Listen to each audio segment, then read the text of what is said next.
W. Fitch Company, makers of those fine Fitch products, presents Dick Powell as Private Detective Richard Rogue in Rogue's Gallery.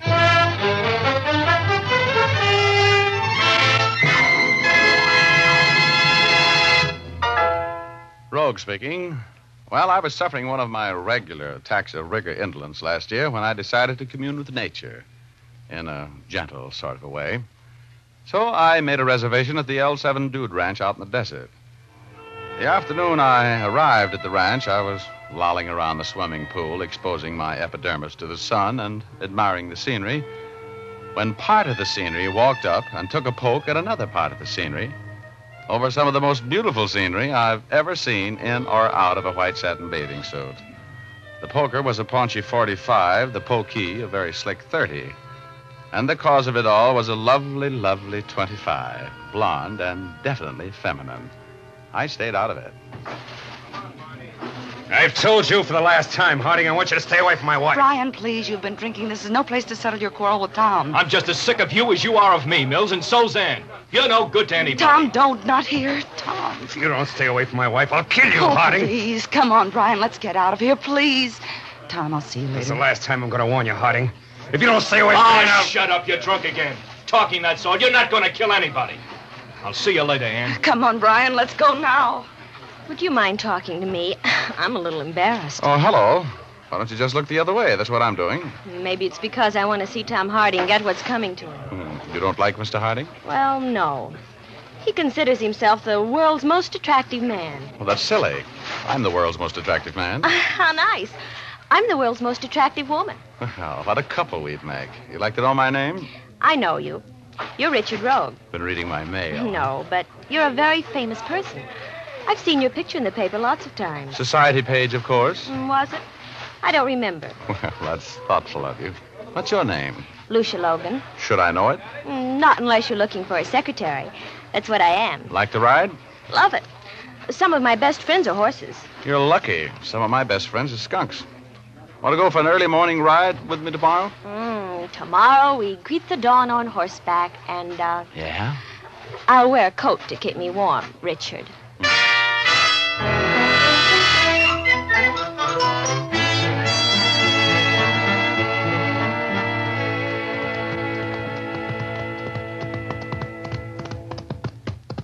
You know, Lucia, darling, this scene brings out the Gene Autry in me. Yes, sir. If I had my guitar, I'd sing for you, so help me. Oh, bury me not on the lone prairie.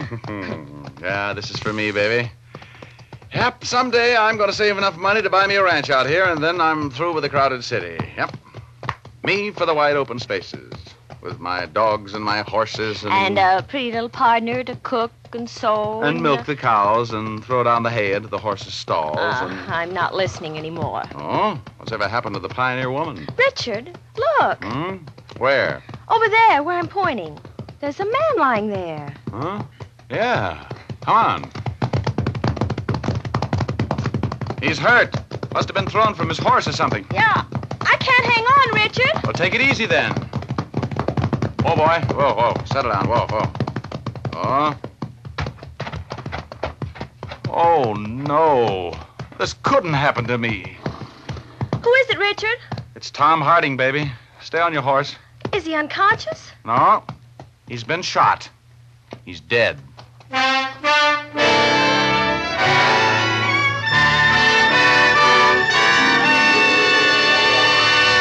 I'll be back in a moment to tell you the rest of the story of Blood on the Sand, but first here's Jim Doyle, the man from the Fitch Company, who's going to give you men a shaving tip you can't afford to skip.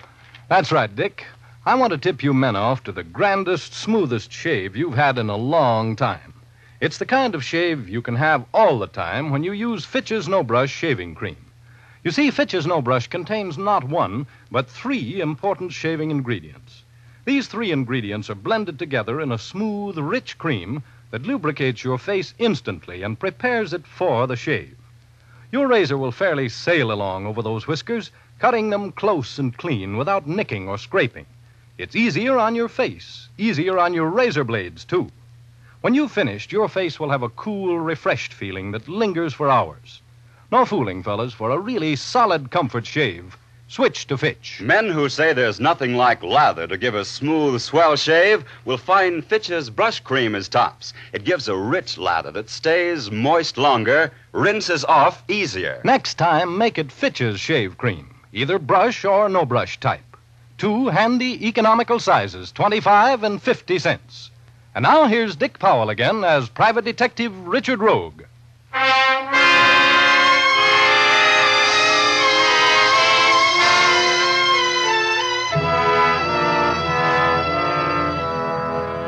As I was saying, before Jim Doyle put in that pitch for Fitch, when the great outdoors called me down to the L7 Dude Ranch on the desert for a 2-week vacation, I didn't expect to meet a dream girl like Lucia Logan.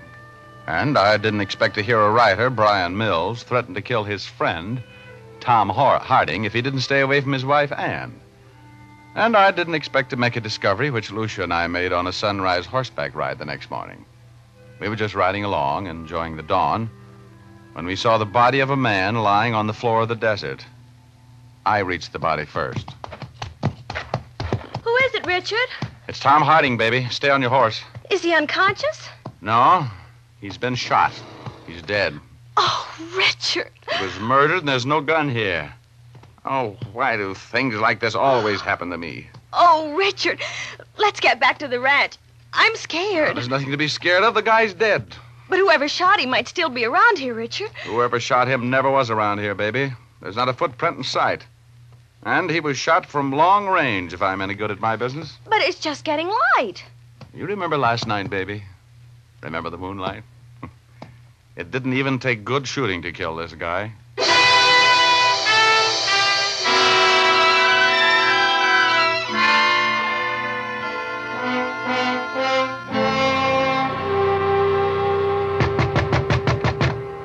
Come in.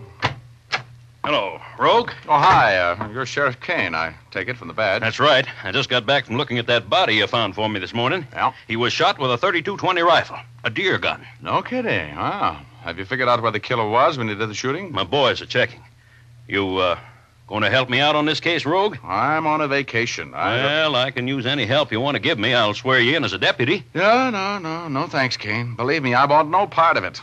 I'm up here for a rest, and I'm going to have it. Well, let me know if you change your mind. I sure will. Oh, by the way, any ideas on who would want to kill Harding? Well, I just got here yesterday afternoon. I don't know anything about the guy. But you heard his life threatened yesterday at the swimming pool, didn't you? Oh, you know about that, huh? Mm-hmm. I just wanted to know how much you weren't going to cooperate, Rogue. Well, I knew somebody would tell you. Now, just leave me out of it, Kane. I pass. Well, sorry. I'll see you later, Rogue.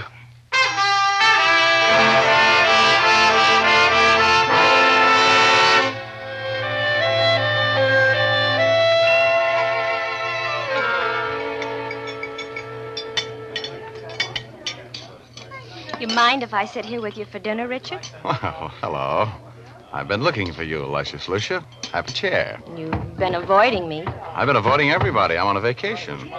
I don't want to get mixed up in that murder. You know, everybody thinks Mr. Mills did it. What do you mean, everybody thinks so? Well, I think so. He threatened to kill Tom. You heard him. Well, how about Mrs. Mills? She was having trouble with Harding, too, wasn't she? Yes, but I still think it was that drunken husband of hers. Oh, well, you do, huh? Yeah. You want a tip from me, baby? What? Don't be going around having hunches about murders. And if you have them, shut up about them. Stay out of it. Well, the sheriff won't let anybody leave the ranch. You came here for a week, didn't you? How about a ride in the morning? We didn't get very far with that one this morning, did we? Mr. Rogue, Yeah? Oh, hello, Mills. could I see you for a moment, Mr. Rogue? Well, I'd like to eat my dinner if they ever serve it. Oh, perhaps later, huh? What do you want to see me about, Mills? In your professional capacity, Mr. Rogue. I'm not in my professional capacity. Could I drop by your cabin later this evening? Well, sure, if you can walk that far, I'll be there. Thank you. My goodness, you're popular. Just like being with a movie star. Yeah. Say, how about that horseback ride in the morning? Want to try it again? I'd love to. Such exciting things happen when I go for rides with you.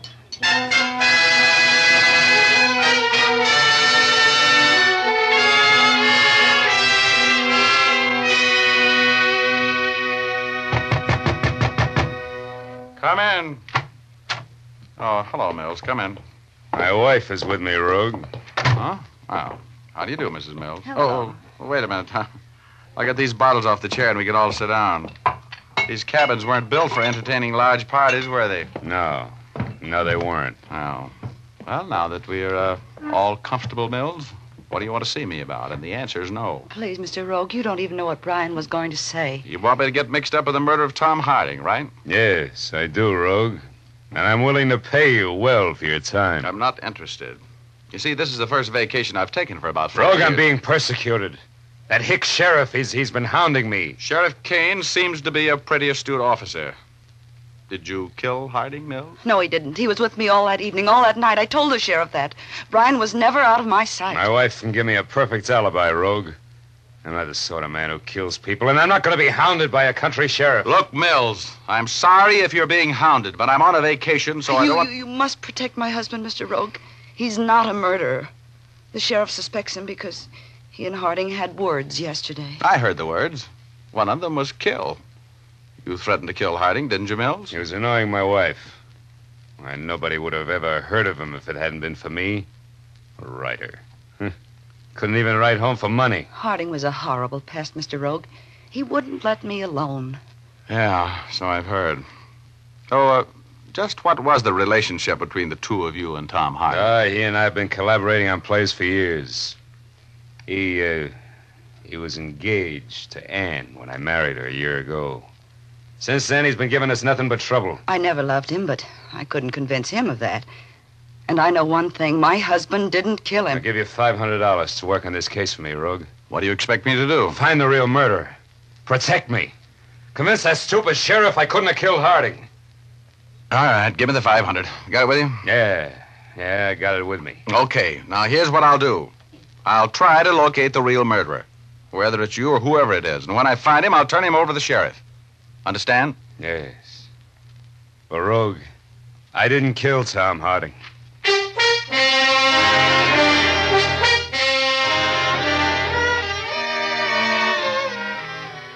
I don't know what it is about money that frays my immoral fiber, but when the man handed me those nice, crisp $100 bills, all my bad intentions about enjoying my vacation disappeared like friends when I'm broke. After Brian Mills and his glamorous wife left, I smoked a cigarette and turned in. I was going riding at dawn.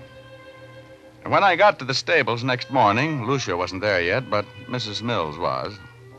She was wearing a riding habit to which no horse nor man would ever say nay, and of all things, a pair of pigskin play shoes. Oh, very fetching and very peculiar. Oh, hello, Mr. Rogue. You off for a morning ride? Yes, I mentioned it last night. Remember? Did you? Oh, I guess you did. I was so upset about Brian's trouble with the sheriff. You are going to help him, aren't you, Mr. Rogue? He's such a sweetheart, and scandal would ruin him. Sure. Well, I took his money. I'm going to do what I can for him. Oh, I hope it's taught him a lesson. He has a terrible temper when he's drinking. He should never have caused that scene at the pool. You were the cause of that scene. What did Tom Harding have on you? Nothing. We used to be good friends, that's all. Oh, I see. You're not telling all you know, are you, Mrs. Mills? Mr. Rogue, I want you to promise me something. I'll listen. You said last night that if you found incriminating evidence on my husband, you'd turn it over to the authorities. Yeah, sure I will. Please, Mr. Rogue, I have some money of my own. I want you to promise me that you'll tell me first if you find anything which makes you suspicious of Brian. Hey, I don't get it. I thought he had an ironclad alibi. He has. And besides, Brian couldn't kill anybody. I want to do everything I can to protect him from worry and persecution. Look, I know how you feel, Mrs. Mills. If your husband isn't guilty, don't worry. We'll keep him out of it. Hi, Richard. Oh, hello there, beautiful. You know Mrs. Mills? We've met. Hello. Our horses are all ready. I've been out helping to saddle them. Okay, let's go.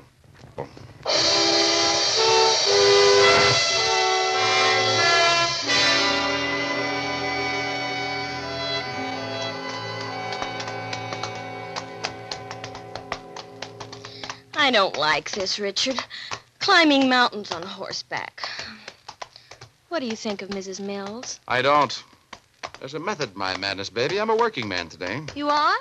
Who are you working for? Secret. You've decided to get mixed up in that murder, haven't you? Yep, something nice happened to me. That's what we're doing here at the spot where we located that body. I was sighting in on this pile of rocks. Are you being mysterious? No, not especially. Today I'm being a detective. You see, Angel, Harding was shot with a deer gun. Everybody knows that. I'm no detective, and I know that. Okay, but do you know enough to figure out where the shot came from? By the way the body fell? I don't even care. I came out for a horseback ride, and I want to enjoy it. This is no fun, walking a horse up the side of a mountain. Well, we haven't far to go. Just stay with me a little longer. And to think I turned down a date with that nice-looking blonde boy from San Francisco this morning. Oh, look, are you going to stop beefing? Whoa, boy. Why are you stopping, Richard? Oh, I just want to look around here a little bit. Whoa, boy. What are you looking for? I'm prospecting for lead, maybe with a copper jacket. Come on, we're walking from here. Oh, no.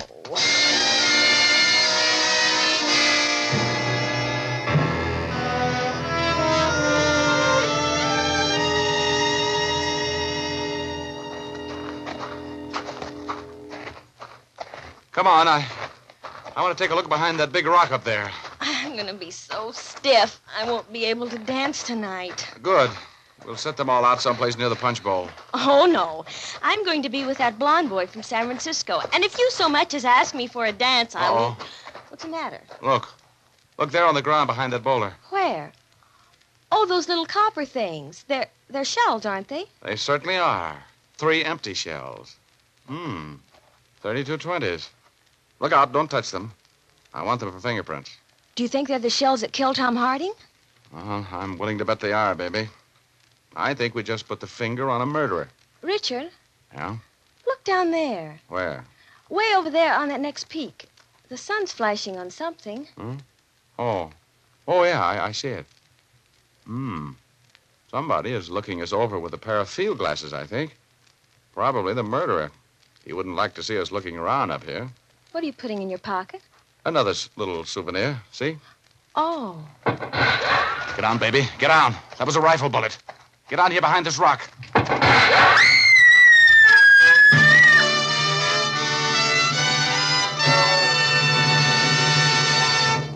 Our story will continue in just a moment.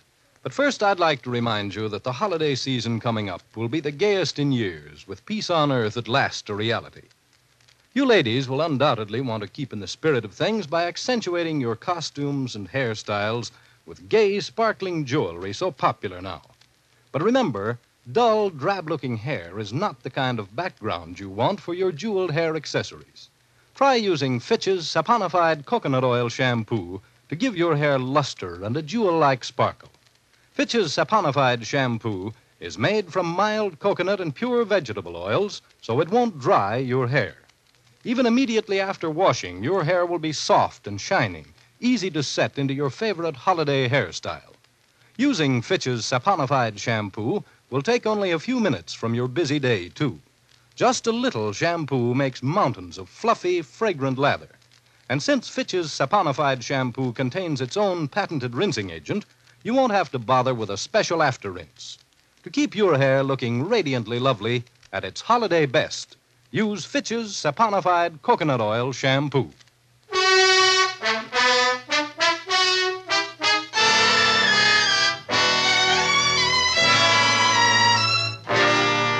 And now we return to Rogues Gallery with Dick Powell as Private Detective Richard Rogue.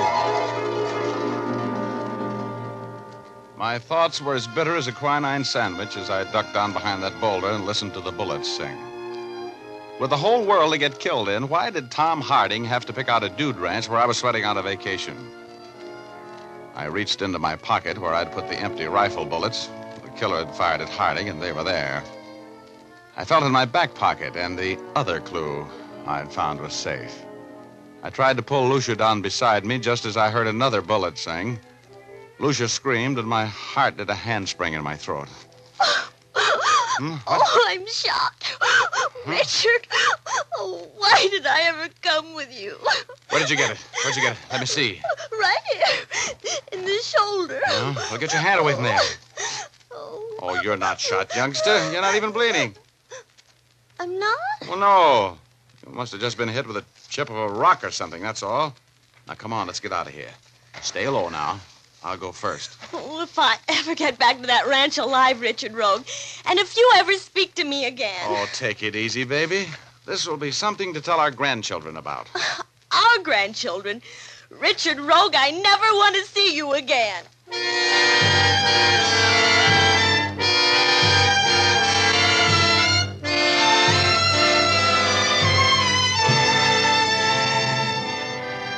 We got back to our horses and got back to the ranch house all right.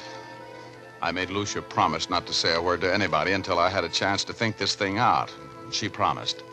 She would have promised anything to get rid of me. I went to my cabin to look over the stuff I'd found up there behind that boulder, and as I opened the door to my cabin... Ooh, I got it. Right behind the ear, as usual. I watched the stars go by for a while, and finally I grabbed on the tail of a comet and didn't let go until I was within dumping distance of cloud number 8. And there he was. My alter enemy, Ugor. You're a little late tonight, Rogie. Yeah, what happened? Somebody wanted to know what you found up there on that mountain.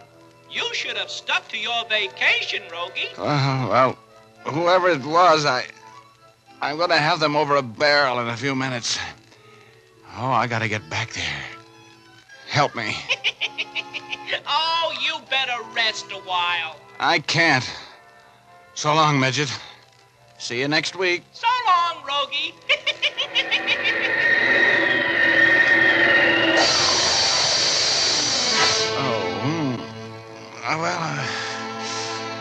I came to and felt my head. It was really caved in.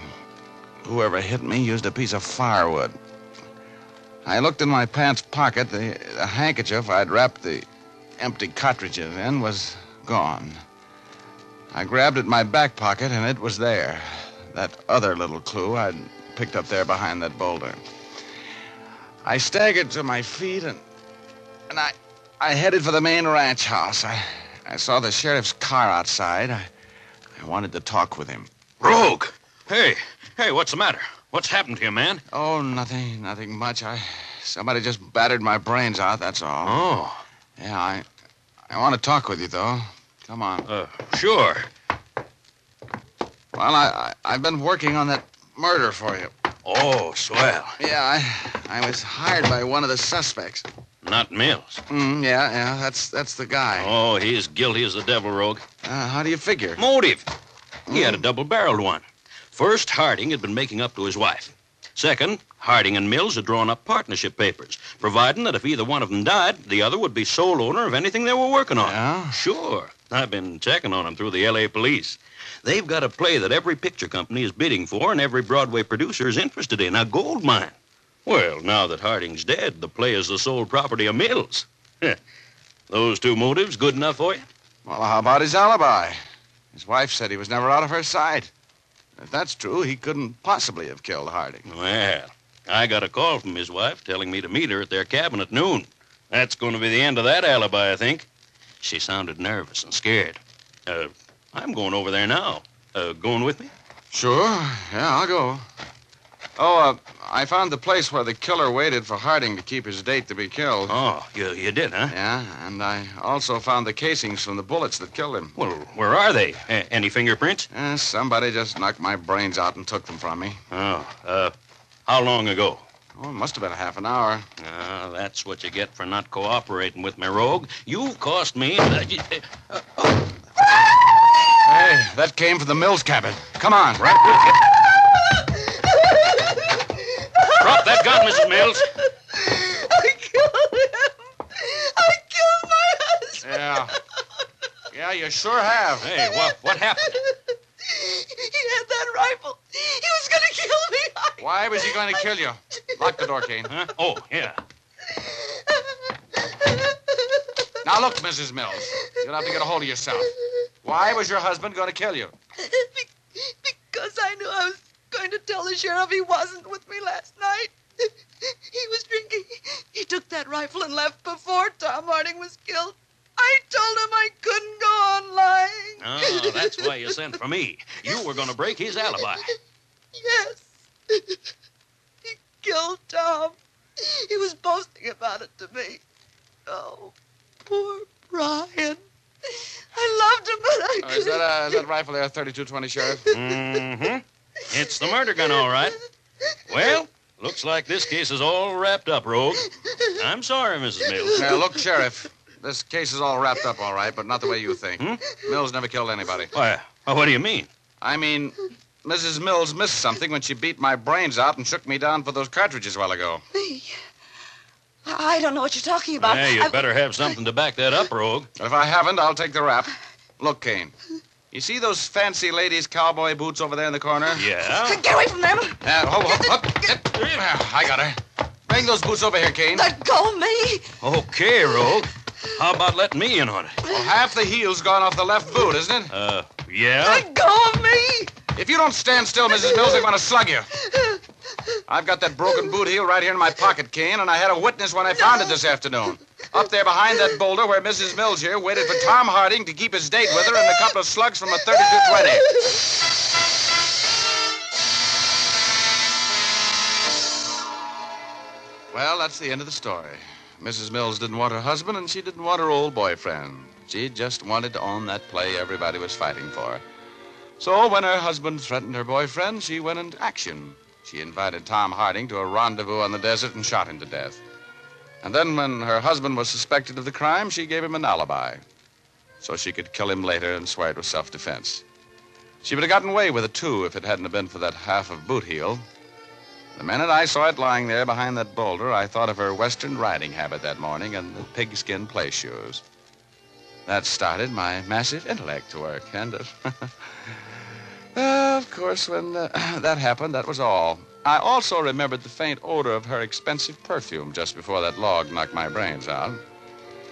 And, well, after the excitement was over and I had combed the lump out of my hair, I went over to see Luscious Lucia. Oh, you. Oh, hello, dear. I just thought I'd drop over. I told you I never wanted to see you again. Oh, well, she was a little on the chubby side anyway. You know what I mean?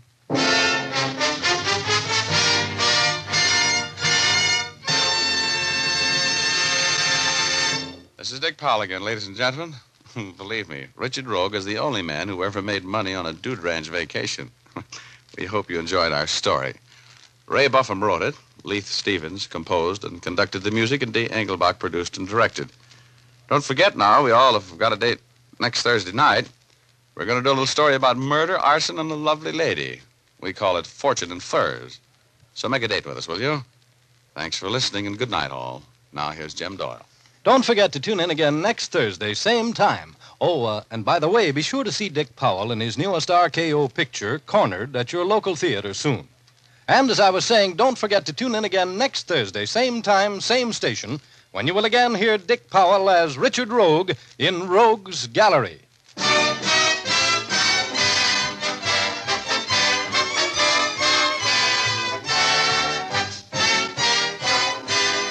Remember, if dandruff is your problem, ask for Fitch's Dandruff Remover Shampoo. Removes dandruff the first time it is used. Fitch's Dandruff Remover Shampoo is the only shampoo whose guarantee to remove dandruff is backed by one of the world's largest insurance companies. This statement can be made by no other shampoo. Ask for Fitch's Dandruff Remover Shampoo at your drug or toilet goods counter, barber, or beauty shop. Fitch is spelled F-I-T-C-H.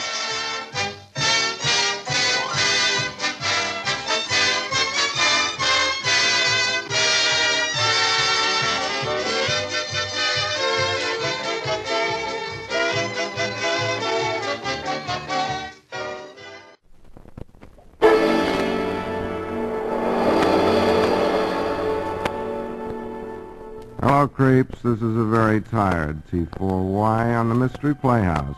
Tonight's story will be told by Dick Powell, who plays Richard Rogue now, in another graphic adventure from Rogue's Gallery.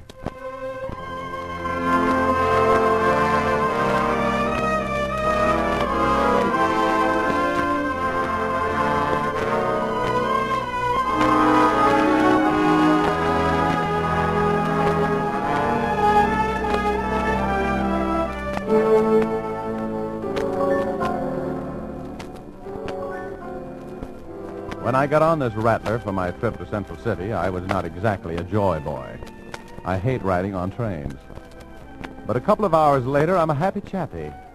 Because who do I run across in the lounge car is a little ambition of mine by the name of Betty Callahan, a newspaper woman who is cheating the movies.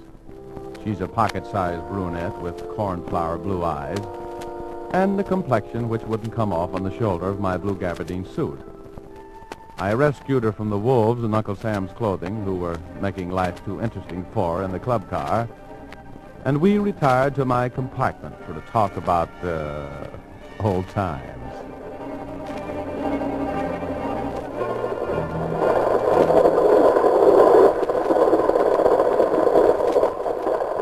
Nice little place you have here, Richard. A guy can get pretty lonesome in a place like this, you know, Betty.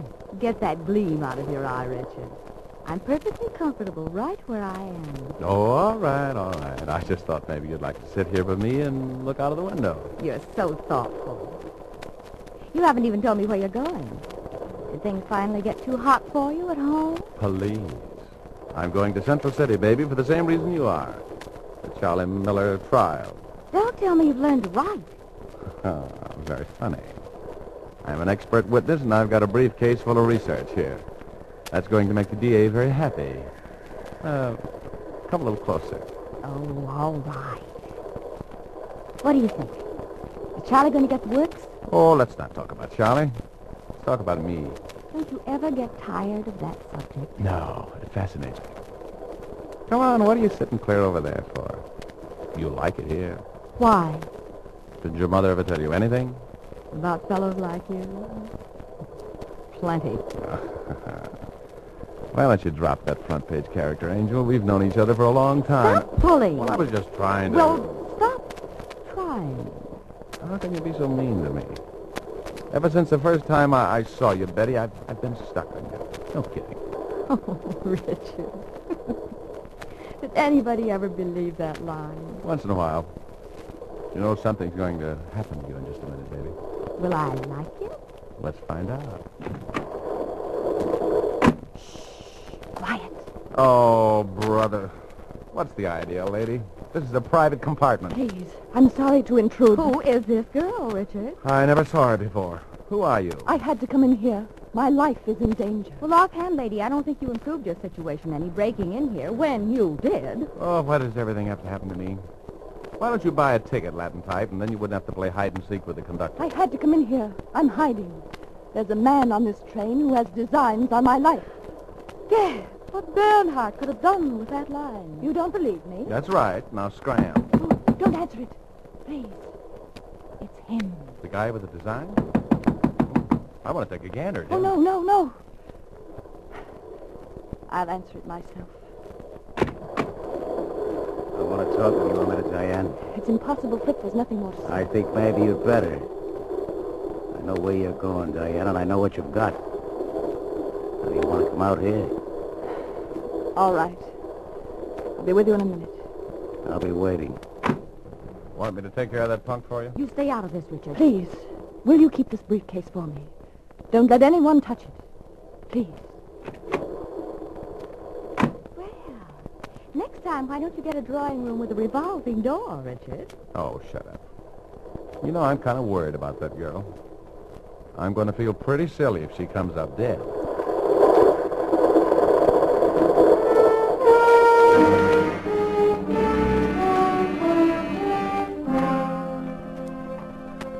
For the next 2 minutes, I worried about Diane and the man who had designs on her life.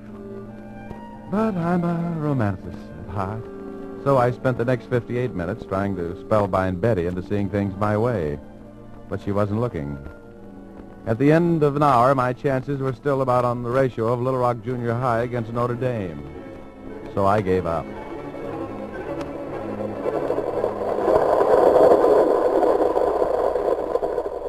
Well, it's been an hour since our visitor checked out. What do you think, Richard? The dame's either as goofy as a cub outfielder or she's really in a jam. If you're pulling me, I'll put my X on the first stanza.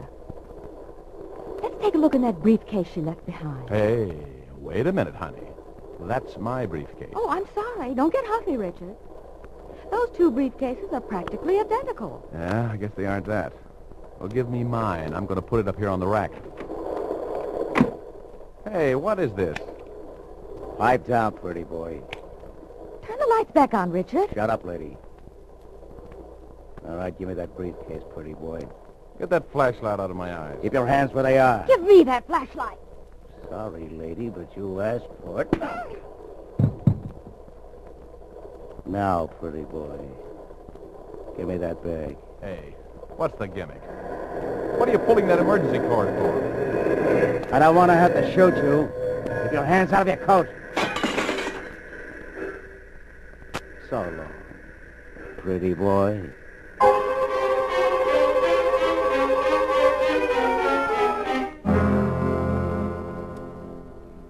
As he pulled the cord, I could see the gleam of a gun in this character's fist, and I didn't want any samples of his marksmanship. But I could hear Betty groaning on the floor at my feet, and all of a sudden I felt that I had to get him before he jumped out of that window he'd knocked out with the butt of his pistol. I made a dive for him, expecting to stop a little lead. When I got where he'd been, he wasn't there. He was behind me. I knew that when I heard the flashlight whizzing through the air. It connected expertly right behind my ear.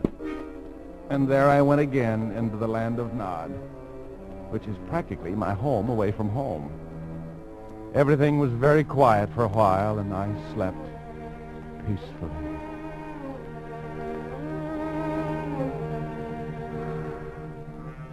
Come on, Rogie. Come on. Get up, Rogue. Get up. Huh? Snap out of it.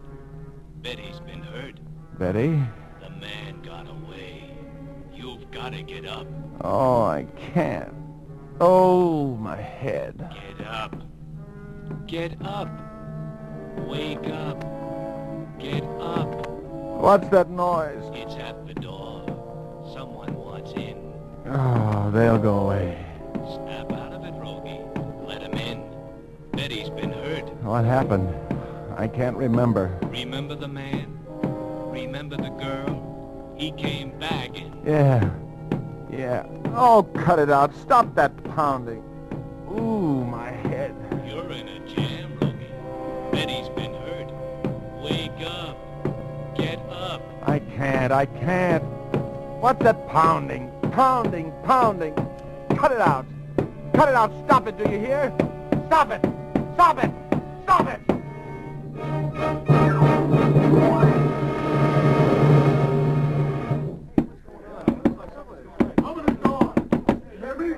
Open the door. Okay. Betty. Oh, Betty, you poor kid. Hello there. Hello. I'm coming. Just keep your shirt on. I demand an explanation of what's been going on in here. Come on. Help me bring this girl out of it. The window broken. Do you know what that does to the air conditioning in this car? Well, a man got out of that window while the train was stopped. Who pulled the emergency cord? This guy. He came in here waving a gun around, took a briefcase that some dame had left here, stopped the train, and knocked our brains out. I just came to, and he's gone. So let's face it, conductor, he must have jumped out the window. Yes. And what happened to the young lady who left the briefcase here in your compartment? I don't know. Who was she? I never saw her before. Oh, you okay, baby? Oh, sure. It takes a bump like that to clear up my mind. Who was that fellow? I don't know. I'm holding you responsible for the damage that's been done to this compartment. What's your name? The name's Richard Rogue. Now get out of here. I'll give you some more things to hold me responsible for. Personal things. I'm the conductor on this train, and I'm not... Okay. We'll still be on your train when you pull into Central City. Goodbye now. Now, everything's all right, folks. Just get back to your seat, please. We're going to hit immediately. Please return to your seat. I've heard you were dynamic when you got started, Richard. Yeah, look. That daffy dame that came charging in here wasn't kidding. That briefcase of hers is full of dynamite. Was, you mean? It's gone. Out the window. Oh, no, it isn't. That window jumper took mine, remember? I had it in my hand, ready to put it up on the luggage rack when he came in. Give me hers. It's right over there behind you. Oh, sure. It's locked. I want to know what's in it, don't you? I love life. I just wish I'd never seen it. Well, comb the hair over that lump on your head, baby. We're going to find and confer with the young lady who spark-plugged this carnival of mayhem. Okay, I'm in. I owe that brunette a little something. go talk to her.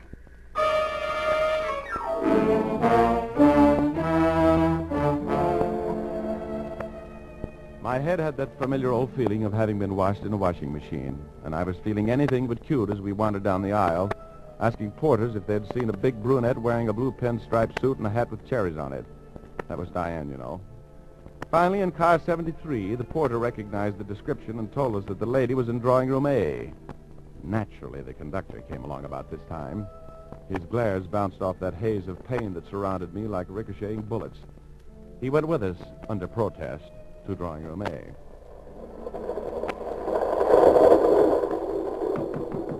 Oh, no answer. She isn't in. Why don't you look in the club car? I did. Knock again. Why don't you try the door, Richard? Okay.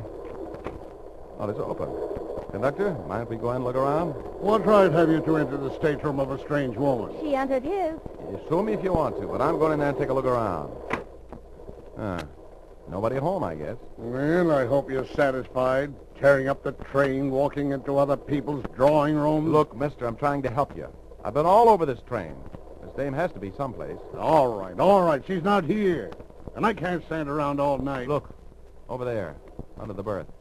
I don't see anything. You don't? Come here, conductor. What do you think that is? Red ink? Why? That's blood. Wait, I'll pull these blankets back. Oh, I'm getting out of here. Are you convinced now that something's happened to that girl? Yes, I suppose so. Well, she must be in here someplace. Open the door to that wardrobe. Oh, Richard. Steady, Betty. Here. Help me move her up on the berth. No. Leave her right where she is. The cops won't want her moved. Oh, that knife in her throat. She's dead.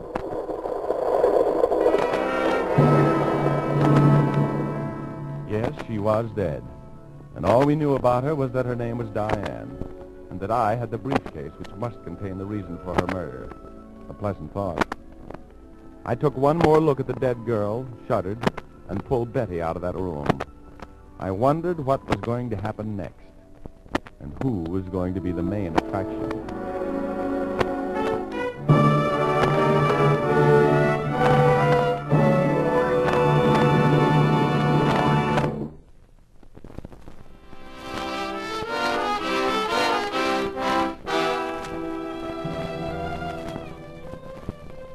I must have been born under a police star. No matter what I start out to do, I end up in more trouble than a jitterbug at a square dance. Me? I start out to be an expert witness, and I wind up in the sheriff's office in Central City trying to explain a murder. Betty was enjoying every minute of this comedy of terrors, being a news hawk. She was jumping with enthusiasm and theories, the sheriff was jumping with importance, and I was just jumping. I don't like murder unless there's a profit in it for me. Sit down, Rogue. You shouldn't be so nervous. Well, we should be getting a report of that murdered woman, shouldn't we, Sheriff? We're not going to get any place until we find out who she was. Oh, my men are working on it, Rogue. Now, just take it easy. We know our business here in Central City. Uh-huh. Well, it's your business. It isn't mine. So if you don't mind, I think I'll shove off. I've got a little business to take care of myself. Just a moment. I'll, But we got a positive identification on that lady who was stabbed on the train, Sheriff. And who do you think she was? Well, who was she? Get to it, Hennessy. She was Diane Miller, wife of Charlie Miller, who was on trial for murdering Big Joel and Bertie. No kidding. You can go, Hennessy. Sheriff Mills. Yeah? All over the place, huh? Great work, Sergeant. Okay. I'll have a pick out on him in 10 minutes. Thanks. Well, what's the good news? Have anything to do with the case? Well, Rogue, the man who stabbed Mrs. Charlie Miller was Flip Stone, Miller's best friend, and his first lieutenant in the slot machine racket. His fingerprints were all over the knife. How do you like that? I don't like it. Doesn't make sense yet. Richard, I'm going to go call this into my city desk. Will you meet me at the hotel and bring me up to date on what has happened? Sure, I'll take care of it, baby. You run along, keep your readers informed. You might as well go along with her, Rogue. We don't need your help to solve this case. We're perfectly capable of taking care of it ourselves. Oh, swell. Lots of luck. I've heard all about you, Rogue. Just keep your hands in your pockets while you're in Central City. We don't like smart private detectives very well. Remember that.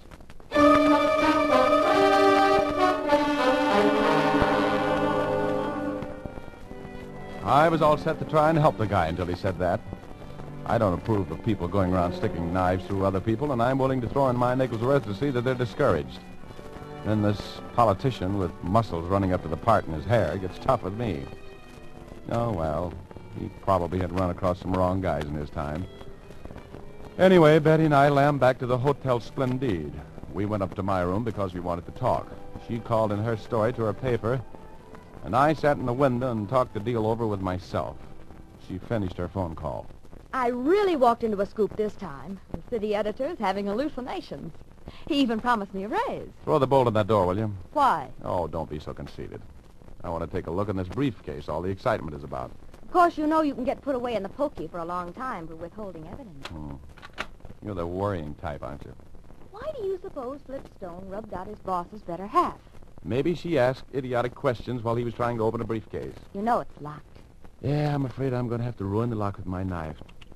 Too bad. That's breaking and entering or something, isn't it? Illegal entry. Oh, that'll add 20 years to your sentence. I'll still be a young man when I get out. Oh, come on. Come on, I'm not going to be browbeaten by a lock.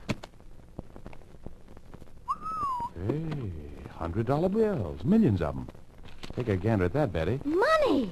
Oh, you catch on quick. No wonder Flipstone was so anxious to get his hot little pink fist on this leather.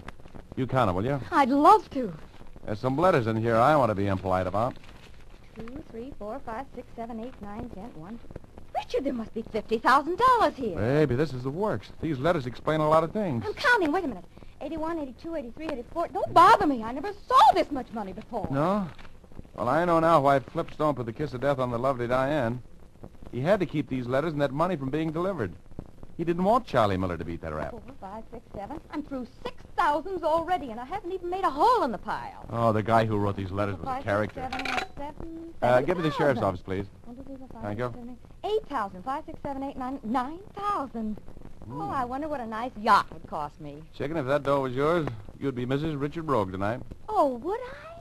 6, 7, 8, 9. Hello, 10,000. hello, sheriff's office. Let me talk to Sheriff Mills. Richard Rogue calling. Thanks. Gracious. 7, 8, 9, 11,000. 1, 2, 3, 4, 5. Hello, 6, 7, Sheriff. 8, This is 9, Richard Rogue. 12,000. Yeah. 1, 2, 3, Come 4, down to 5, 6, 7, 7:30 at the Hotel Splendid right away, will you? 1, 2, 3, 4, 5, 6, 7, Well, don't ask so many questions. I'm going to make you a big man. 1, 2, 3, 4, 5, I want you to help me plan a surprise party. Right. Now, hurry. Hey, that's a lot of letters you got there, Betty, darling. Flipstone really grabbed a handful of disappointment when he bailed out with that my satchel by mistake. There wasn't nearly that much money in mine. Who could that be? I don't know. Look, I'll get over behind the door. You open it, and we'll look our company over before we put this artillery away. All right. I don't like guns. They come in handy sometimes. Okay. Put 'em up, lady. I'm coming in. You can't come in here. Shut up. Just keep backing up. I want that dough. You switched bags on me. I didn't do it. Where's Rogue? I've checked every hotel register in town looking for him. Where is he?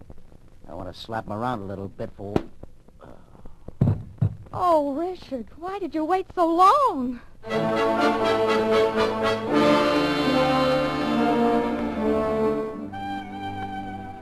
I administered that pistol anesthesia with masterful precision. Flip was going to have a long ride on the dream train. Betty and I took a sheet off the bed, tore it into strips, and tied Flip up like traffic at Hollywood and Vine. Then we looked around for some place to hide him. We finally picked out a spot that any old maid would have thought of immediately. We slipped him under one of the twin beds. Then we finished counting the money, $25,000. Oh, it looked beautiful there. But I had things to do. I called the sheriff. He hadn't left the jail yet. So I went down there to talk with him. And while I was there, I had a chat with Charlie Miller, a very satisfactory chat. Then the sheriff and I went back to the hotel. Betty made a phone call, and we waited for company. The sheriff and I squeezed into a closet when the knock came at the door. Who is it? You just called and invited me down. Okay. Come in. Thanks. Now, let's get this over with, Mrs. Miller. I want to get out of here. Don't be in such a hurry. How do I know you're on the level? You have the money with you? Yes. I'll give it to you after you sign this little document. What is it? I'll read it to you. All right. I, Louis Tobin, a member of the jury in the trial of Charles Miller for the murder of Big Joe Lamberti, do hereby acknowledge the receipt of $25,000 from the hand of Mrs. Charles Miller, for which I agree to hold out against the conviction of Charles Miller and to find him not guilty. I also agree to use my best influence to make the other jurors agree to a not guilty verdict. And that's where you sign, Mr. Tobin. Oh, you know I can't sign a thing like that. Now, look, I've got 25 grand in Hudron's ready for you. You get it when you sign your name. Right there. No, If you keep can't. your word and my husband gets a hung jury or an acquittal, this receipt will be torn up. If you don't, I'll give it to the newspapers. Sign it. Okay. Okay, I'll sign it. Here's a pen, Mr. Tobin. Okay. There, I'll just hang on to this until you give me the money. Here you are. 250 $100 bills. There we are. You want to count it? No, I just want to get out of here, that's all. Hey, don't move, Tobin. The sheriff and I both have you covered. You double-crossed me. I was just Skip trying it, to... Tobin. I'll shake him down, Sheriff. He's got $25,000 on him that you marked yourself. You haven't got a thing on me. I was just Take your trying... hands out here. Well, Miss Callahan, could I have that confession? Oh, sure, if you'll let me have it back for a photostat later. Okay, it'll be yours, exclusive. And now I'm going to take this man down and lock him up where he belongs. Yeah, that's a good idea. Very practical. Oh, here, Sheriff, you better take this money with you. I just spend everything I get my hands on. Oh, yes, of course. Thank you, Rogue. You better count it. Later. No, Sheriff, you better count it now. I can't take the time now, Rogue. If there's any money missing, I'll be back. And there had better not be any money missing.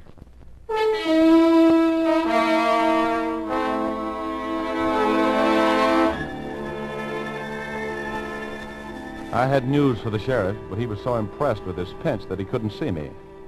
Oh, well, I knew he'd be back. You see, I'm a practical guy. I had palmed and pocketed $5,000 out of that wad of dough I took off Tobin. I showed it to Betty, and she was horrified, but I knew what I was doing. So I just sat there and waited for the door to take a beating. And it did. Who is it? It's the sheriff. Let me in, Rogue. Why, Sheriff, you're all red in the face. At your age? I knew you were a crook the first time I set eyes on you, Rogue. You probably studied psychology at Barber College. That's what makes you so smart. There was only $20,000 in that briefcase when I counted the money at the jail. And I had 4 honest men as witnesses. Well, bless your heart. Where's that other $5,000, Rogue? In my pocket, Sheriff, and that's where it's going to stay. That's larceny, and you're under arrest. Now, isn't that silly? Look, Sheriff. Oh, please, Richard, tell him. Don't needle him anymore. Well, Sheriff, you remember when I went in the cell to see Charlie Miller? What's that got to do with the missing funds? Well, he posted a $5,000 reward for the killer of his wife with you, didn't he? Oh, yes, I suppose he did. You suppose? You know he did. Well, if you look under the bed there in the bedroom, you'll find Flip Stone, the guy who murdered Diane Miller.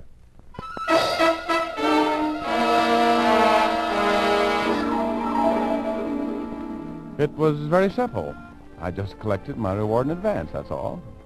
My friend the sheriff was a little upset for a while, but he calmed down when Betty brought in a photographer to take his picture for the papers. Isn't it funny what some people will do to get their pictures in the papers? I had to practically wrestle him to keep him out profiling me, the big ham.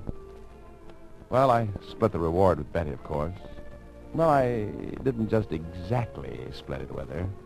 I gave her $2,000. But she didn't want to take anything. Isn't that just like a woman, though? Or is it?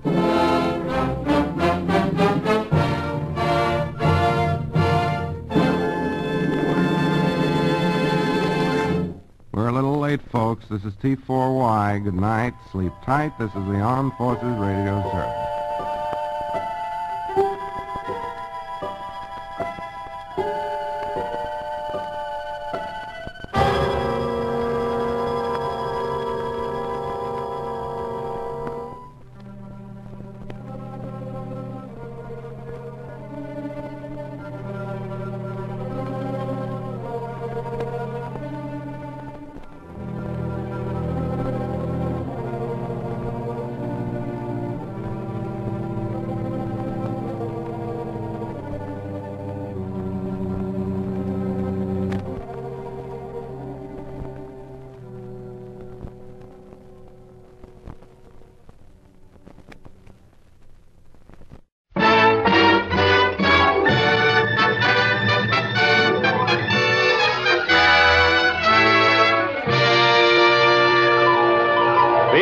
W. Fitch Company presents Dick Powell as Private Detective Richard Rogue.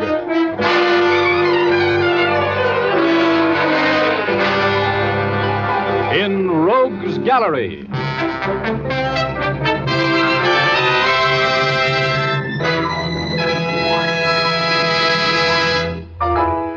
Rogue speaking. Well, tonight we meet a sort of an unusual girl. Her name is Muriel, and she's quite a personality. The name of the story is Murder with Muriel. But before we get into our story, here's Jim Doyle, the man from the Fitch Company. Are you looking for a smooth shave, men? Then try Fitch's No Brush Shaving Cream. It'll give you the kind of shave you want because 40 years of experience have gone into the making of this product. Fitch's No Brush contains a special skin conditioner ingredient that takes the work out of shaving. You won't have to struggle and scrape against stubborn whiskers because the skin conditioner prepares your face beforehand. It holds the whiskers up so your razor can zip them down closely and quickly. Even against the grain of a tough beard, your razor will glide swiftly, never nicking or scraping. Fitch's No Brush is a boon to sensitive faces because it lubricates gently, keeping that tender skin from being irritated. After this quick, easy shave, your skin will feel cool and refreshed, wonderfully smooth. And if you prefer a lather cream, try Fitch's Brush Cream. It forms a rich, abundant lather when applied with a brush. This lather stays moist all during the shave. Fitch's Brush Cream also contains the special skin conditioner for sensitive faces. Fitch's Brush and Fitch's No Brush Shaving Cream are available in handy 25 and 50-cent sizes. For a shave you like, switch to Fitch. Thank you, Jim. Now I'd like to tell my story. Okay, here's Dick Powell as Private Detective Richard Rogue in another personally conducted tour through Rogue's Gallery.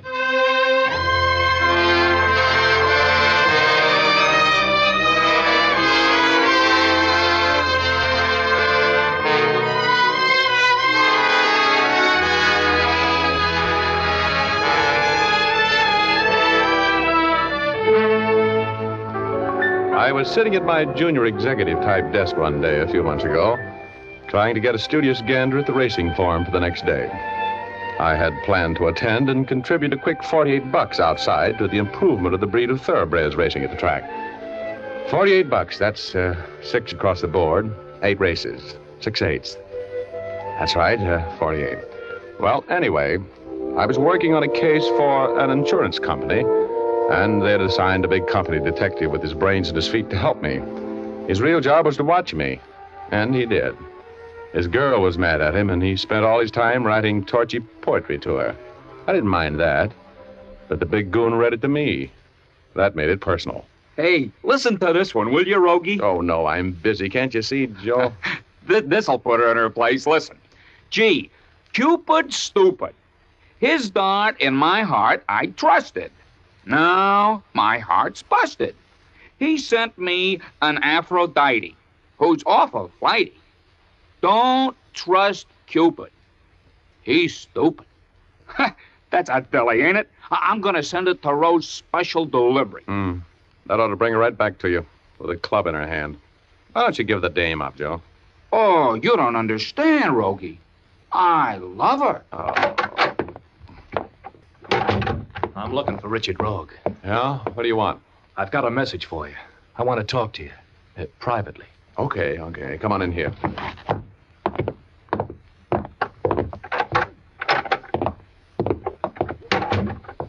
Look, I'm a busy guy today. What do you want? What's your name? I'm Joe Layton. Have you had a letter from Duke Dickerson? No. You know him, don't you? Well enough to lend him money. That answer your question? Well, he needs some dough. Tough. He still owes me. He's got some stashed in a tin box out in the valley. He wants it. He wants us to get it for him. Go on. He's planted the dough out in the valley. Yeah? Get to the point. Well, he's mailed half of a map to me and the other half to you. A map showing just where the dough is buried.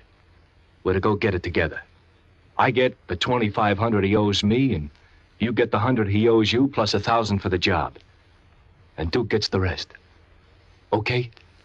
Sure. I'll take a drive out into the valley for 1,100 skins anytime. But I haven't got the map yet.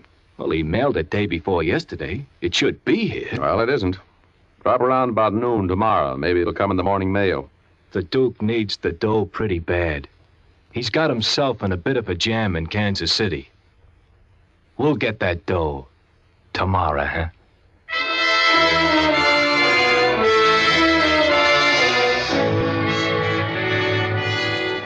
There's something about money I like. I think maybe it's the feeling of power it gives me when the rent is paid. Anyway, this spook shoved off, and I went back into the outer office where Joe Black was poised and penning some more poetry. The phone rang, and I thought twice before I answered it. It was almost 6 o'clock, and I had plans for that evening. But I finally gave in to its yammering. Rogue Detectives, Richard Rogue speaking. Hello, Mr. Rogue. I must see you right away. Sorry. It's a matter of life and death, Mr. Rogue. I'm afraid. What's the matter? What's your name? Muriel Scott, please come to the Rialto Theater. I can't be seen talking to you. I'm in the aisle seat, center aisle, 3 rows down from the rear of the theater, on the right-hand side of the center aisle. The seat next to mine is vacant. Please meet me there as soon as possible. Please, hurry. Okay, wait there. Who was that, Rogie? Oh, now, look, Blackie, it was private business. Why don't you run along home now and get some rest? Oh, no. The boss told me to stick with you, and that's what I'm going to do. You're tricky, you know. We don't trust you. Oh, look, Oh, hello. What are you doing here, Urban? Just dropped in to ask you a few questions, Rogue. Good evening, Lieutenant Urban. Hello, Blackie. Go wait in the hall. I want to talk with Rogue. Yes, sir. Now, what's on your mind? You know a guy by the name of Layton? Joe Layton? Yeah. Name sounds familiar. Why? He just left here, didn't he? Well, he's been here. What's that to you? What do you want to see you about? Well, I don't see how that could possibly affect you, old man. He came to see me on private business. That's all the talking I'm going to do. How'd you know he was here, anyway? I just took a card off him. He had your name and address on it. What did he want to see you about, Rogue? Well, he didn't mention your name. How come you'd be shaking Joe Layton down? Is he pinched? No, he isn't in any trouble with the police, Rogie. I picked him up about a block from here a while ago. He'd been robbed and murdered.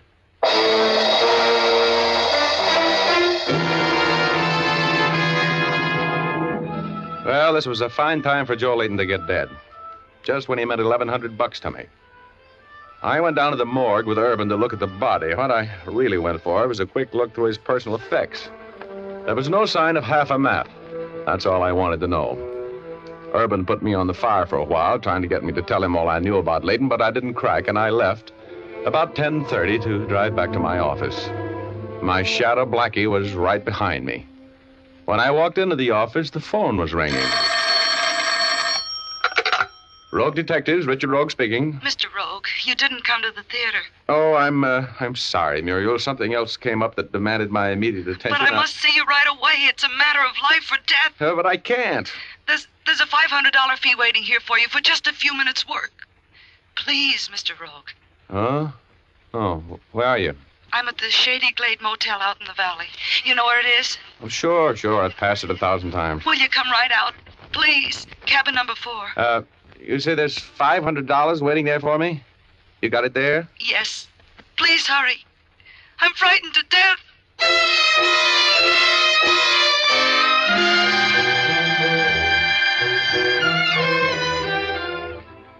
Well, I just had 1,100 skin shot out from under me, and I decided I couldn't afford to be too temperamental about a sure 500. So I ran down the stairs to my car and took off for the Shady Glade Motel and the lady with the seductive voice. It was a long drive from my office, and I spent my time trying to figure out how I was going to get in touch with Duke Dickinson and deal myself back in on that buried treasure deal. I couldn't tell whether Blackie had managed to tail me on this trip or not. There was so much traffic on the pass. Well, anyway, I pulled up at the Shady Glade and knocked at the door of cabin number 4. You're Mr. Rogue? Yeah? Come in. Well, get it off your chest, lady. Please, sit down. Okay, but I'm in a kind of a hurry. Let's make this as brief as possible. All right. Would you care for a drink? I'd love one. But look, you were tearing your hair out a half hour ago. I got here as soon as I could by breaking a few speed laws. Now, before we get social, what's the deal?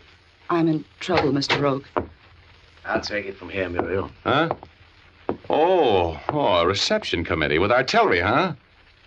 Well, how about giving me a quick rundown on what's the deal? What do you want from me? You know a man by the name of Joe Layton? Yeah, I knew him. And I know what happened to him. You wouldn't want it to happen to you, would you? I don't insist on it. Get out of here, Muriel. I'll stay. Get into the other room. Go on. All right, Shep. All right now, Rogue. Let's get down to business. You had company today, didn't you? Layton was up to see you. That's right. Everybody seems to know that. What do you mean? Well, the cops came to see me later. Took me down for a little questioning. You see, they knew Layton called on me, too. Mm-hmm. Yeah. When you shook him down for that map, you should have taken that card with my name and address off of him. And he can't think of everything. I want your half of that map, Rogue. I don't have it. Don't lie to me, Rogue. Just give me your half of the map. I don't have it. But even if I did, name me a reason why I should give it to you. Where is it? I don't have it. That's all I know.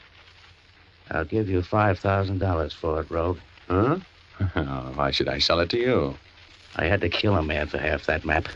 I don't want to have to kill you unless it's absolutely necessary, Rogue. Believe me, I hope it won't come to that. Now, look, pretty boy. I don't have the letter, and killing me or keeping me here won't make you much of a score. Where is the letter? Why should I tell you? Let's face it, chum. Is it in your office? I haven't received it yet. It'll probably be in the morning's mail tomorrow. This is not getting anybody someplace. I'll do the worrying about that. Yeah? Well, while you're worrying, take a look behind you. You got company. Oh, no. I'm surprised at you trying to run that old bluff like that on me. You think it's a bluff? Hey, Blackie. Drop that gun, mister. I couldn't miss you from here. You better drop it, pretty boy. My friend Joe Black is a very nervous type. Yeah. Drop it. Okay. Oh, that's a nice guy. Look, Blackie, I'll hold the gun on this citizen. There's a girl in the bedroom. Go get her. All right, Rogie. What are you going to do with me, Rogue? I haven't made any plans yet. You'll be taken care of. Don't worry. Why don't we keep this to ourselves, Rogue? There's plenty. Hey, Rogue, there's no dame in here. What? The window's open and she's gone. I heard a car pull away just as I came in here. Oh, that's fine. That's great. Well, it isn't my fault, Rogie. I did what you told me to, and... Muriel got away, huh? That's right. She got away. But we've still got the main attraction. That's you. Look, Rogue, there's no reason why we can't make a deal. I'm perfectly willing to cut you in for half the money. How big of you. You have to watch those generous impulses, Shep. Next thing you know, you'll be giving away the sleeves out of your vest. Hey, Blackie. Yeah? You just declared yourself in on 5 bills, okay? Sure. What do I do? Shake him down. I want half of a hand-drawn map. There's no point in us working against each other, Rogue. Shut up. Yeah. I'll get it for you. Keep your hands away from your pockets. Yeah, just keep them up in the air, and I won't have to break your thick skull. Toss me his wallet, Blackie. Quit squirming, you. Yeah. There you are, Rogie. And a nice wallet it is, too. Maybe you'll let me have it, huh, Rogie? After you've taken the map out, of course. That's what I love about you, Blackie. You have such big ideas. Well, quite a bit of dough here. And a driver's license. Glad to see that you're a law-abiding citizen, Shep. Oh, now, here it is. A little piece of paper worth 25 grand. Now, look, Rogue. Suppose I work with you. Just cut me in for 5 grand. A little late for that, Shep. Blackie. Yeah? I'm afraid our friend Shep might be a burden. You better put him to sleep for a while. You mean like this? Oh. You're so enthusiastic, Blackie. Now let's get him tied up and slip him under a bed until we need him again, shall we? Of course. Hey, hadn't we better call in the cops, Rogie?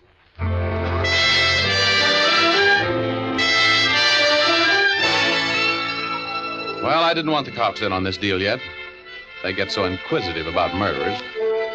I knew that Shep was as safe as a royal flush against 3 deuces, so I left him there all tied up like a bow tie. I gave Blackie the slip and went to my apartment to get a little sleep. I opened the door and walked into a surprise party. Hello, Rogie. Where you been? What are you doing in my apartment, Urban? Waiting for you to get home. You got a warrant? Oh, now, Rogie, are we going to get technical? What do you want? You decided to tell me what you know about the killing of Joe Layton? No. You might be making a mistake, Rogue. You know, sometimes you need a guy like me. What are you working on? I don't report to you, Urban. Go away. I've known you for a long time, Rogie. You're declaring yourself in on Layton's murder. I don't think you did it, but I think you know more than you're talking. Now, look, I've got a stake in this case. If I crack it, I'll let you know in time to get your picture in the papers. Will you settle for that? You're on the level, aren't you, Rogie? Well, you know I am. I've worked with you this way before, haven't I? Have I ever given you a bum pitch? No. Good night, Lieutenant. Good night, Richard. You have any ideas of slipping me a double cross, Rogie? Forget it. I've got a cell waiting for you, and I'm not above framing you. Remember that. I knew Urban wasn't kidding, and I had an impulse to call him back and tell him about the murder I had put away for him in that motel. But I thought better of it. As the door closed behind Urban, I heard another door open behind me. Hello, Mr. Rogue. Muriel. Why, honey, this is... Put up your hands. Huh? I'm going to get that map if I have to kill you.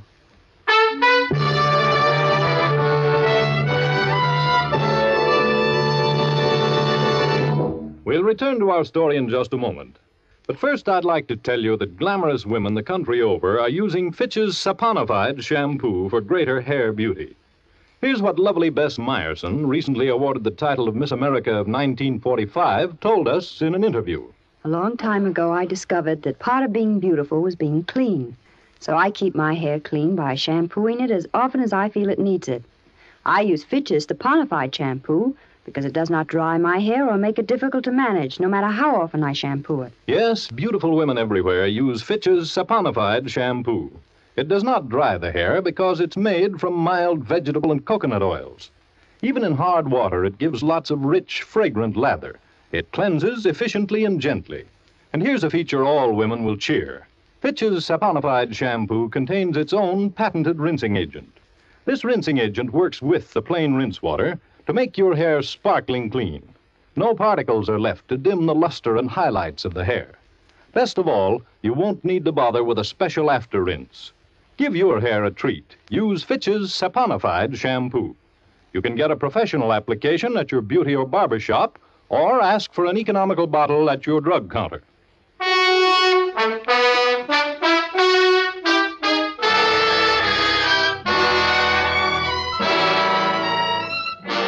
Richard Rogue is involved in an affair concerning $25,000 in buried treasure. There's a girl in the affair named Muriel Scott, and right this minute, the lovely Muriel is an uninvited guest in Rogue's apartment, where she's holding Rogue at the end of a .45 automatic.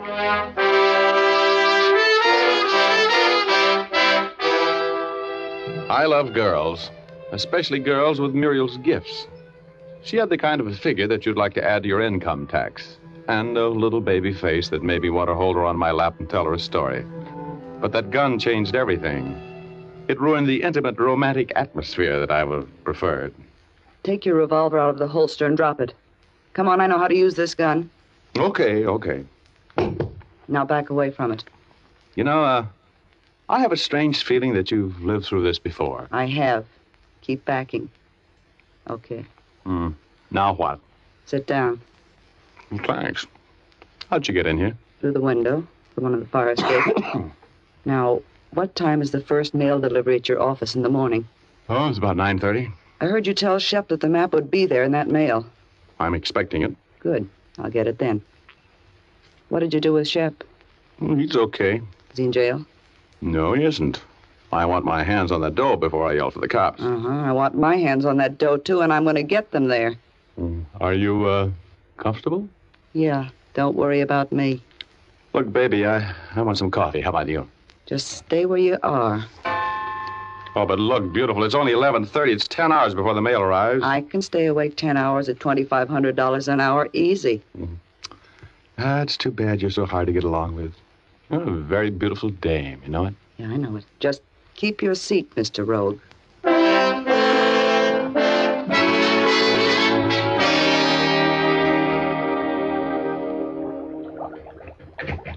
I don't know whether you're going to like coffee the way I make it or not, Muriel. It'll be all right. Are you sure you don't want me to hold the gun while you make the coffee? Go ahead, make the coffee and stop talking. Okay, beautiful. Yeah, but you'd better listen to my proposition. We could do a lot together with 25 grand. Ever been to Rio?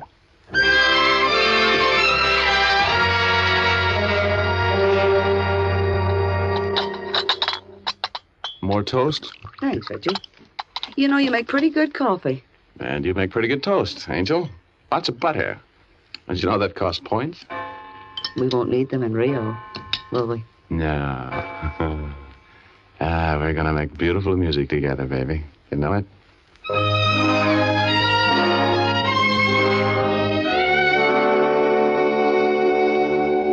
How did you ever get mixed up in a deal like this, anyway? Oh, he came through Pittsburgh. I know the town well. He spent a lot of money on me, and I thought I was living.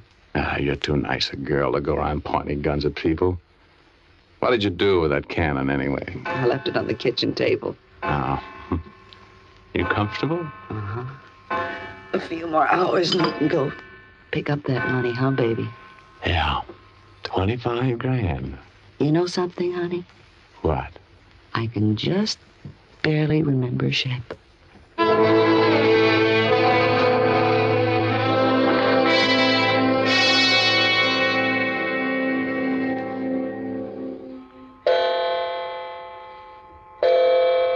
It's 9 o'clock, honey. Let's get going, shall we? Uh-huh. We'll just about make it, huh? Yeah. Oh, I hope that map's in the morning mail, don't you? Well, it will be, don't worry. Come on, I'll help you with your coat. Mm-hmm. Hey, where'd you get it? It's a nice mink. Shep stole it. For me. He was a petty larceny guy, wasn't he? Let's not think about him, Angel. Come on. We're on our way to the office and that letter. And Rio? Could be.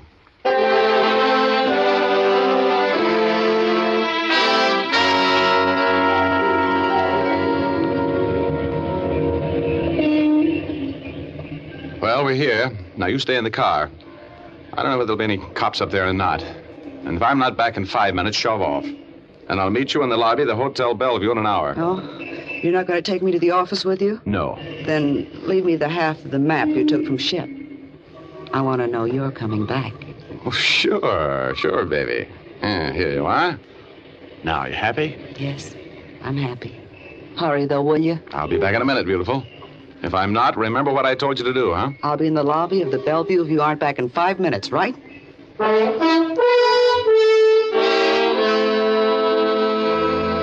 If that letter was in my office, I had this case whipped like Simon Legree had Uncle Tom. Then my wishbone was in my throat as I rode up to my office. The elevator had always seemed slow, but this morning it seemed to be going backwards. With just a few more breaks now, I'd be back at home base, like the 3rd Fleet. I walked into the office, and there sat my shadow, Joe Black. I pitched him some fast double talk about ditching him last night, ran through the mail, found the letter from Duke Dickinson with a map. While I was jumping up and down and clapping my hands, I told Blackie what I wanted him to do. And then Muriel and I took off for the treasure hunt with a spade. Are you sure this is the right path? Sure. I got the map right here, haven't I? Look up ahead. There's the big rock he's got on. See? Uh-huh. And there's the tree. Look, Rogie. Oh, the gun. You put it back. If you have any plans about taking this money yourself? Oh, will you cut it out? Put that rock I just back in want your you bag. to know will you, I've now? still got it and I can use it. Oh, but look, baby. Remember me? Oh, I suppose I'm a chump. I'll put the gun away. Just for you. You big, handsome cutthroat.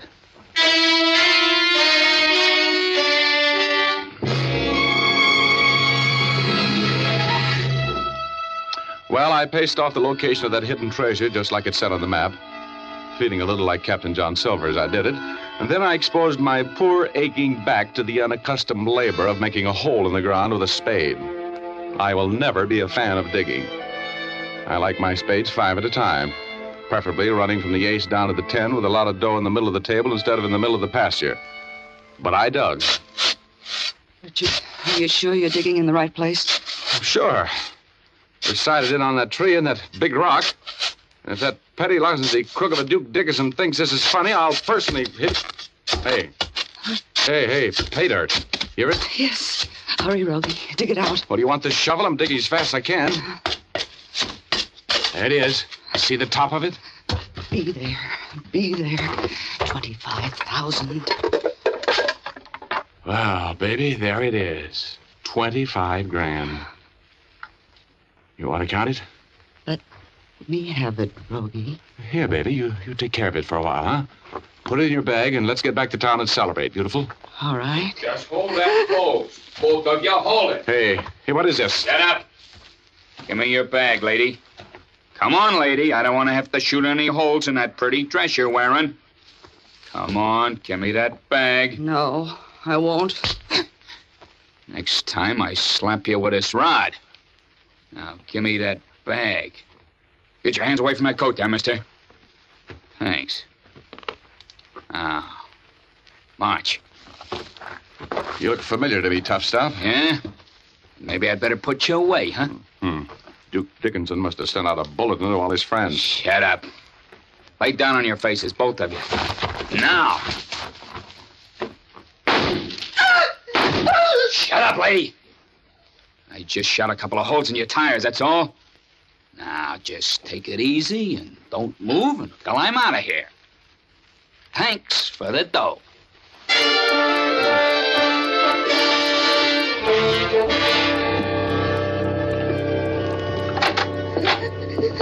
Come on in the office, baby. Now, buck up and stop crying. Don't suppose you're going to pay any attention to me now that the money's gone. You probably forget me as soon as you can. Oh, baby. Oh, hi, Urban. Hello, Rogue. Who's this? A cop. What's he doing here? He's here after you, baby. Oh, Richard. You wouldn't turn me into... Hate to interrupt, but, what's the score, Rogue? This little girl helped to kill Joe Layton. The guy who worked with her is under the bed at cabin number 4 at the Shady Glade Motel. How could you do this to me? After all the things you said and... It's not easy. But you see, baby, I don't approve of murder. Especially not in this neighborhood. Gives a block a bad name. Oh, no. No, Richard. Better take her away, Urban, before I take her away from you. She's a beautiful girl, isn't she? Richard. Oh, Richard. Richard.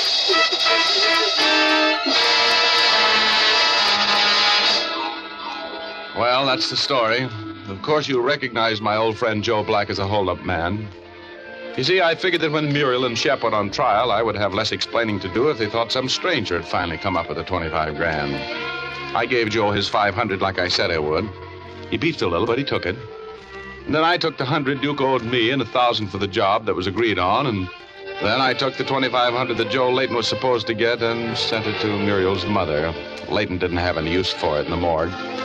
And I sent the rest to Duke in Kansas City. Made a nice score altogether, but I still wake up in the middle of the night when I dream of Rio and Muriel and that trip we were going to take. The money's spent, but the dreams linger on. They're wonderful.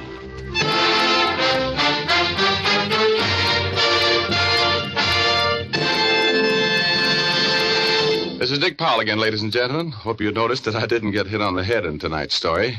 It was nice for a change. I hope you like the yarn. Ray Buffum wrote it, Lee Stevens composed and conducted the music, and Dee Engelbach produced and directed. I want to remind you to make a date with us the next Thursday night. We're going to get mixed up in a strange affair about a photograph. We call it photo finish. Be on hand for the developing, will you? Thanks for listening and good night, all. Now, here's Jim Doyle. Don't forget to tune in again next Thursday, same time, same station, when you'll again hear Dick Powell as Richard Rogue in Rogues Gallery. Remember, if dandruff is your problem, ask for Fitch's Dandruff Remover Shampoo. Removes dandruff the first time it is used. Fitch's Dandruff Remover Shampoo is the only shampoo whose guarantee to remove dandruff is backed by one of the world's largest insurance companies. This statement can be made by no other shampoo. Ask for Fitch's Dandruff Remover Shampoo at your drug counter, barber, or beauty shop. Fitch is spelled F-I-T-C-H.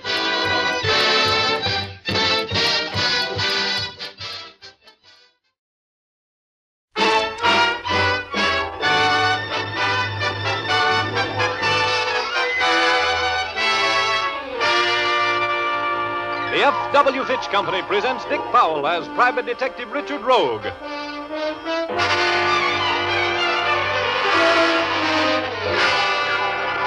In Rogues Gallery.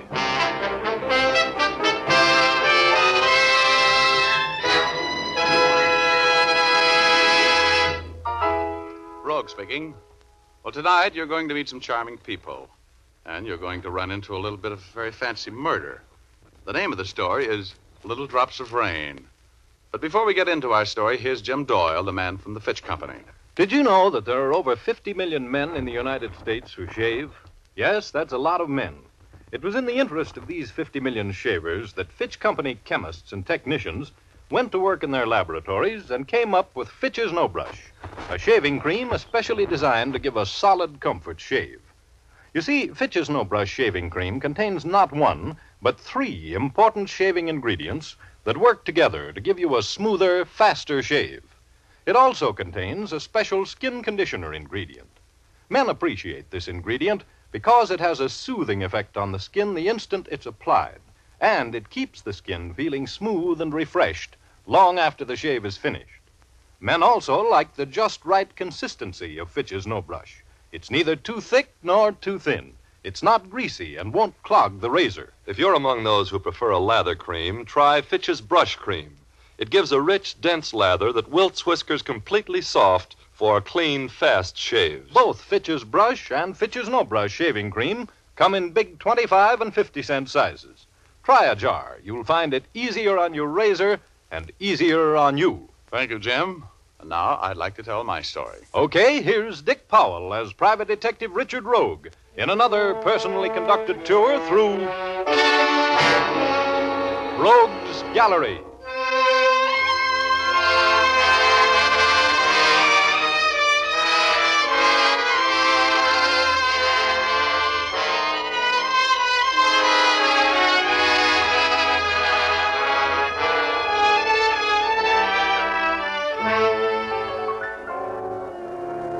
Well, I'm still confined to my little cranked-up downy couch in the hospital, but not as still as I was last week.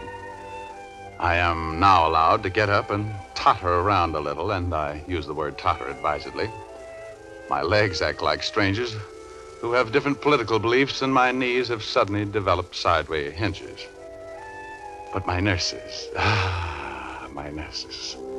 Yes, they're beautiful and tender and resistant. And speaking of nurses, nurses are girls, and girls are my favorite pastime. And that brings me up to the girl who has done the most to confuse my life. Liza, the girl I was so sincerely in love with a couple of months ago. Liza was in to see me. She just left, and we were talking about the time when I showed up at her apartment for a date. It was raining out, and I was sitting at the piano doodling around a little bit.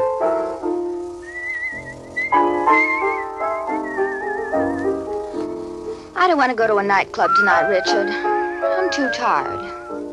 Let's just go to a show, shall we? Anything you say, baby. That's the kind of a guy I am. I want to see Two Girls and a Sailor. It's playing at the Rialto. June Allison's in that, isn't she? Mm-hmm. Uh-huh. That's for me, then. You think so? Definitely. You think she's prettier than I am? Well, you're not in pictures, Angel. Do you think she's prettier than I am? Well, you're a different type. Are you going to answer me? Oh, you're jealous. How can you be jealous of a girl I don't even know? Give me a kiss. No. Oh, but baby, I love you. I love you like anything. All right. Pop then. I don't care. June is busting out all over the meadow and the hill. Busts are busting out of bushes, and the romping river pushes every little wheel that wheels beside a mill. June is busting out all over. The feeling is getting so intense that the young Virginia creepers have been hugging the bejeepers out of all the morning glories on the fence, because it's June. You're insufferable, Richard Rogue. Oh, now quit pouting. Come on over here, on the bench by me. Are we going to a show or not? Sure. Get your lipstick on again, and we'll see what... Oh. I'll get it. No, I'll answer. It's probably George. Oh, George. Well, I'll tell him, that homewrecker. Hello. Is Mr. Rogue there? Speaking. This is your call service, Mr. Rogue. We got a call for you. Oh. Who is it? Mrs. Harvey Burgess says it's very important. Okay, put her on. Right. Oh, put her on. Who is it? Shh. Hello? Richard Rogue speaking. This is Mrs. Harvey Burgess. Yes? I must see you at once, Mr. Rogue. Oh, well, anytime tomorrow, Mrs. I must Burgess. see you tonight, immediately. It is most important. Well, can't you tell me about it over the phone? Oh, no. Could you come to my house at once? What's the address? 485 Hillcrest. You'll be well paid for your time. Please hurry. I'll be right out, Mrs. Burgess. Wait for me. I'll be right back, honey. Go on. Go on out to see Mrs. Burgess. Don't mind me, Dick Tracy.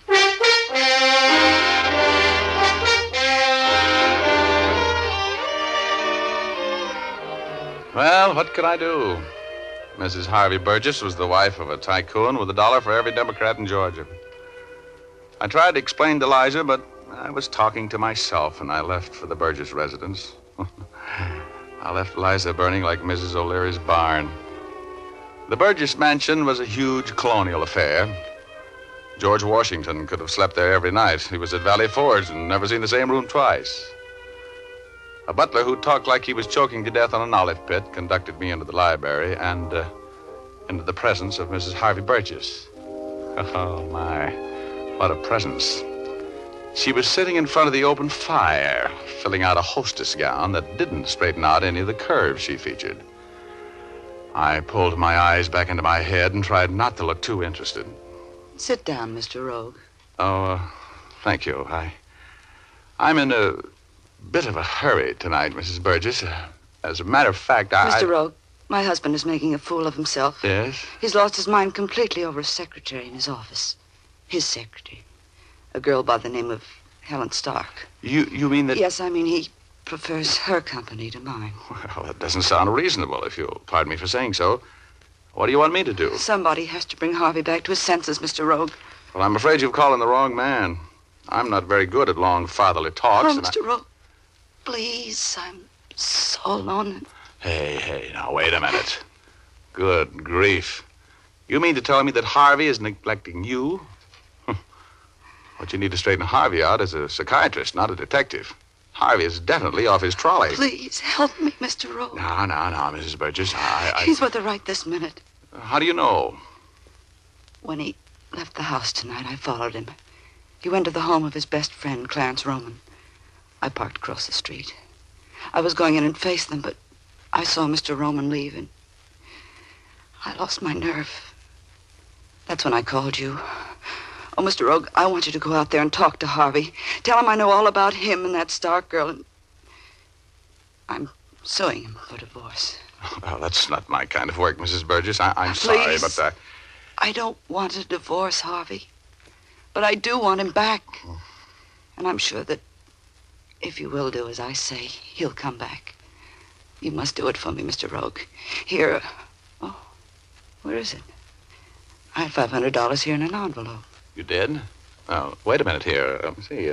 Oh, is this it? Yes, that's your fee. For going out there with me, Mr. Rogan. Trying to bring Harvey back to his senses. You'll do it for me, won't you, Mr. Rogue? Well, You'll do it for me, won't you, Mr. Rogue? Okay, come along.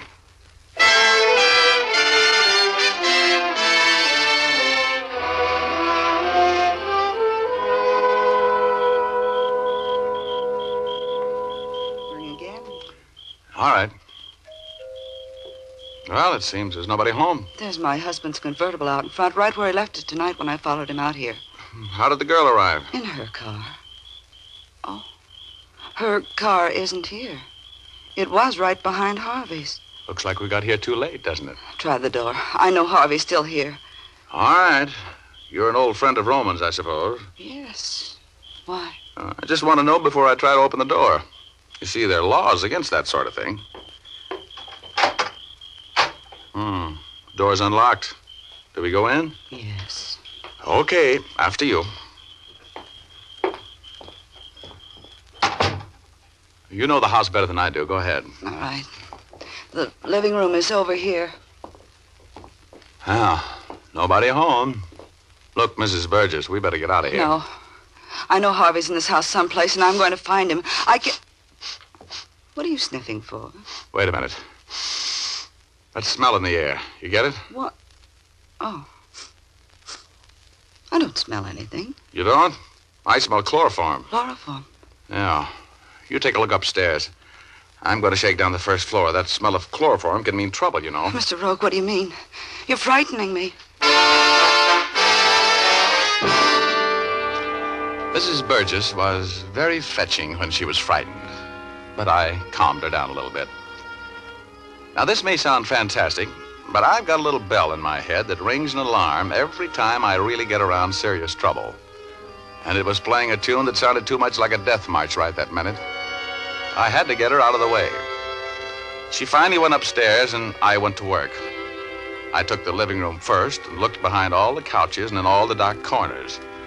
I was bending over, looking under a huge Italian carved table when I thought I heard a stealthy footstep behind me. Don't move. Oh!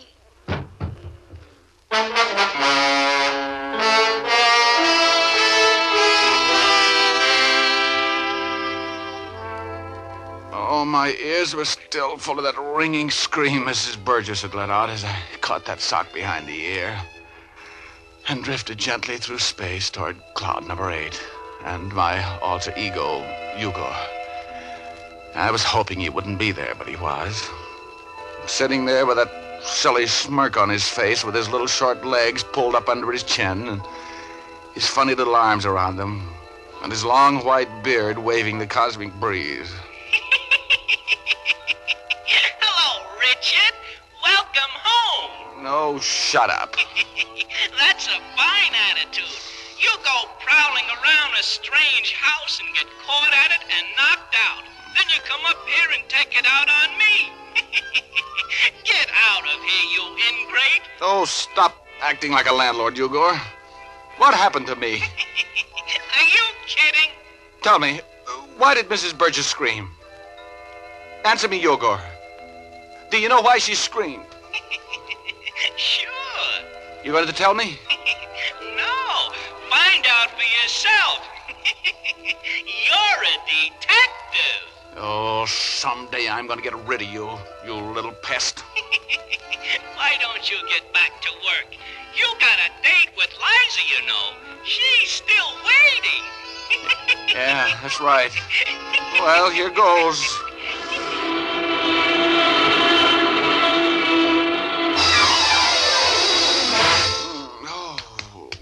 Come on, Rogue. Please, come on. You didn't have to hit him so hard, Clarence.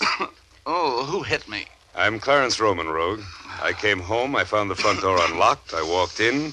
I saw a strange man prowling around my parlor. A woman screamed, and I hit you with my cane. Oh, well, what do you carry for a cane? A ball bat? Why did you scream, Mrs. Burgess? I found my husband upstairs. He's dead, murdered.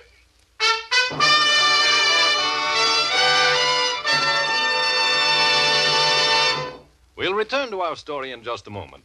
But now I'd like to say something to the ladies. Do you ever feel like hanging your head in shame because your hair isn't, looking as nice as it should? Perhaps you get discouraged because every time you shampoo your hair, it seems dry and difficult to set. Then for your next shampoo, why not try Fitch's Saponified Coconut Oil Shampoo? This clear golden liquid shampoo is made from mild coconut and vegetable oils. These pure natural oils keep your hair from becoming dry and brittle. When you use Fitch's Saponified shampoo, you can have a shampoo as often as you like, and after each one, your hair will be soft and lustrous, easy to set into your favorite hairstyle. You'll love the glorious quantities of fragrant lather this shampoo makes. It cleanses thoroughly and then rinses out completely without a special after-rinse. You see, Fitch's Saponified shampoo contains its own patented rinsing agent.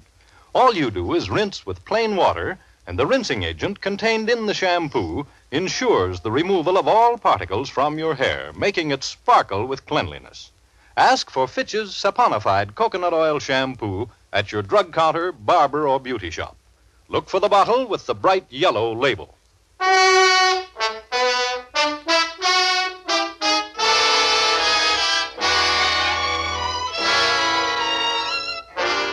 Now back to Rogue's Gallery.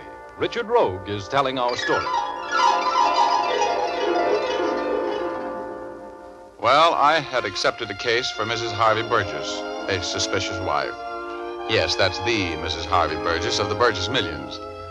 She suspected her husband of having a rendezvous with Helen Stark, his secretary, at the home of Clarence Roman, Burgess's best friend, and we went out there together. Nobody answered the door, so we went in. My suspicions were aroused when I smelled the unmistakable odor of chloroform. Mrs. Burgess was looking around upstairs while I searched the downstairs. Suddenly, I heard Mrs. Burgess scream. My husband! Upstairs, he's dead! Murdered!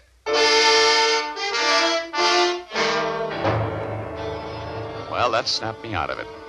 I got to my feet and ran up the stairs. Mrs. Burgess and Roma were right behind me, and she directed me into the library, which was just off the main hall.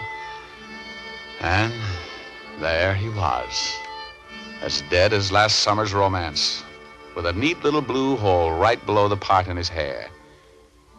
He was a nice-looking old guy, about 50, which made him a good 25 years older than his wife.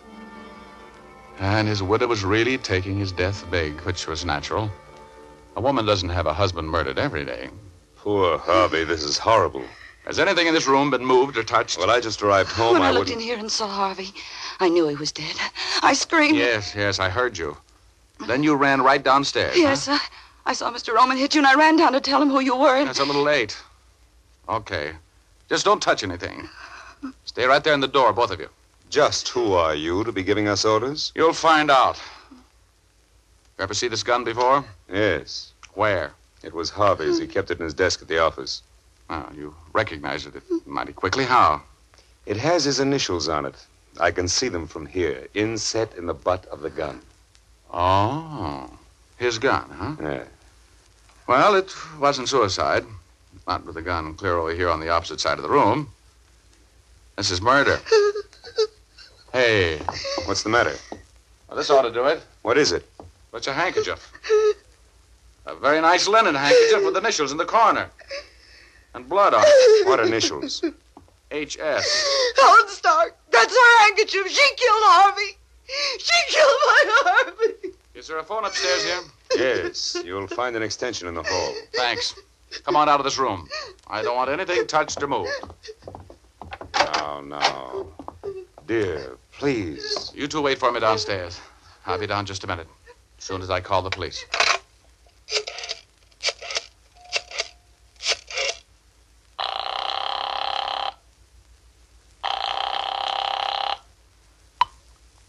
Homicide, Urban speaking. Hello, Urban. Richard Rogue. Yeah, who's dead? Harvey Burgess, wise guy. You mean it? You mixed up in another murder, Rogie? Sure. You'd never find out if it wasn't for me. Where are you? At the residence of Clarence Roman on Cypress Avenue, 2120. Better get the boys and get out here. Be right there. Got any leads on the killer?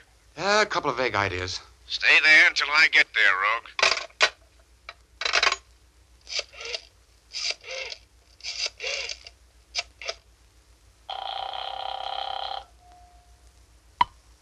Hello? Oh, hello, Liza, darling. This is Rogie. Oh, you know what time it is. Oh, sure, honey, I'll but... give you 10 minutes to get back here and take me to that show. What? Oh. Yeah. Look, Roman. Roman, the cops will be here in a minute. Tell Urban, that's Lieutenant Urban. He'll be in charge for the police, that I'll be right back, will you? Tell him I went out to get a murderess for him. Of course. And I hope you managed to catch her, Rogue.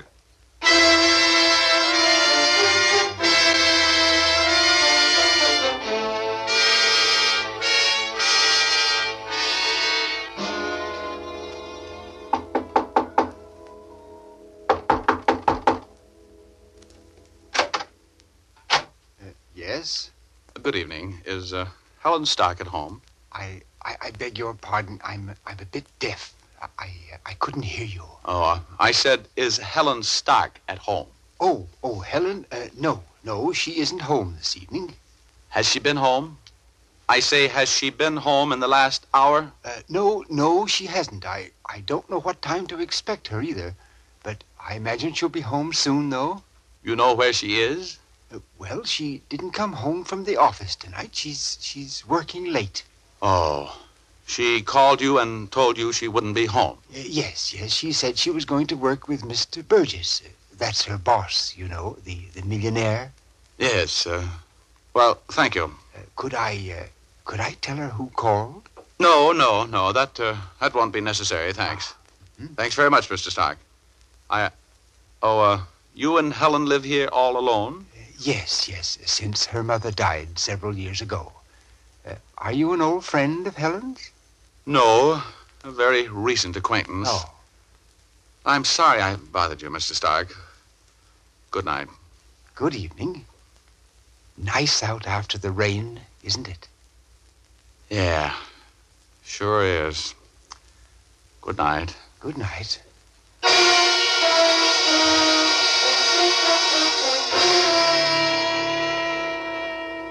Oh, that nice little old guy. It was going to be tough for him to realize that his daughter was a killer. I hated the world as I walked down the steps from that porch and started for my car. I don't like murder. It upsets so many people who aren't involved in the act, or the reasons for it. Yeah, I guess I'm a chicken-hearted patsy. But if I am, I'm glad.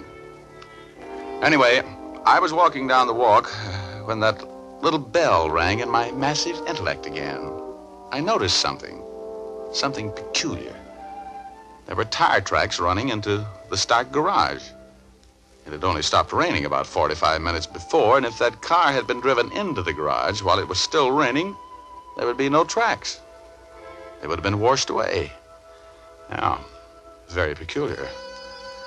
I ran up the driveway and opened the overhead garage door. Then I jumped back. The garage was full of carbon monoxide. I wet my handkerchief in a puddle of rainwater, held it over my nose, and ran into the garage. I wrestled the door of the small coupe open and saw a young girl, unconscious, slumped over the steering wheel. I pulled her out of there. She was dead weight, and carried her into the house. Oh, Helen. Helen. I'm afraid it's a little late for that, Mr. Stark. Where's your telephone? In the hall. Right in the hall. Thanks. I'll get a pull motor squad out here right away.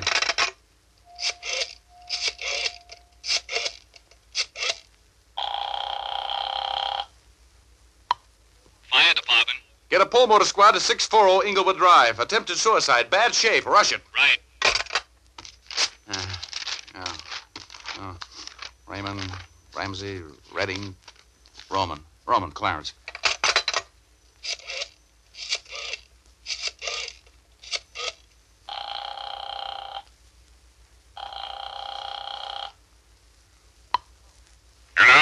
Hello, Lieutenant Urban, please. This is Richard Rogan. It's important. This is Urban speaking, Rogue. I thought I told you to stay here. Look, never mind the argument.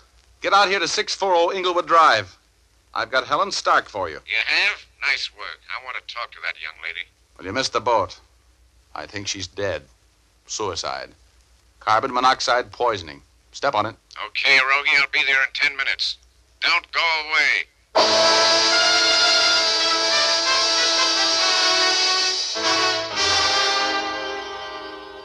I gave Helen Stark my own interpretation of artificial respiration until the pull motor squad got there. Urban arrived on the heels of the fire department, and we went out and looked around in the garage, made some fascinating discoveries, too. The car had run out of gas and stopped turning over, for one thing, and one thing led to another, to coin a phrase. Anyway, Urban and I made a little deal. I went back to the Roman residence, and while he and his boys were being scientific, I sat in the parlor and talked with Mrs. Burgess and Clarence Roman. Mrs. Burgess had recovered her poise to some extent. They were both very anxious to know all about my daring capture of the Stark girl. I'm glad she's dead. I couldn't stand a trial. I'm glad she committed suicide. Yes, I guess it seemed like the only way out. She wasn't very smart about murder, leaving clues all over the place the way she did. Even the cops would have had her in 24 hours. How well did you know the Stark girl, Roman? Rather well. I'd see her around the office a great deal. Harvey was, well, not very discreet about the fact that he was fond of her. Please, Clarence. Harvey's dead. We should forget those things. He was a good husband. I don't know what life is going to be like without him. I just have an idea that it's going to be pretty simple, Mrs. Burgess, and possibly rather short. What do you mean? I mean that the police suspected you and Mr. Roman murdered your husband and Miss Stark. That's a serious accusation, Rogue. Your husband was suing you for divorce, wasn't he, Mrs. Burgess? He knew you were going to be there with Mr. Roman, his best friend, tonight. So he came and surprised you with Helen Stark for a witness, didn't he? And you, Mr. Roman, you killed him, and then you had to kill Helen Stark to shut her up. This is preposterous. Sit down, Roman. You were right, Rogie. We found Roman's fingerprints on the steering wheel of Helen Stark's car. One of the boys just got back with a report that Roman's shoe is a perfect fit in that shoe print outside Stark's garage. I had nothing to do with it. Clarence killed Harvey, and then he chloroformed that Stark girl, and then... You're in this as far as I am. Shut up! I've got more news for you, Roman. Helen Stark isn't dead. The car ran out of gas just in time. She'll be there to appear against you when you're tried for murder.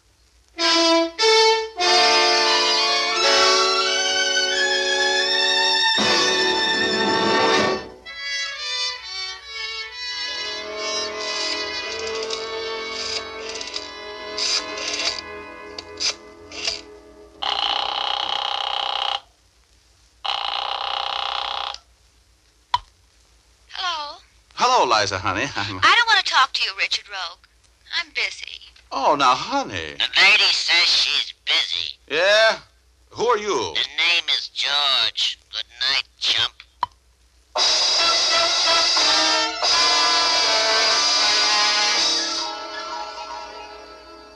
Little drops of rain. The stuff we're getting so much of out here in California right now saved Helen Stark's life. Because if I hadn't noticed those tire tracks, she would have stayed in the garage until it was too late for the Pull Motor Squad to save her. Yes, sir. Little drops of rain put the curse on what was almost a perfect double murder. With the help of my massive intellect. There's only one thing I can't understand. How come a guy as smart as I am gets hit on the head so often? Answer me that, will you?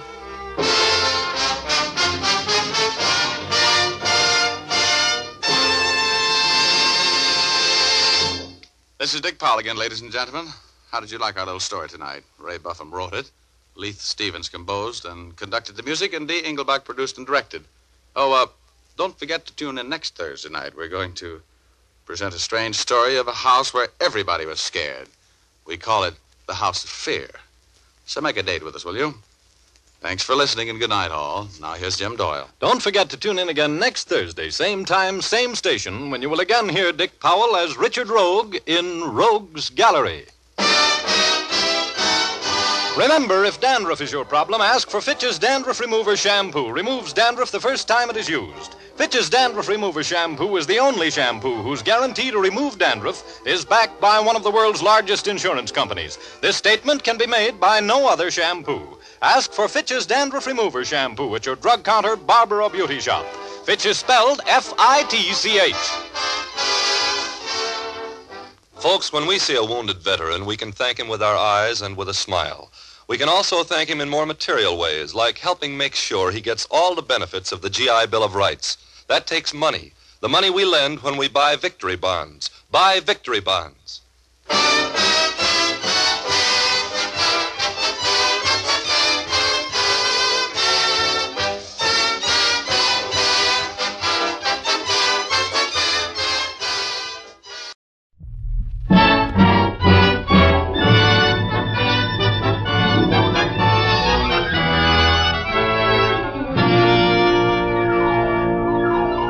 The F.W. Fitch Company presents Dick Powell as Private Detective Richard Rogue in Rogues Gallery.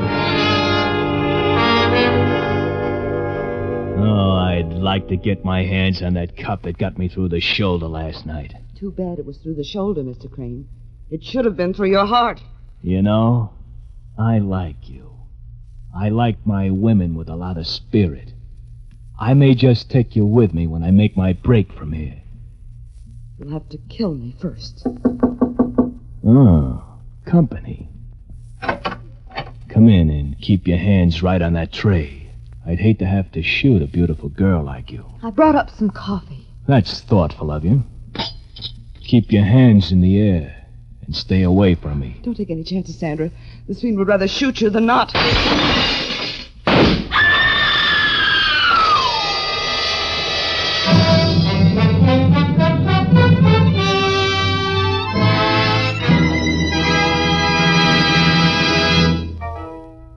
Rogue speaking.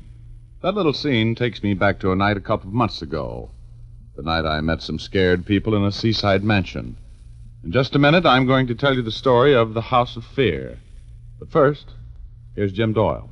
Just talking about a grand product like Fitch's No Brush Shaving Cream isn't really enough.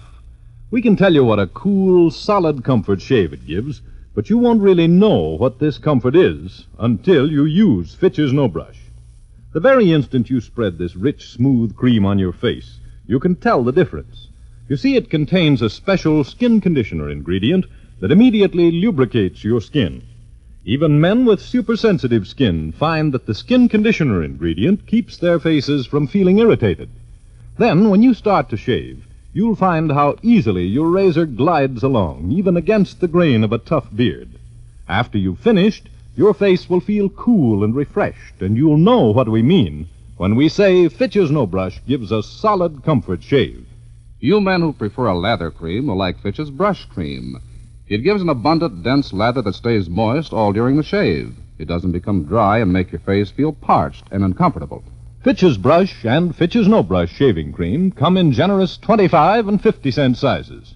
Try it for real shaving comfort. Thank you, Jim. And now I'd like to go on with my story. Okay, here's Dick Powell as Private Detective Richard Rogue in another personally conducted tour through Rogues Gallery.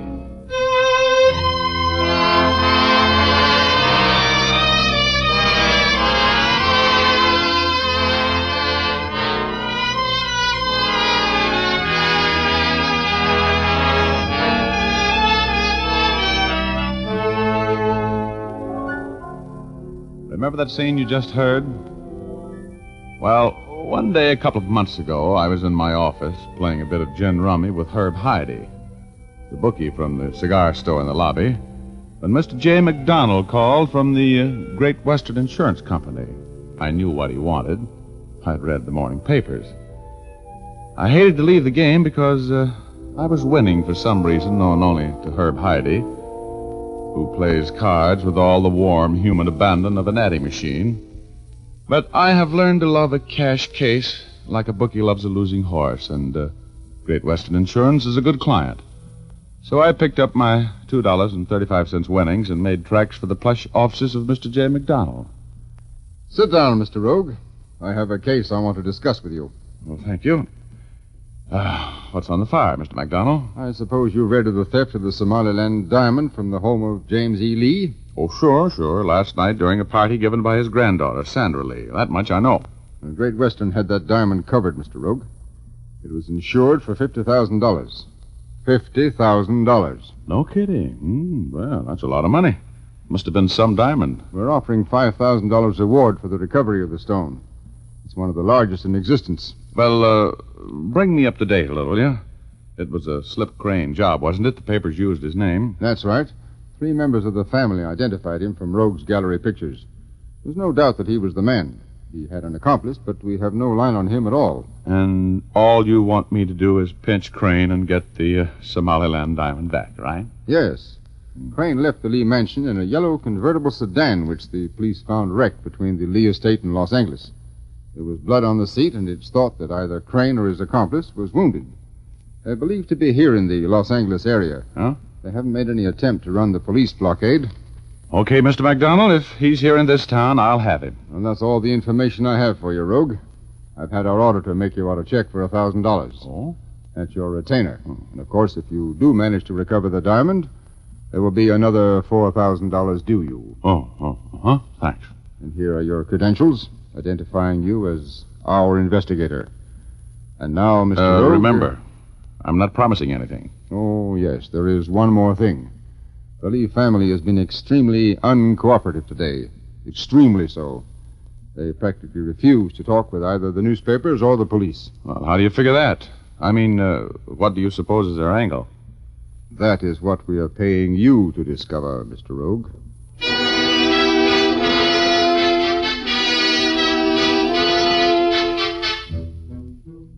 It was about 5 in the afternoon when I took off for the Lee Mansion, which was a show place up the coast about 20 miles. Old man Lee is an eccentric millionaire. His picture is always in the Rotogravure section with his 2 granddaughters, Sandra and Virginia, who live with him. A heavy fog billowed in about 10 minutes before I reached the Lee house, and I drove the rest of the way by ear. By the time I pulled up at the house, my windshield was colored like the side of a battleship and was just about as easy to see through. So I parked in the circular driveway and ran up on the huge front porch. Yes? Richard Rogue, I want to see Mr. Lee, please. I'm sorry. Monsieur Lee is not in. Well, then I'd like to see Miss Sandra Lee, then. I'm sorry. Miss Sandra is not in. Oh? Well, I'll just take a look. Oh, no, you cannot come in. Oh, you could be wrong, dear. There. I'm in.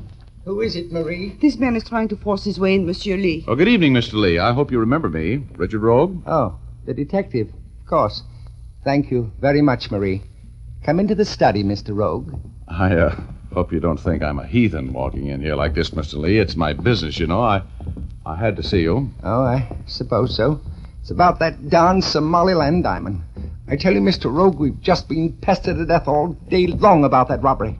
I finally had to tell the police and the newspaper people to go away and let me alone. Well, I don't like to be a pest, but... we have another guest, Sandra, my dear. The detective, Richard Rogue. Mr. Rogue, I'd like you to meet my granddaughter, Sandra Lee. We've met, Gramps. And, Mr. Rogue, I'd like to introduce you to John Wood. He's a house guest. I'm very happy to know you, Mr. Wood. Thank you. I suppose you're here to question us about the Somaliland diamond. Well, that's my job, Miss Lee. I suppose it is. Now, Sandra, please. Oh, my goodness. Oh, Gramps, stop fidgeting. We're terribly tired of talking about the robbery, Mr. Rogue. We've talked with the police and reporters by the dozens, and... well, there's just not anything left to say. You must understand, Rogue, that Mr. Lee has been driven to the verge of a breakdown by this affair. Can't you give your information from the police? No, I can't. You know, I can see why you're tired of explaining what happened, but I'm in a little different position than the newspaper boys. I represent the insurance company, and they had that diamond covered for $50,000, and naturally they're quite interested in knowing the facts of the case. I assure you, Mr. Rogue, that I have no intention of filing a claim against the insurance company. Oh? No intention at all. I just don't want to hear any more about the diamond or the robbery. But Mr. Lee Oh, please, Mr. Rogue. It's Gramps' own business if he wants to take the loss, isn't it? Well, yeah, I suppose it is, but it's a little unusual. And I don't think he should make any such decision under the present circumstances. It's easy to see that you're all upset and jittery, but... and with good reason, really, Mr. Rogue. Mr. Lee has not been well. Couldn't you talk with him tomorrow? No. I'm sure you won't mind, Mr. Lee, if I have a chair here in front of the fireplace. No. It's a terrible night out. Had a tough drive the last few miles. Fog is awful. Yes, I have noticed that the fog is in a little heavier than usual tonight. It's depressing, isn't it? Fog on top of everything else. Oh, Mr. Rogue, I'm so upset. Maybe you better start back to town, Mr. Rogue. It'll be slow going in this fog. What's the matter with you, Miss Lee? You're not the hysterical type. Will you please leave, Mr. Rogue? No. I'm an investigator, and I've got a job to do. I'd be a lousy investigator if I didn't try to get to the bottom of this situation. Who are you protecting? What are you afraid of? Are you accusing us of complicity in the disappearance of that diamond? I don't even know you, Mr. Wood. I'm talking to the Lees. I'm not accusing them of anything. Look, Mr. Lee, crime is my business. I know how to deal with crime and criminals. Why don't you tell me what's on your mind, Mr. Lee? I'm sorry, Mr. Rogue. But as far as I and my family are concerned, the theft of the Somaliland diamond is a closed matter. I have my reasons now. Please go. Yes, you can't do any good staying here. Where's your other granddaughter, Mr. Lee? Where's Virginia? She's returned to her school in the city. Oh, I see. Oh, Grant, please, make him leave. Now, dear. I'm sure Mr. Rogue will be going. Did you ring, monsieur? Yes, Marie. Will you please show Mr. Rogue to the door? Okay. But if you ever feel like you need any help in whatever it is that's forcing you to act like this, Mr. Lee, call me, will you? I'll be waiting for your call. Yes. Yes, I will. I'm sorry, Mr. Rogue. Good night. Good night. Good night, Miss Lee and Mr. Wood. Good night. This way, monsieur. Monsieur Rogue, you are the detective? Yes, that's right. There are strange things going on in this house, Monsieur Rogue. There is much trouble. Yeah? Can you tell me about it, Marie? Well, I... Marie? Yes, Monsieur Wood? Mr. Lee wants to see you in the library. Good night, Mr. Rogue.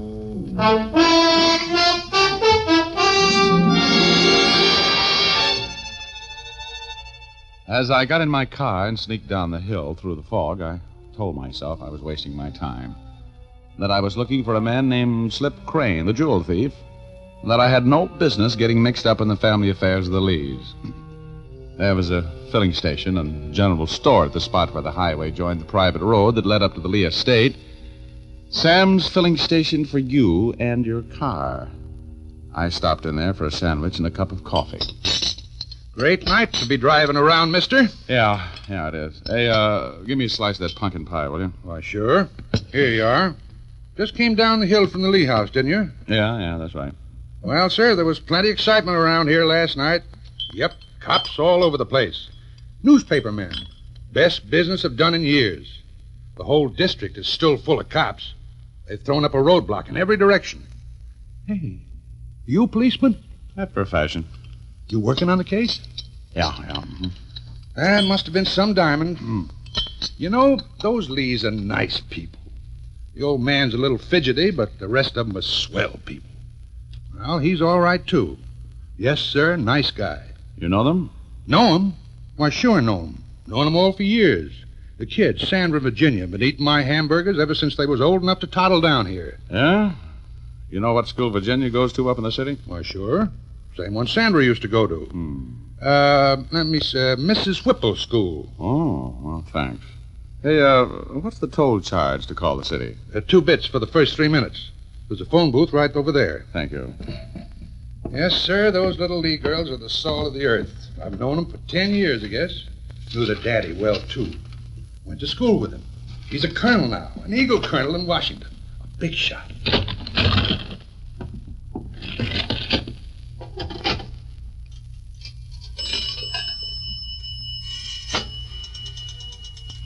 Hello, operator. Please get me Briargate, 63645 in the city.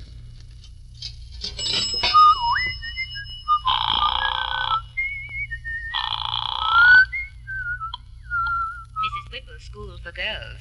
Hattie Smith on duty. Oh, hello. I would like to speak with Virginia Lee, please. Miss Lee? Why, I'm sure she isn't here. She's at her grandfather's home up the coast. She is? Are you sure? Oh, yes. Just a minute. Miss Lee is home, isn't she? Yes, Miss Lee is not expected back until Monday morning. Thank you. Get your party?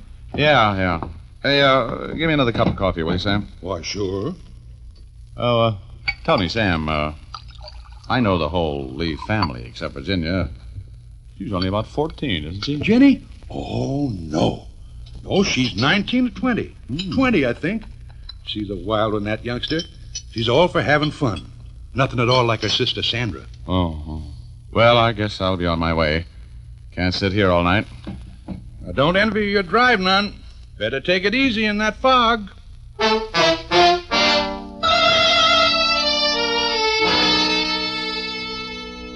It was all as plain as the nose on an anteater's face now. They told me Virginia was back at her school. She wasn't. Sam told me Virginia was a wild one. I knew Slip Crane. He was a smoothie. So 1 and 1 makes 2, and these two were Virginia Lee and Slip Crane. She'd run away with him. That's why the old man didn't want the case followed any further. That's why he was willing to take the loss rather than have the police arrest his daughter with Slip Crane when they caught him for the theft of the Somaliland diamond. I got in my jalopy and drove back to the Lee estate. I wanted to have a talk with that maid, Marie. I parked at the turn in the driveway and walked through the fog toward the servant's cottage at the rear of the main house. I could see a halo of light back there pointing its fingers through the haze. I headed for it across the lawn. I heard a movement behind me, and then... Oh, I caught my dream train for Cloud 8. And who was waiting for me there? Was my alter enemy, Ugor. In trouble again, eh, Rogie? What happened, midget? You got hit on the head. As usual. Who hit me? I didn't see them. It's a wonder you've lived so long, Rogie. Dumb as you are. Wait a minute. It was a Dane that hit me, wasn't it? Was it? I remember the perfume. I remember getting a sniff of it just as you let me have it. That's you, Chief. Sniffing when you should have been ducking. Oh, my head. Oh, you'd think I'd get used to this, but I don't, do I? You know, Rogie, you haven't time to talk with me tonight. Get back downstairs. Oh, just let me rest a while, will you? Oh, can't. Over the side with you. Please, don't push me, please. I'm tired. Over you go. Come on. You got some trouble to straighten up down there. Over you go. Over the side. Look out. Look out. Oh, here I go again.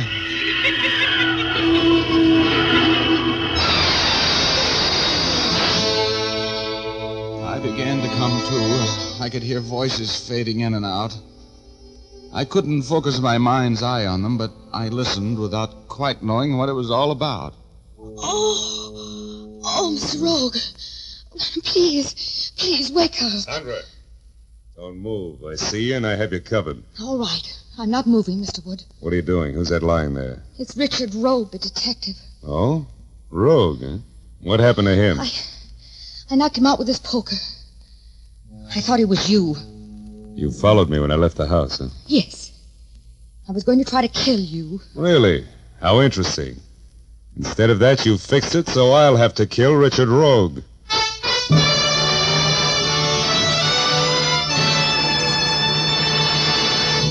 We'll return to our story in just a moment. But first, I'd like to tell you that one of Hollywood's foremost hairstylists remarked recently that most women do not shampoo their hair often enough. She pointed out that movie stars' hair is frequently shampooed every day because they know that beautiful hair must be kept sparkling clean at all times.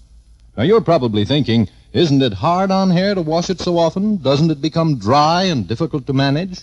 The answer is no. Not if you use Fitch's saponified coconut oil shampoo. Thousands of women in the United States and Canada have found they can wash their hair as often as they like with this shampoo, and their hair is always soft, lustrous, and easy to set. Fitch's saponified shampoo does not dry the hair because it's made from mild coconut and vegetable oils. These pure natural oils are kind to your hair. It makes swirls of rich, fragrant lather that rinses out completely. For Fitch's saponified shampoo contains its own patented rinsing agent. Just rinse with plain water, and the rinsing agent goes to work to remove all remaining particles from your hair, leaving it soft and full of natural highlights. You can get a generous 6-ounce bottle of Fitch's saponified shampoo for 50 cents, and the economical 16-ounce size for $1. Use it often to keep your hair shining and lovely.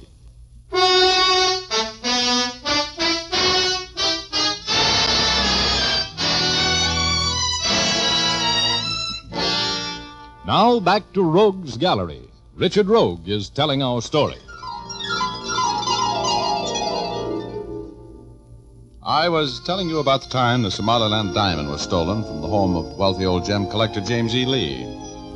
The insurance company put me on the case, and I went out to Lee's secluded country mansion, but got no place. He wouldn't even talk to me about the robbery. I left, picked up a few more clues, and returned. I was walking across the lawn in a pea-soup fog when I was knocked unconscious by Sandra Lee, the old man's granddaughter. And when I returned to consciousness, I played possum and listened to the conversation between Sandra and John Wood, a mysterious house guest of the Lees. So you followed me when I left the house, huh? Yes. I was going to try to kill you. Instead of that, you fixed it so I have to kill Rogue. Do you think that would be smart? He doesn't know anything. No? Come on, help me carry him into the house.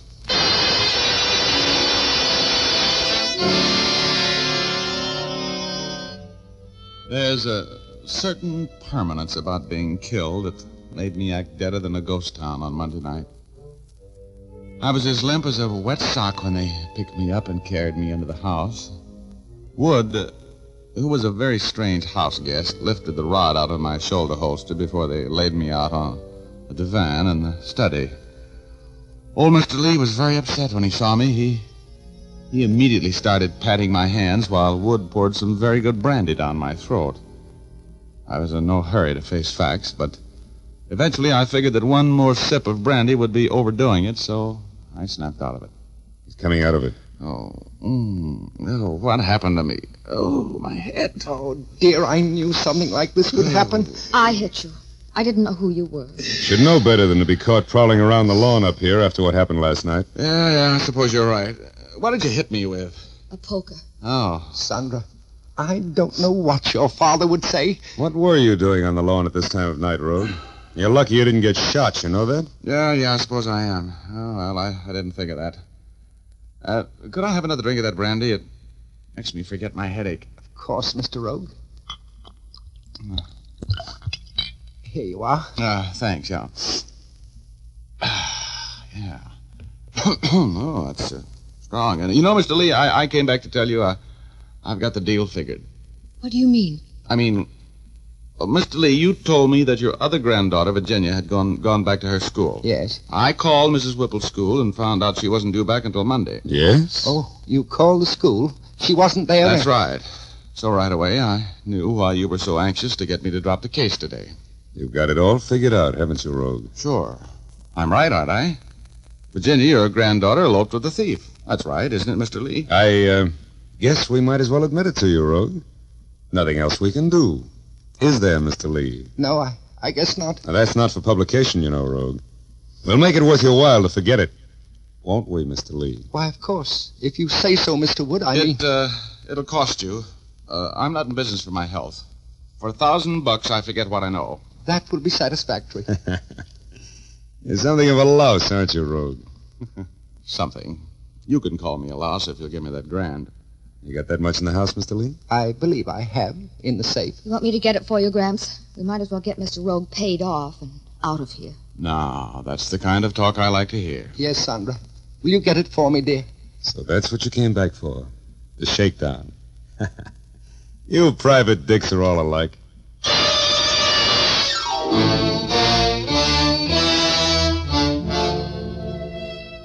For the first time since I'd been carried into the house, Wood was loosening up.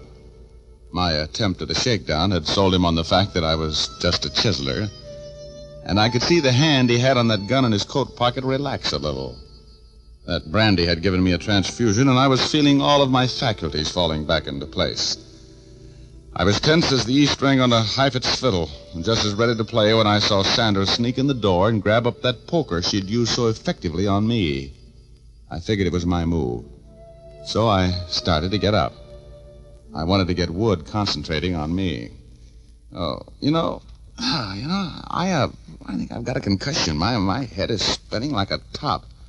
Look, is the skin broken, Wood? I don't know, and I don't care. Well, you can look, can't you? Come here. Better take it easy, Rogue.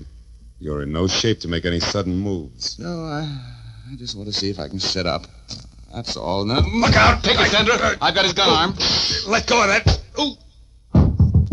Oh, nice work, Sandra. Get his gun? Sure. He's got one of mine, too, that I want back. Sandra, how could you dare with Virginia? I had to do it, Graham. Give me your belt, will you, Mr. Lee? I want to use it to tie up this character's legs. He's one of the men who stole my diamond. He was with that Crane man. They worked together. Yeah, I'm still a little confused. Sandra. Yes? Give me your handkerchief, will you? I want to gag our friend. Incidentally, I was conscious when you explained to him that you knocked me silly by mistake. Please, we must get to Virginia. Poor Virginia. We will, Gramps, we will. Just leave it to us. Where is Virginia? She's upstairs, with Crane holding a gun on her. She's been up there ever since 5 this morning. What? Well, here. Fill it in a little. What happened? These men came back here last I'll night. tell you, Gramps. You mean Crane and Wood robbed you and then came back here and hid out after they wrecked their car and couldn't get through the police blockade? Yes. Crane was wounded. They waited until the police were gone about 5 this morning, then they came in. They kidnapped Virginia and held her in a room. Crane stayed with her, and Wood made us introduce him to the police and newspaper men all morning. Okay. House guest. Okay. Now, this guy's all taken care of. Let's go get Crane. Where is he? He's in one of the front suites, upstairs. In a room that has windows out onto the porch? Yes, the first window at this end of the porch. All right, now listen. In exactly 5 minutes, you knock on the door to that room. Right? This sounds dangerous.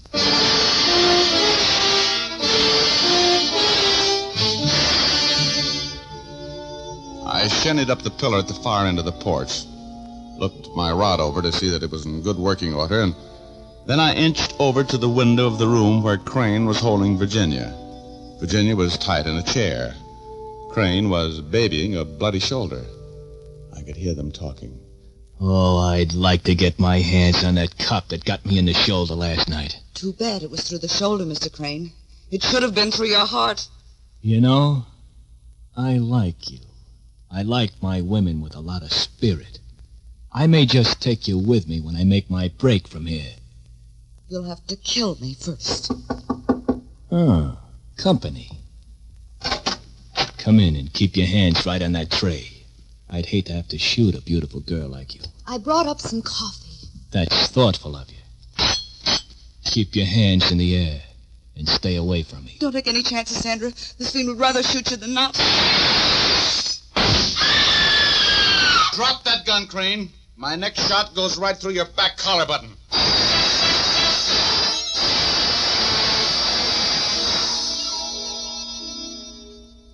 Well, he dropped it.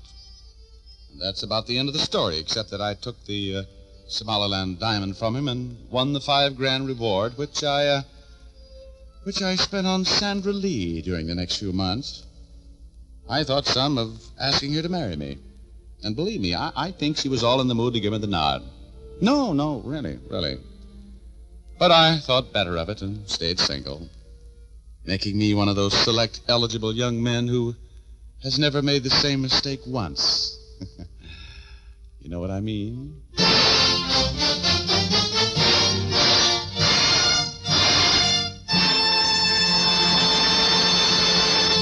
This is Dick Powell again, ladies and gentlemen. Did you miss the murder in tonight's story, or do you think we can get along without one once in a while? Ray Buffum wrote tonight's yarn. Leith Stevens composed and conducted the music, and D. Engelbach produced and directed. But don't forget to tune in again next Thursday night. We're going to present an exciting story about a horse, a jockey, and a murder. We call it Last Race. So make a date with us, will you? Thanks for listening, and good night, all. Now, here's Jim Doyle. Don't forget to tune in again next Thursday, same time. Oh, and by the way, be sure to see Dick Powell in his newest RKO picture, Cornered, at your local theater soon. And as I was saying, don't forget to tune in again next Thursday, same time, same station, when you will again hear Dick Powell as Richard Rogue in Rogues Gallery.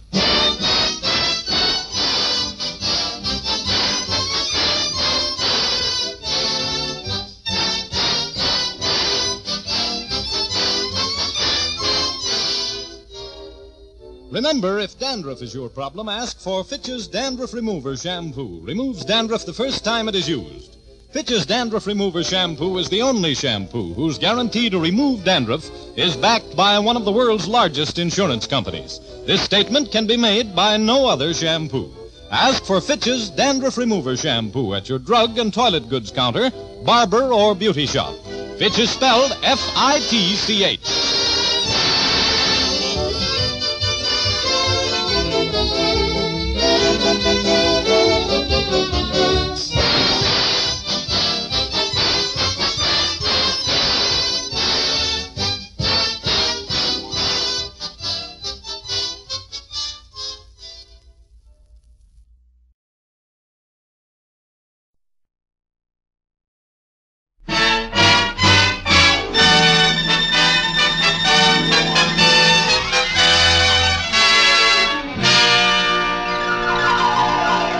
The F.W. Fitch Company presents Dick Powell as Private Detective Richard Rogue in Rogues Gallery.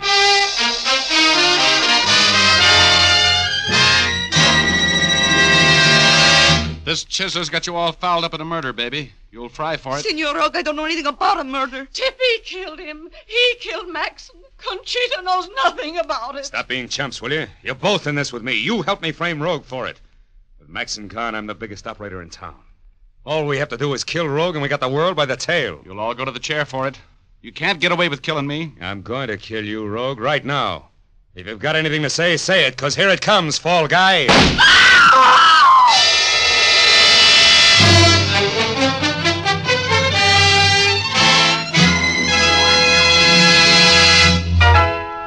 Rogue speaking. This afternoon, I found a little case in my crime gallery that brought back memories. You just heard a little of it, enough to know that I was framed for murder. I call the story Little Old Lady, and I'll tell you all about it in just a minute. But first, here's Jim Doyle, who's going to tell you men how to get a fast, clean shave without having to scrape and slave. You bet I am, Dick. Men, the simple, sure way to a comfortable shave is Fitch's No Brush Shaving Cream. The instant you apply this grand cream to your face, the 3 important shaving ingredients contained in it go to work. They smooth down the flaky top layer of skin and soften up the beard. This makes it easy for your razor to cut whiskers close and clean without nicking or scraping. Among the important ingredients in Fitch's No Brush is a special skin conditioner. This conditioner gently lubricates your skin, protecting it from irritation and burning. After your shave, it gives your skin a cool, refreshed feeling that will linger for hours. For those who prefer a lather cream, there's Fitch's Brush Cream. It gives a swell, hurry-up lather that stays moist and washes off quickly and easily. It, too, contains the special skin conditioner for sensitive skin. Ask for either Fitch's Brush or No Brush Shaving Cream. But for a solid comfort shave, be sure it's Fitch, spelled F-I-T-C-H. Thank you, Jim. And now I'd like to go on with my story. Okay, here's Dick Powell as Private Detective Richard Rogue in another personally conducted tour through Rogue's Gallery.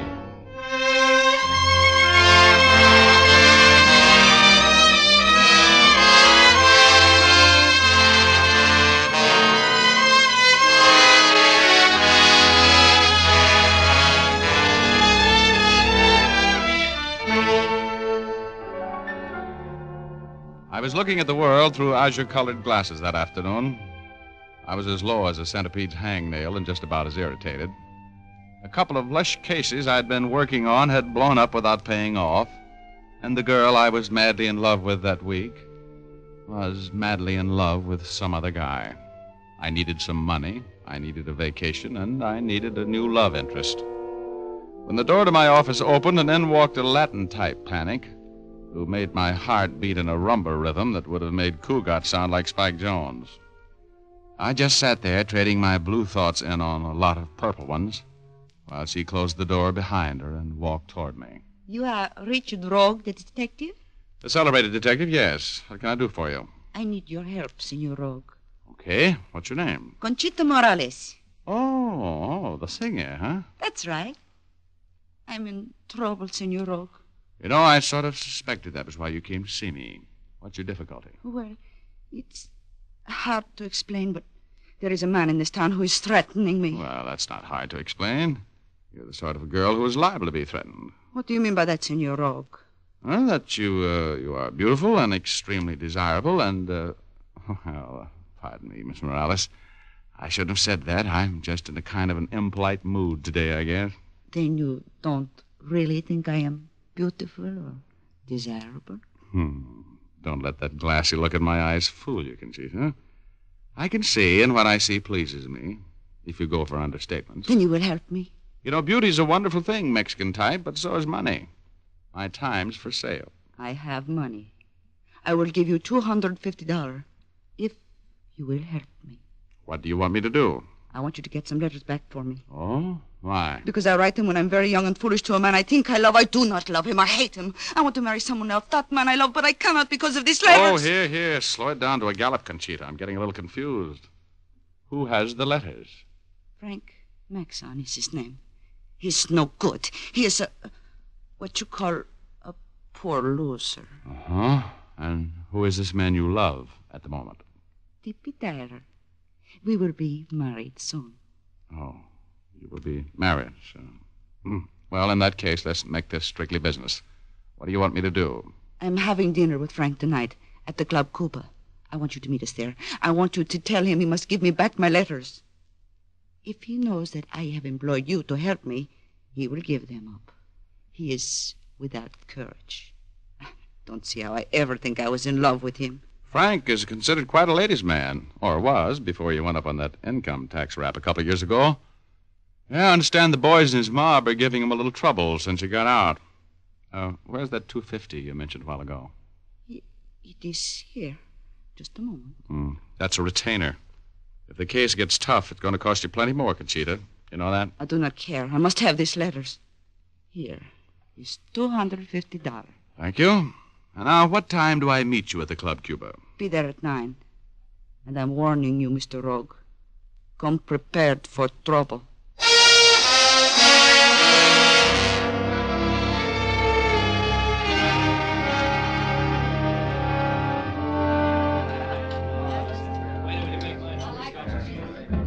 Oh, hello, Senor Rogue. You are late. Sorry, I was held up in traffic.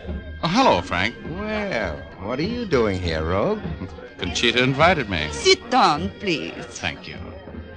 What is this, a surprise party on me, Conchita? Mr. Rogue is working for me, Frank. Yep. I came down to help Conchita recover some letters from you. How about it? Nice of you to be interested, Rogue, but Conchita and I can take care of our own affairs without any outside assistance. Goodbye, Rogue. No, I like it here. Where are the letters, Frank? You bore me, Mr. Rogue. I wish you'd leave. Make him give them to you, Richie Rogue. I want those letters, Frank. You ever hear of blackmail? I'm not blackmailing anybody. Those letters are mine. They came to me through the mail. If I want to keep them, I will. But you're threatening me with them. That is illegal, isn't it, Mr. Rogue? Sure. It's especially illegal for a guy who's out on parole. Who's going to call the cops in on this deal? You, Conchita? Mr. Rogue will handle it for me. Look, sweetheart, it's no go. See? You and I'll just have to work this out our own way. Hit him, Mr. Rogue. Kill him. No. Now, there are ways of handling petty larceny pasties like Frank that you never heard of, Conchita. Look, Frank, you know you've got 2 strikes against you. Are you going to play ball with me? Conchita's mine, and she's going to stay that way, Rogue. She's not getting away from me with your help or any other way. Well, I've asked you 2 or 3 times to get out of here, Rogue. Are you leaving? No. I'm sorry about this. I always liked you, Rogue. Oh, Smitty. Yes, Mr. Maxon? Will you ask the boys to throw Mr. Rogue out, please? If your thugs lay a hand on me, I'll break your neck, Maxon. We'll see. Throw him out, boys.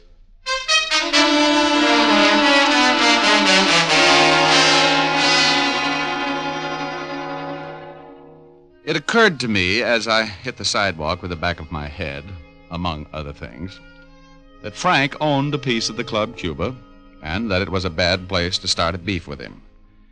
I got up piece by piece, counted my arms and legs, and waited a while for Conchita to come out. She didn't. So I felt in my pocket for that $250. It was there. I went home. The next morning, I went to the office and tried all forenoon to get in touch with my Latin-type client at her swank apartment hotel. The Mayflower couldn't locate her. I had a late lunch, and when I got back to the office about 3, there was a little old lady waiting there for me. A lovely little old lady with rosy cheeks and twinkling eyes with a lot of laugh crinkles in the corners of them. Mr. Rogue? That's right. You waiting to see me? Oh, yes, I was. I've been waiting for quite a while, Mr. Rogue. I just had to see you. Oh, I'll have a chair. Don't tell me you're in trouble. No. Oh, yes, Mr. Rogue, I am.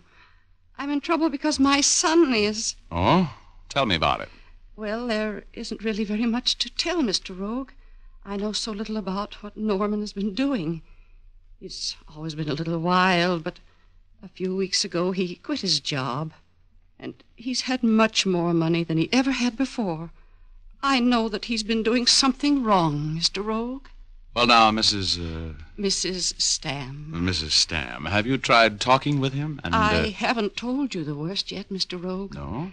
Last night he came home for the first time in 10 days. Oh, I've just been worried to death about him. And when he came in last night, he was so pale. And I tried to talk with him, but he went right to his room. Yeah? He called me after a while, and I went in to see him. And, oh, Mr. Rogue, he'd been shot through the shoulder. He was bleeding badly. Oh, I see. I asked him to let me call a doctor, and he wouldn't. I know that he'd been shot while he was breaking some law. I took care of him as well as I could, and I think he's going to be all right. I want you to come and talk with Norman tonight, Mr. Rogue. Well, Mrs. Stam, I'm working on another case right if you now. just come out and talk with him, you could advise him what to do. He won't pay any attention to me, and I have to get him straightened out, Mr. Rogue. I have a little money, and... Where do you live? In the southwest part of town, at 2673 Spring Lane. Would you come out with me and talk with Norman? I'll pay you for your time, Mr. Rogue. I'll go with you, Mrs. Stam. Oh, thank you. Oh, that's perfectly all right, but please don't plan on me performing any miracles. If your son was shot during a robbery, he's going to have to go to jail. You know that, don't you? Oh, yes, I know. I only want him to do what's right, Mr. Rogue. I don't want him to do anything foolish. No, of course you don't. You have a car? No, Well, we'll take mine. Come on.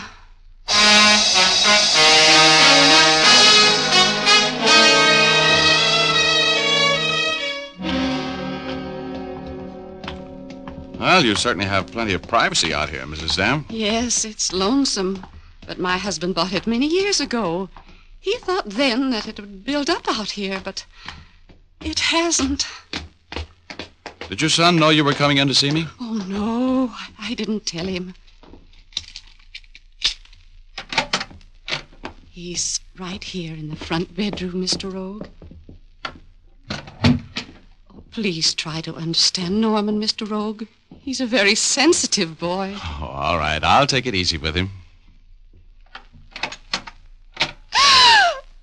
He's gone!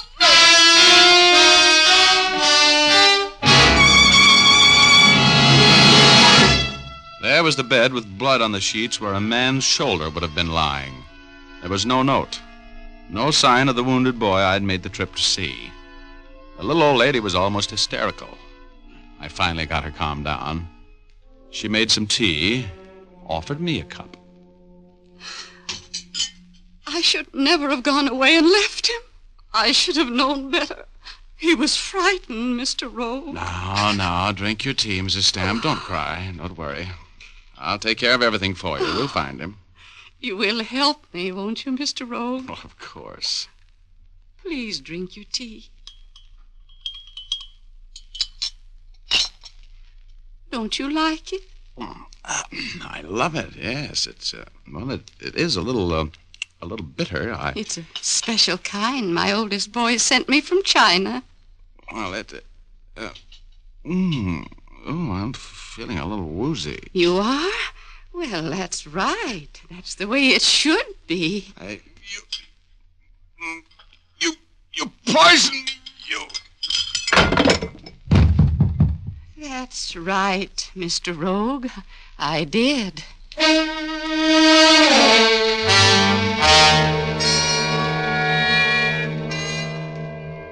My body dissolved before it hit the floor, and a warm breeze wafted me upwards, gently, like a spark out of a chimney. I was drowsy and happy when I hit cloud number 8. I was at peace with the world until I heard that nail-file laugh of my alter ego. Well, Rogie, that little old lady kind of put you away, didn't she? Oh, shut up. Let me sleep, midget. Don't you think you better get downstairs and see what's going on? Why? Oh, there must be some reason why Mrs. Stam, if that's her name, gave you those knockout drops. Look at you, knocked out by Lavender and old Mickey's. Bright boy. Why do you suppose she did it, Pest? Oh, I don't know, but you'd better find out. You're in a jam, Rogie. Oh, I'll bet that Conchita dame fits in here someplace. Get out of here, Rogie. Okay. Don't push, Ugor. You're my friend. Going down. Going down. Next stop, planet Earth. Last car just leaving. Cut it out. Oh, look out. Oh, here I go again. Goodbye, Rogie.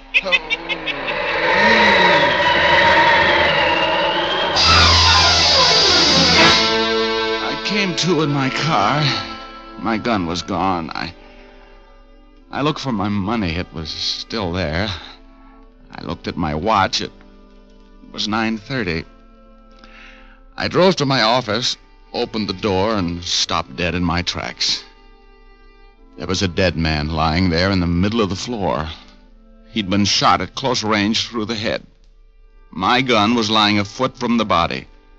The gun that had been stolen from me while I was knocked out. I closed the door and leaned up against the wall to think. I was still leaning there when the door opened. Hello, Rogue. Who's your friend? Hello, Lieutenant Urban. What are you doing here? I got a call telling me you just killed a man. Yeah? Well, that's Frank Maxon, that defunct character there. Your gun? Yeah. Looks to me like we're going to have to hold you, Rogue. For murder.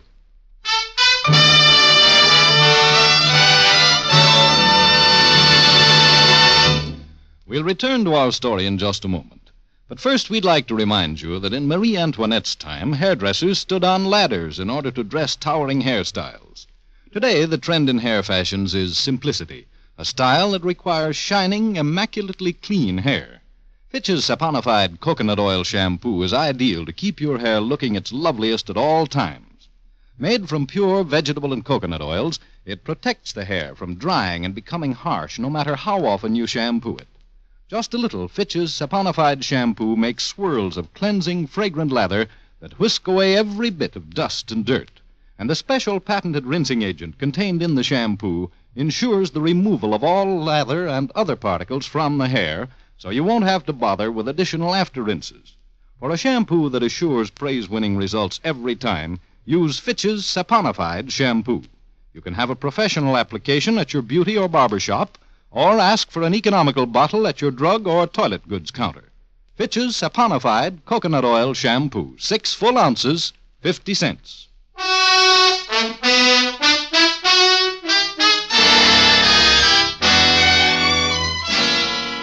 Now back to Rogue's Gallery. Dick Powell, as Richard Rogue, is telling our story. What started out to be a very quiet day brought Conchita Morales, the Mexican singer, to my office. She wanted to get some letters back from a Frank Maxon. I went with her to meet Maxon in a cafe, and we had a brawl in front of plenty of witnesses. After I made a few threats, I got thrown out. Next morning, I tried to find Conchita and couldn't. That afternoon, a little old lady came to my office, told me her son Norman Stam had been wounded in a holdup, and I went with her to her home. When we got there, her son was gone. I drank a cup of tea, which was sweetened with knockout drops, and, I woke up in my car, drove to my office, and walked in to find Maxon, the man I'd threatened, shot to death with my gun. While I was standing there wondering what to do next, Lieutenant Urban of Homicide walked in. Looks like we're going to have to hold you, Rogue. For murder. Oh, I didn't kill him. You threatened him in a cafe last night. Plenty of people heard you. Where do you get all your information? The little bird that told me he was dead. That you'd killed him. Oh, but I just got here. I've been gone since about 3:30 this afternoon. Yeah? Maxon looks like he's been dead since about 7. Where were you at 7? An old lady came in here this afternoon to see me, and I went out to her home with her. You mean you've got an alibi? I don't know. What do you mean you don't know? You either got one or you haven't. Well, I went out to see this woman's son. He wasn't there when we got there. So you came back here and killed Maxon. Look, Rogue, somebody phoned Maxon at 6 o'clock and told him to be here at your office at 7. How do you know so much? We've been on the case since 7:30, Rogie. Looks like you went a little too far this time. Look, Urban, I was doped. I've been out of the picture since about 5:30. And while I was out, somebody lifted my gun. Rogie, just put yourself in my place. I find a guy you've threatened to kill dead in your office, shot with your gun. Yeah. Then instead of an alibi, you give me a fairy story about wicked old witches and knockout drops. Where does this old lady live? This one that kidnapped you? Out southwest on Spring Lane. Let's go out there and talk to her, Urban. Okay? Okay, Rogie. We'll just ride in the squad car, just in case, eh?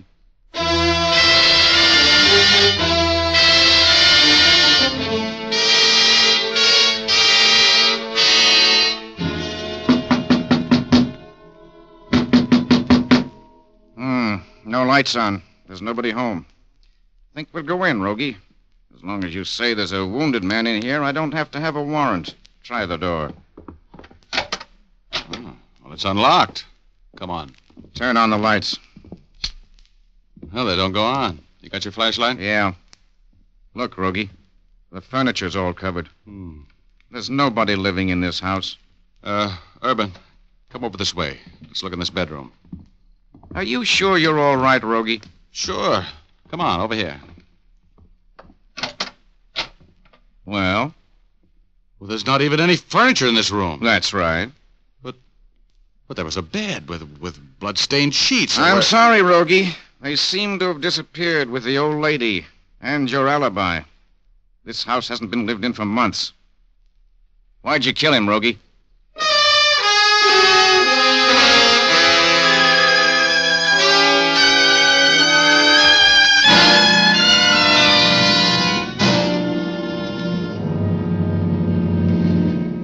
Look, Urban, you know me better than to think I'd pull a dumb rub out like that in my office. Yeah, but there are no fingerprints on that gun but yours, Rogie. And he was killed in your office, and you don't have an alibi. What am I supposed to do? I'm a cop. I've got to believe the evidence. Oh, sure, I can see it that way. Well, I've been framed by an expert. Have any ideas? Some vague ones. Well, I'm gonna pull up here and get some cigars in that cigar store. If you're not here when I get back, I'll expect you at headquarters in an hour. Thanks, Urban. Good luck, Rogie.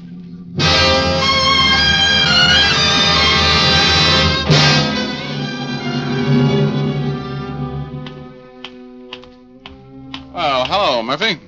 How's my favorite house detective? Oh, hello, Rogue. What are you doing here at the Mayflower, huh? I want to talk with one of your guests, Flatfoot.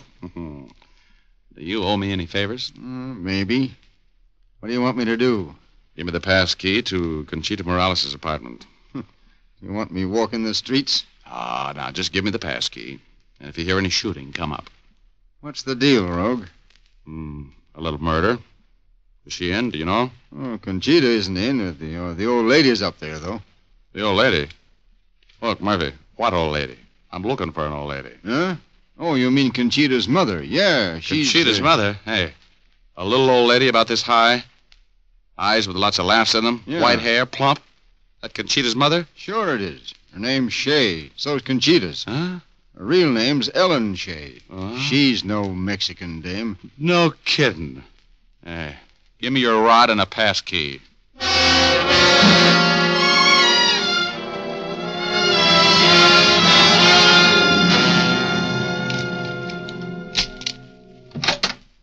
No, don't get up. Please, Mrs. Shea. Just keep your seat. Oh, Mr. Rogue. Yeah, surprised to see me? Yes, I am. A little. I can understand that, Mrs. Shea. You figured me for a murder rap, didn't you? Please don't point that gun at me. For some reason or the other, Mrs. Shea, I don't trust you. No. Where's Conchita, or whatever your daughter's name is, that Latin from Manhattan, that phony Mexican... I won't have you talking that way about my daughter. What do you expect me to call her? After the two of you framed me for murder. Murder? You said that before. What do you mean? Are you going to drop that act? Murder, I said. And murder's what you framed me for. Now, sit down. Where's Conchita? I'm expecting her any moment. Drop that gun, Rogue. Oh, Tippy, where have you been? I've been waiting for you to come in. He keeps talking about a murder. I said drop that gun, Rogue. And why should I drop the gun? Because if you don't, I'm going to pull the trigger on this one. And it's resting at the back of your neck. Come on, drop it. Oh, well. Where did you come from? I was in the kitchen mixing myself a drink, fortunately. Tippy Tyler, huh? I suppose you're the man Conchita's in love with at the moment. That's right. They're going to be married, Mr. Rogue. In the death house, I hope. It's wishful thinking, Rogue. The two of you killed Frank Maxon, didn't you? Killed him? Killed Mr. Maxon? Oh. No, Rogue. You did, according to the cops and all the evidence. You were Frank's right-hand man before he went up, weren't you, Tippy? Mm-hmm. He kind of took over while he was gone. Go on, talk, Rogue. I'm just figuring out what I'm going to do with you. Oh, Conchita. Hello, Mama.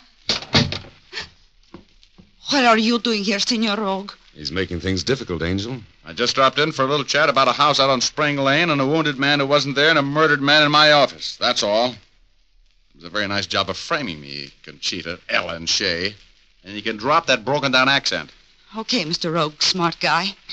What happened? Who was murdered? Well, you ought to know. You helped to plan it. I did not. I don't know what you're talking about. I've been arranging things for us, Conchita. Frank Maxon is dead. Your mother helped arrange it. I didn't know what I was doing, Conchita. Honest, I didn't know. That's a lie, and you know it.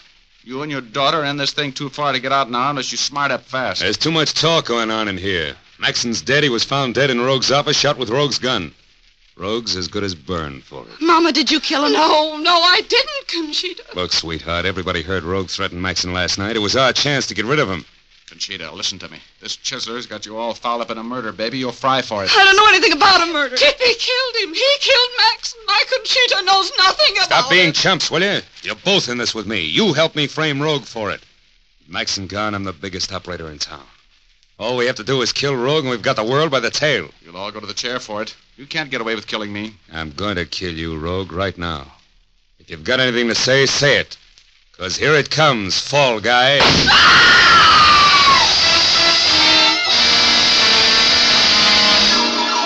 The little old lady picked up my gun and let Tippy have it right between the eyes. He never knew what hit him. The house dick came charging in, and she told him the whole story. Tippy owned that house she took me to.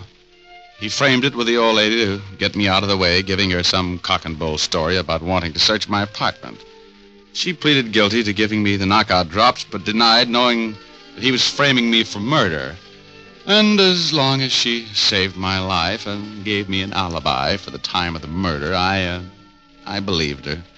The judge let her off with a suspended sentence at my request. Conchita was very grateful to me. And when Conchita, she was grateful, oh, the angel she sang. Oh, brother.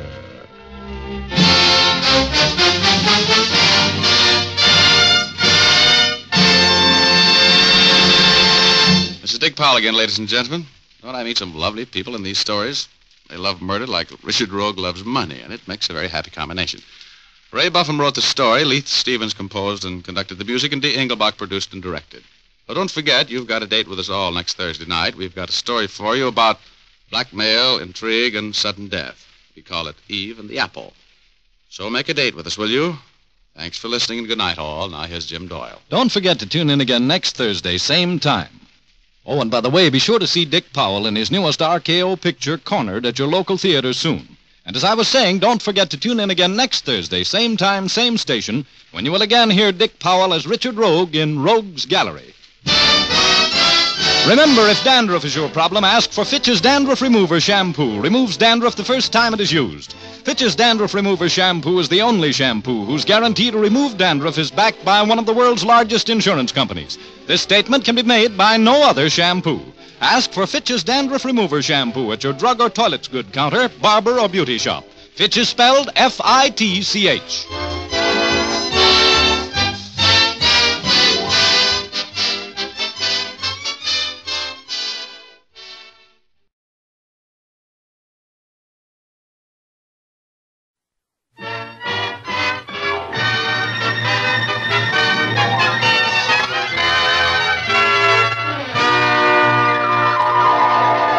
F.W. Fitch Company, makers of those fine Fitch products, presents Dick Powell as Private Detective Richard Rogue in Rogue's Gallery.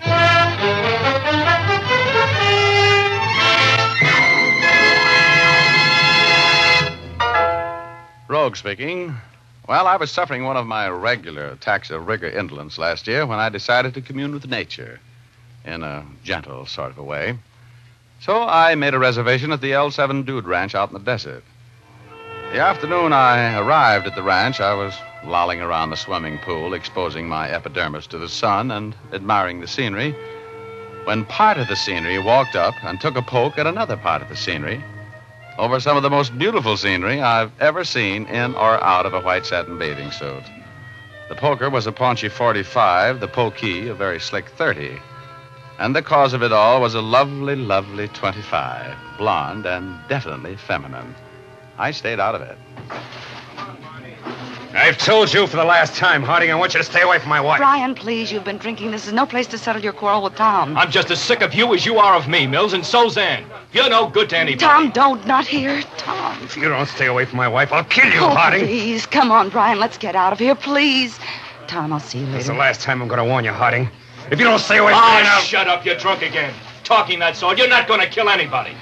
I'll see you later, Ann. Come on, Brian, let's go now. Would you mind talking to me? I'm a little embarrassed. Oh, hello. Why don't you just look the other way? That's what I'm doing. Maybe it's because I want to see Tom Harding get what's coming to him. You don't like Mr. Harding? Well, no. He considers himself the world's most attractive man. Well, that's silly. I'm the world's most attractive man. How nice. I'm the world's most attractive woman. Well, what a couple we'd make. You like to know my name? I know you. You're Richard Rogue. Been reading my mail. No, but you're a very famous person. I've seen your picture in the paper lots of times. Society page, of course. Was it? I don't remember. Well, that's thoughtful of you. What's your name? Lucia Logan. Should I know it? Not unless you're looking for a secretary. That's what I am. Like to ride? Love it. Some of my best friends are horses. You're lucky. Some of my best friends are skunks. Want to go for an early morning ride with me tomorrow? Tomorrow we greet the dawn on horseback and, Yeah? I'll wear a coat to keep me warm, Richard.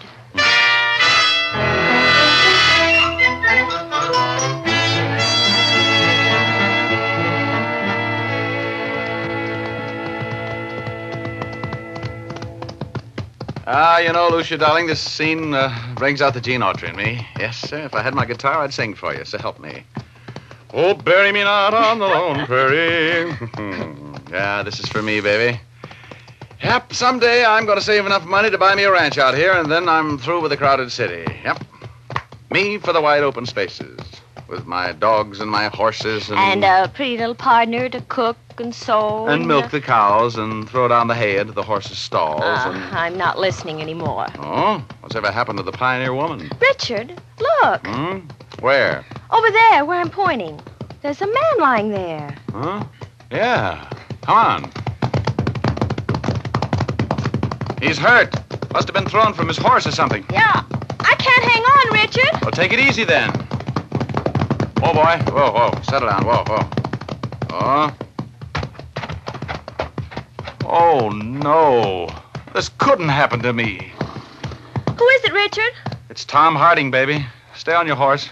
Is he unconscious? No. He's been shot. He's dead.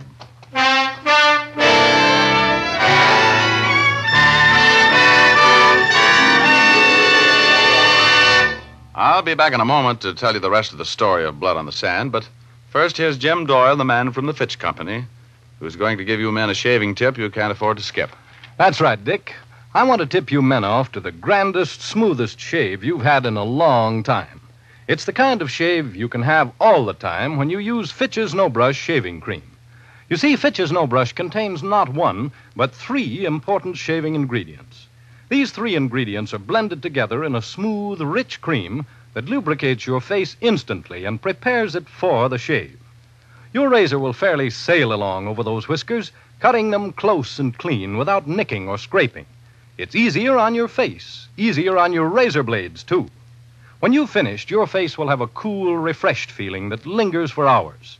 No fooling, fellas. For a really solid comfort shave, switch to Fitch. Men who say there's nothing like lather to give a smooth, swell shave will find Fitch's brush cream is tops. It gives a rich lather that stays moist longer, rinses off easier. Next time, make it Fitch's shave cream, either brush or no brush type. 2 handy, economical sizes, 25 and 50 cents.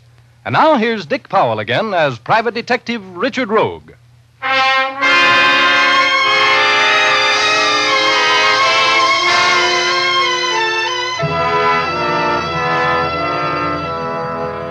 As I was saying, before Jim Doyle put in that pitch for Fitch, when the great outdoors called me down to the L7 Dude Ranch on the desert for a 2-week vacation, I didn't expect to meet a dream girl like Lucia Logan.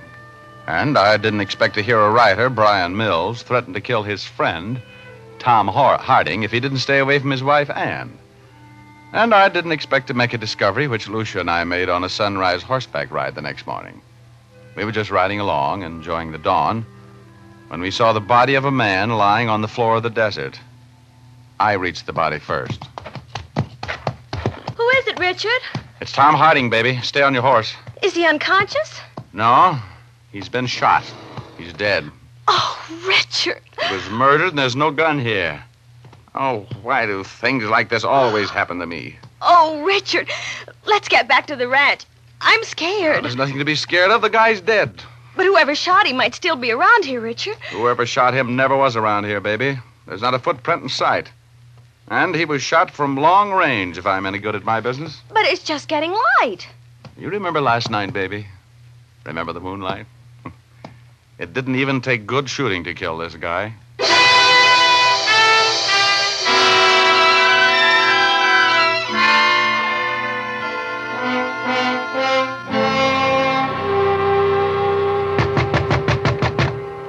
Come in. Hello, Rogue. Oh, hi. You're Sheriff Kane, I take it from the badge. That's right. I just got back from looking at that body you found for me this morning. Yeah? He was shot with a .32-20 rifle, a deer gun. No kidding. Wow. Have you figured out where the killer was when he did the shooting? My boys are checking. You, going to help me out on this case, Rogue? I'm on a vacation. Well, I can use any help you want to give me. I'll swear you in as a deputy. No thanks, Kane. Believe me, I want no part of it. I'm up here for a rest, and I'm going to have it. Well, let me know if you change your mind. I sure will. Oh, by the way, any ideas on who would want to kill Harding? Well, I just got here yesterday afternoon. I don't know anything about the guy. But you heard his life threatened yesterday at the swimming pool, didn't you? Oh, you know about that, huh? Mm-hmm. I just wanted to know how much you weren't going to cooperate, Rogue. Well, I knew somebody would tell you. Now, just leave me out of it, Kane. I pass. Well, sorry. I'll see you later, Rogue.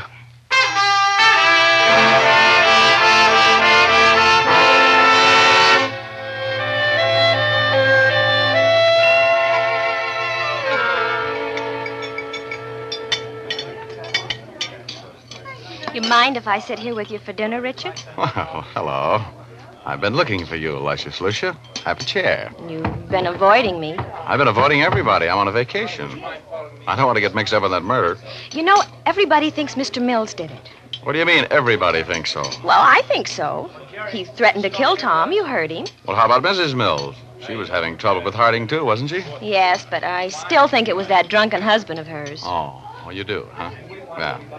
You want a tip from me, baby? What? Don't be going around having hunches about murders. And if you have them, shut up about them. Stay out of it. Well, the sheriff won't let anybody leave the ranch. You came here for a week, didn't you? How about a ride in the morning? We didn't get very far with that one this morning, did we? Mr. Rogue? Yeah? Oh, hello, Mills. Could I see you for a moment, Mr. Rogue? Well, I'd like to eat my dinner if they ever serve it. Oh, perhaps later, huh? Well, what do you want to see me about, Mills? In your professional capacity, Mr. Rogue. I'm not in my professional capacity. Could I drop by your cabin later this evening? Well, sure, if you can walk that far, I'll be there. Thank you. My goodness, you're popular. Just like being with a movie star. Yeah. Say, how about that horseback ride in the morning? Want to try it again? I'd love to. Such exciting things happen when I go for rides with you.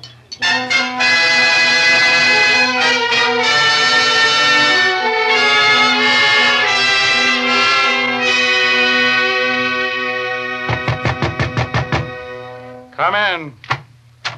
Oh, hello, Mills. Come in. My wife is with me, Rogue. Huh? Oh. How do you do, Mrs. Mills? Hello. Oh, wait a minute. I'll get these bottles off the chair and we can all sit down. These cabins weren't built for entertaining large parties, were they? No, they weren't. Oh.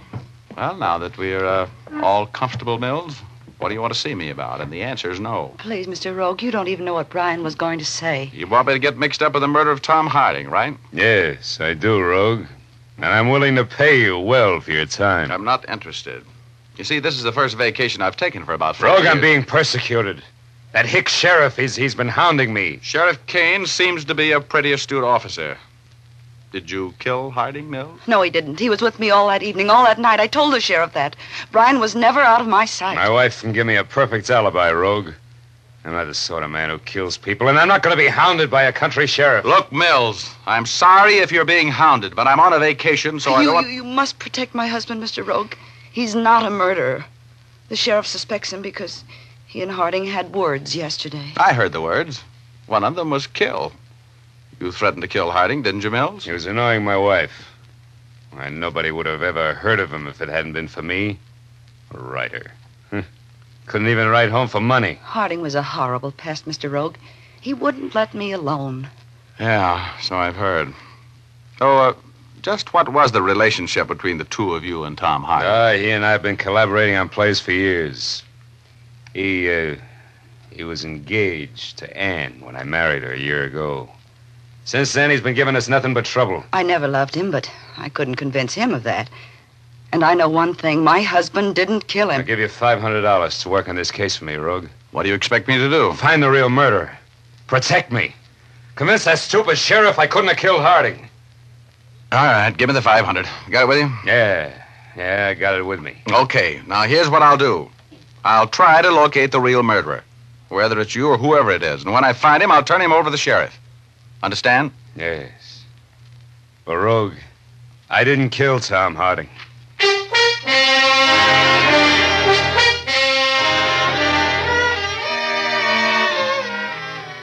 I don't know what it is about money that frays my immoral fiber, but when the man handed me those nice, crisp $100 bills, all my bad intentions about enjoying my vacation disappeared like friends when I'm broke. After Brian Mills and his glamorous wife left, I smoked a cigarette and turned in. I was going riding at dawn. And when I got to the stables next morning, Lucia wasn't there yet, but Mrs. Mills was. She was wearing a riding habit to which no horse nor man would ever say nay, and of all things, a pair of pigskin play shoes.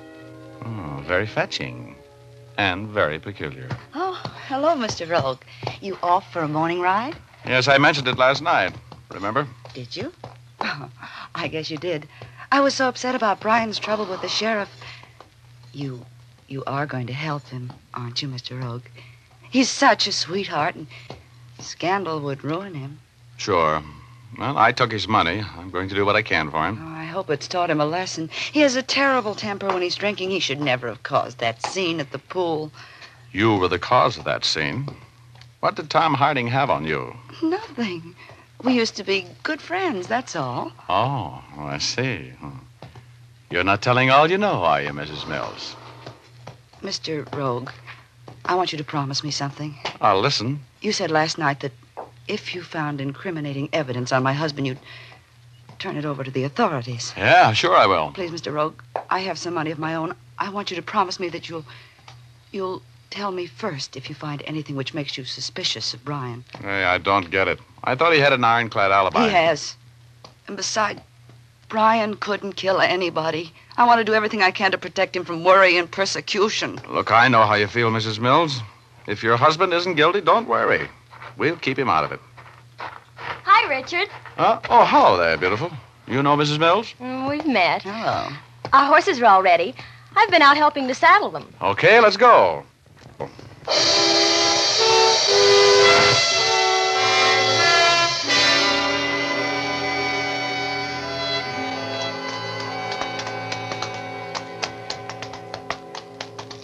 I don't like this, Richard. Climbing mountains on horseback. What do you think of Mrs. Mills? I don't. There's a method to my madness, baby. I'm a working man today. You are? Who are you working for? Secret. You've decided to get mixed up in that murder, haven't you? Yep, something nice happened to me. That's what we're doing here at the spot where we located that body. I was sighting in on this pile of rocks. Are you being mysterious? No, not especially. Today I'm being a detective.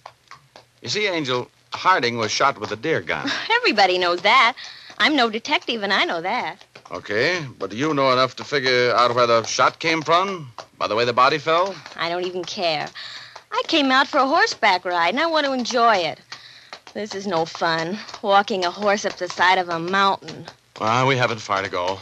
Just stay with me a little longer.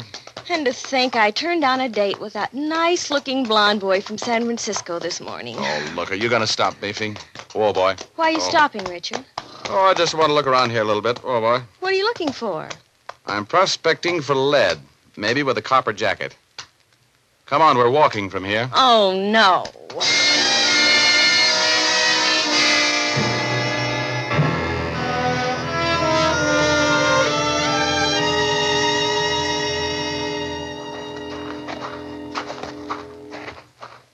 Come on. I want to take a look behind that big rock up there. I'm going to be so stiff, I won't be able to dance tonight. Good.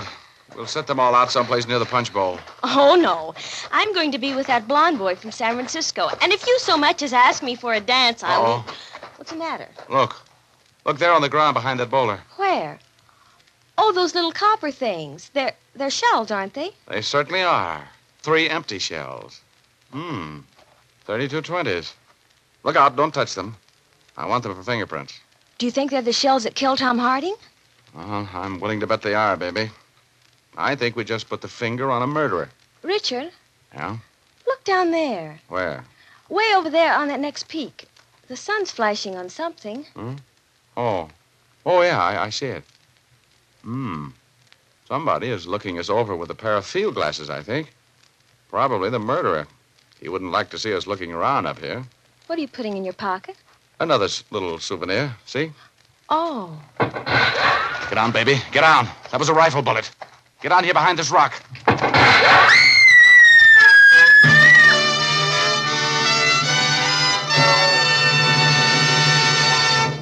Our story will continue in just a moment. But first, I'd like to remind you that the holiday season coming up will be the gayest in years, with peace on earth at last a reality.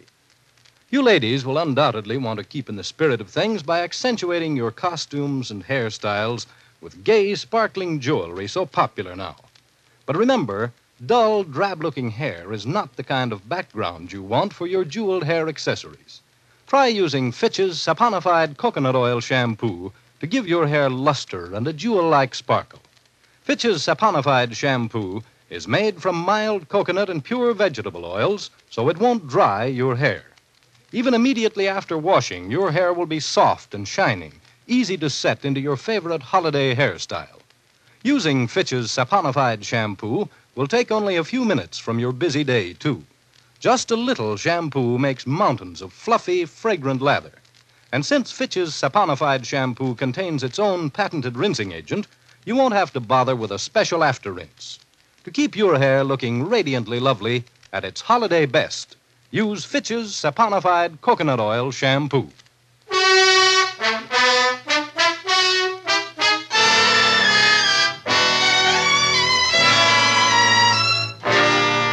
And now we return to Rogues Gallery with Dick Powell as Private Detective Richard Rogue. My thoughts were as bitter as a quinine sandwich as I ducked down behind that boulder and listened to the bullets sing. With the whole world to get killed in, why did Tom Harding have to pick out a dude ranch where I was sweating out a vacation? I reached into my pocket where I'd put the empty rifle bullets. The killer had fired at Harding, and they were there. I felt in my back pocket, and the other clue I'd found was safe. I tried to pull Lucia down beside me just as I heard another bullet sing. Lucia screamed, and my heart did a handspring in my throat. Oh, I'm shot.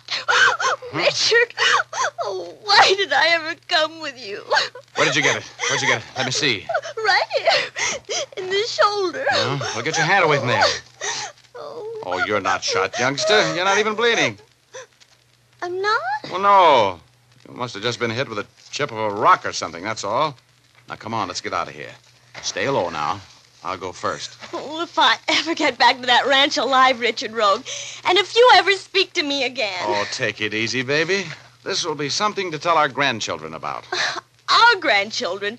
Richard Rogue, I never want to see you again.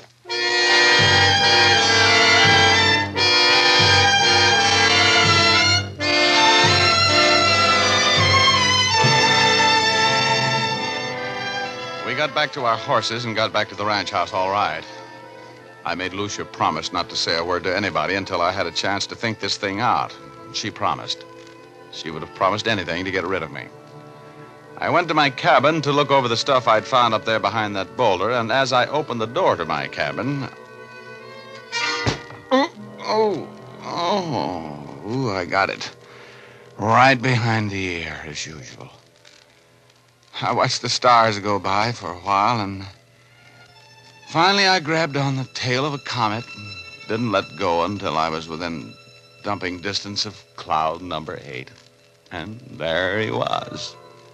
My alter enemy, Ugor. right, Rogie? Yeah. Oh, what happened? Somebody wanted to know what you found up there on that mountain. You should have stuck to your vacation, Rogie. Well, whoever it was, I'm going to have them over a barrel in a few minutes. Oh, I got to get back there. Help me. Oh, you better rest a while. I can't. So long, Midget. See you next week. So long, Rogie.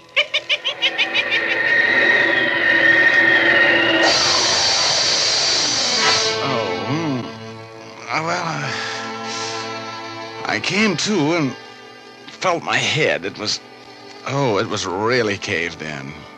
Whoever hit me used a piece of firewood. I looked in my pants pocket. The handkerchief I'd wrapped the empty cartridges in was gone. I grabbed at my back pocket, and it was there. That other little clue I'd picked up there behind that boulder. I staggered to my feet, and I headed for the main ranch house. I saw the sheriff's car outside. I wanted to talk with him. Rogue! Hey, what's the matter? What's happened to you, man? Oh, nothing much. Somebody just battered my brains out, that's all. Oh. Yeah, I want to talk with you, though. Come on. Sure. Well, I've been working on that murder for you. Oh, swell. Yeah, I was hired by one of the suspects. Not Mills. Yeah, that's the guy. Oh, he's guilty as the devil, Rogue. How do you figure? Motive.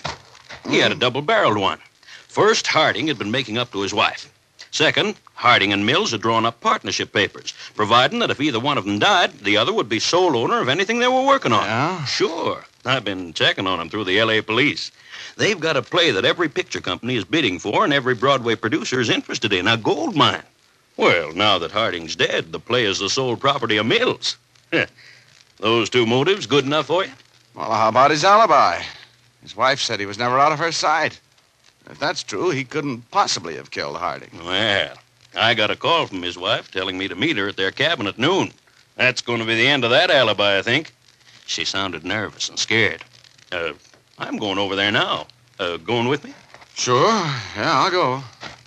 Oh, I found the place where the killer waited for Harding to keep his date to be killed. Oh, you did, huh? Yeah, and I also found the casings from the bullets that killed him. Well, where are they? Any fingerprints? Somebody just knocked my brains out and took them from me. Oh, how long ago?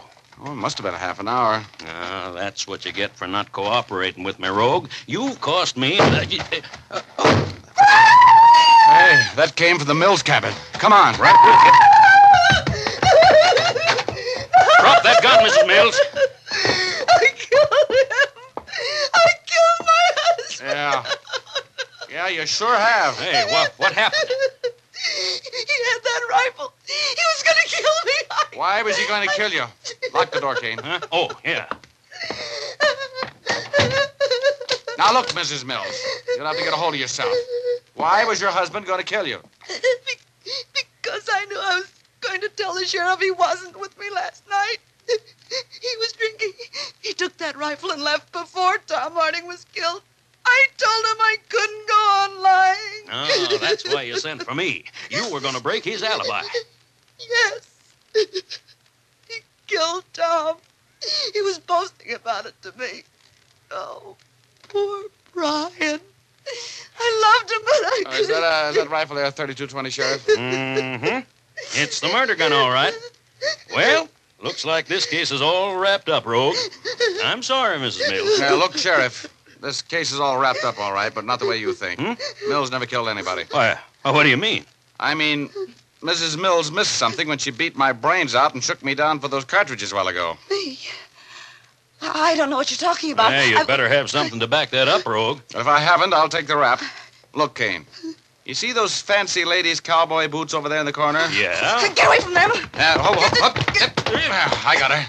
Bring those boots over here, Kane. Let go of me. Okay, Rogue. How about letting me in on it? Well, half the heel's gone off the left boot, isn't it? Yeah? Let go of me. If you don't stand still, Mrs. Mills, I'm going to slug you. I've got that broken boot heel right here in my pocket, Kane, and I had a witness when I found it this afternoon. Up there behind that boulder where Mrs. Mills here waited for Tom Harding to keep his date with her and a couple of slugs from a 32-20.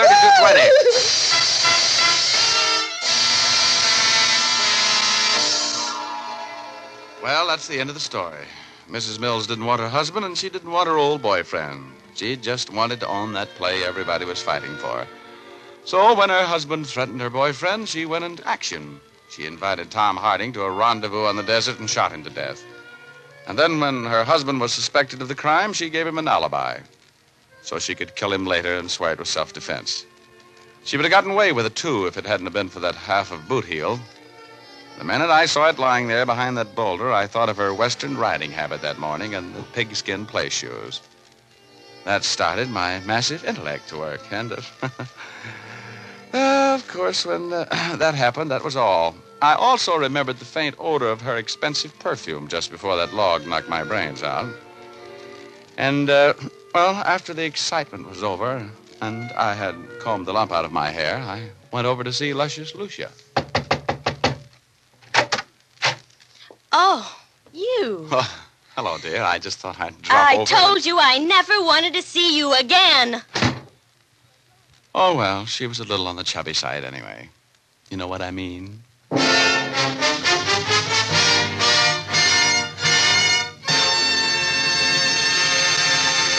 This is Dick Powell again, ladies and gentlemen. Believe me, Richard Rogue is the only man who ever made money on a dude ranch vacation. We hope you enjoyed our story. Ray Buffum wrote it, Leith Stevens composed and conducted the music, and Dee Engelbach produced and directed. Don't forget now, we all have got a date next Thursday night. We're going to do a little story about murder, arson, and a lovely lady. We call it Fortune and Furs. So make a date with us, will you? Thanks for listening, and good night, all. Now here's Jim Doyle. Don't forget to tune in again next Thursday, same time. Oh, and by the way, be sure to see Dick Powell in his newest RKO picture, Cornered, at your local theater soon. And as I was saying, don't forget to tune in again next Thursday, same time, same station, when you will again hear Dick Powell as Richard Rogue in Rogues Gallery.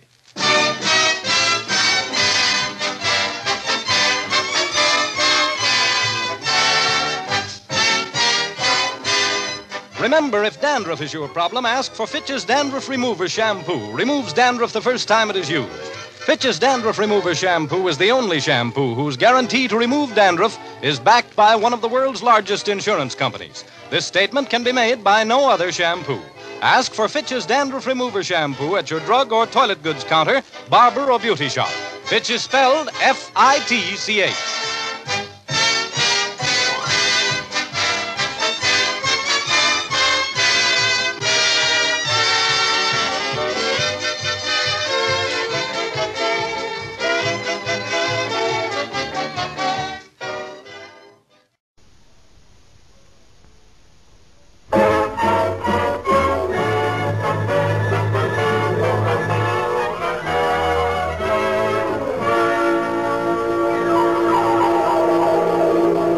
The F.W. Fitch Company, makers of those fine Fitch products, presents Dick Powell as private investigator Richard Rogue in Rogue's Gallery.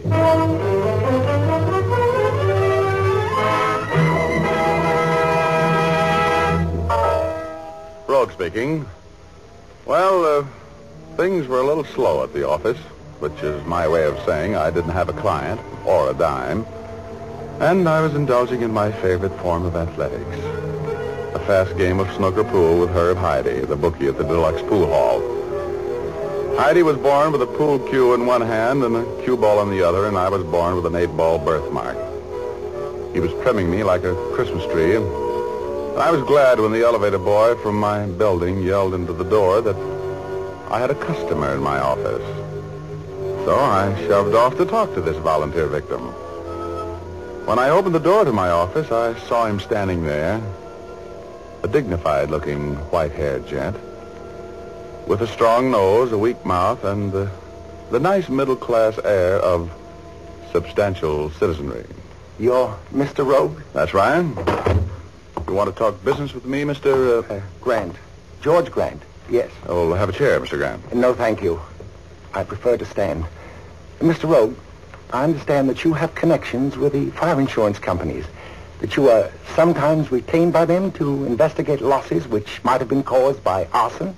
That's right. Go on. Are you interested in the fire at the Matthews Fur Company warehouse a week ago? I could be. That fire was arson, Mr. Rogue. Mm-hmm. I can tell you some very interesting facts about it. Well, good, good.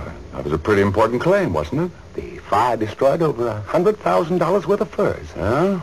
Well, start talking, Grant. I'd like to have $1,000 before I talk with you, Mr. Rogue. Well, I don't usually pay out that kind of money until I know what I'm buying. I'm not saying a word, sir, till I get $1,000. I've been double-crossed once on this deal, and I don't intend to take a chance on getting the same treatment from you. Just how much did you have to do with this torching, Grant? I don't intend to answer that question. Do I get my $1,000, Mr. Rogue? Come back in an hour. You have the money for me then? Yeah. Come back in an hour. And your story had better be good, Grant. I'm a busy man. I haven't time to fool around with crackpots. I'll have the proof. Okay. So long now. Oh, it's 4 o'clock, Grant. I'll see you at 5. On the dot, right? I'll be here.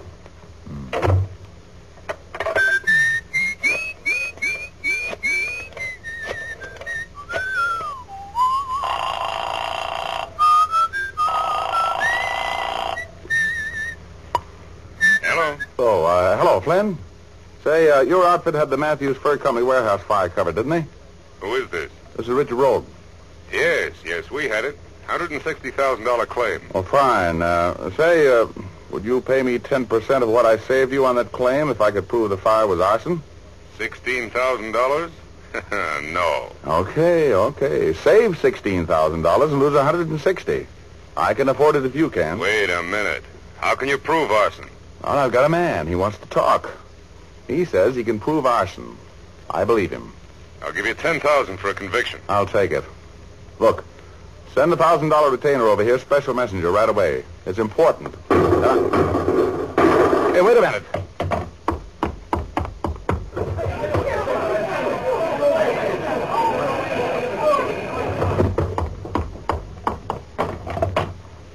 Hello, Flynn. Yes, where have you been, Rogue? Well, my source of information has just been eliminated. But the deal's on. What do you mean? Well, he must have known too much. He's been murdered.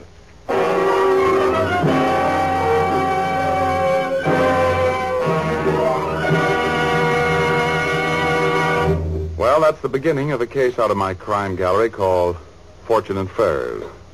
I'll tell you the rest of the story in a minute, but first here's Jim Doyle, who's going to tell you men how to shave off stubble without fuss or trouble. Thanks, Dick.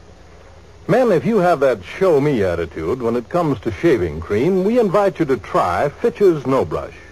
We think it has the qualities you want in a shaving cream: a smooth, non-greasy texture, a skin conditioner ingredient to protect sensitive skins, and a fast action that instantly prepares your face for the grandest, coolest shave you've ever had.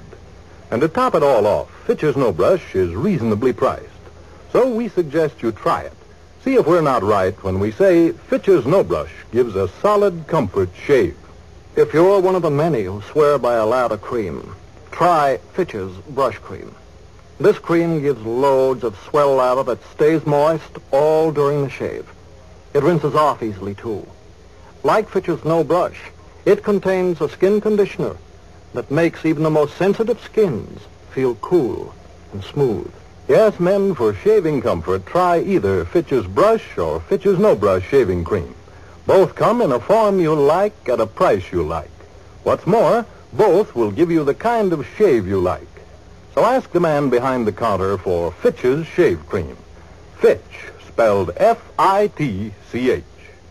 And now back to Dick Powell as private investigator Richard Rogue in Rogue's Gallery.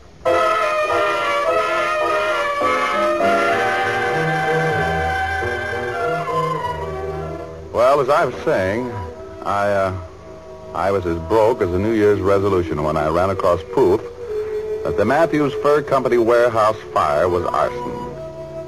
I called Louis Flynn, who headed up the Fidelity Fire Insurance Company, and made a deal with him for $10,000 if I could prove that the fire was of incendiary origin. And while I was talking with him, George Grant, my witness, was killed leaving the building. Well, I couldn't afford to lose a $10,000 fee right then, so I took a fast distance to the home of the late George Grant. I knocked at the door. What do you want?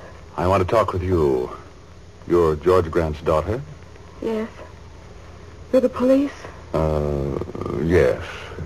Come in. Oh, thank you. I suppose you want to question me about my father's affairs. Yes, that's right.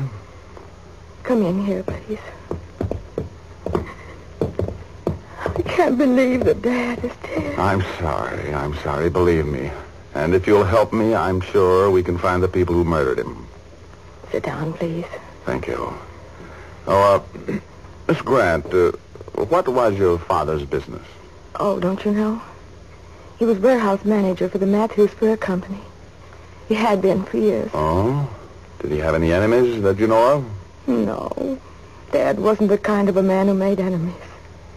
He was... Well, he was sweet. Oh, I don't know.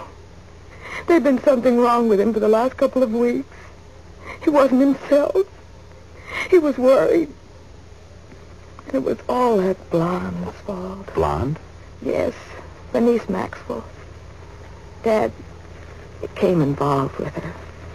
And he was spending too much money on her. Much too much money. How long ago did he meet this Miss Maxwell? Oh, about a month ago, I guess. She deliberately chased him. She must have had some reason for it. Dad was no great catch. He was just a little guy working for a salary, trying to get along. Well, you say he's been acting strangely. In what way? Could you break that down a little bit for me? Well, I'll try.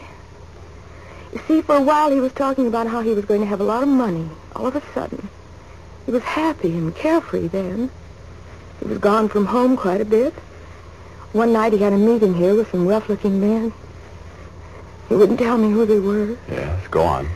Then after the warehouse fire, he was depressed. And he talked about... He talked about killing himself. I knew he was in some awful trouble, but he wouldn't talk with me about it. He just kept calling Bernice Maxwell. She wouldn't answer the phone even. Did your father talk with you much about the fire? No. But I'm sure that fire had something to do with his murder. I know it did. That Maxwell woman has something to do with it, too. Who do you suppose that is? I think I know. Oh, please don't go away. I don't want to talk to anybody else. If you stay here, maybe they'll leave. This the residence of George Grant?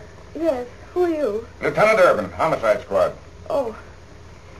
Won't you come in?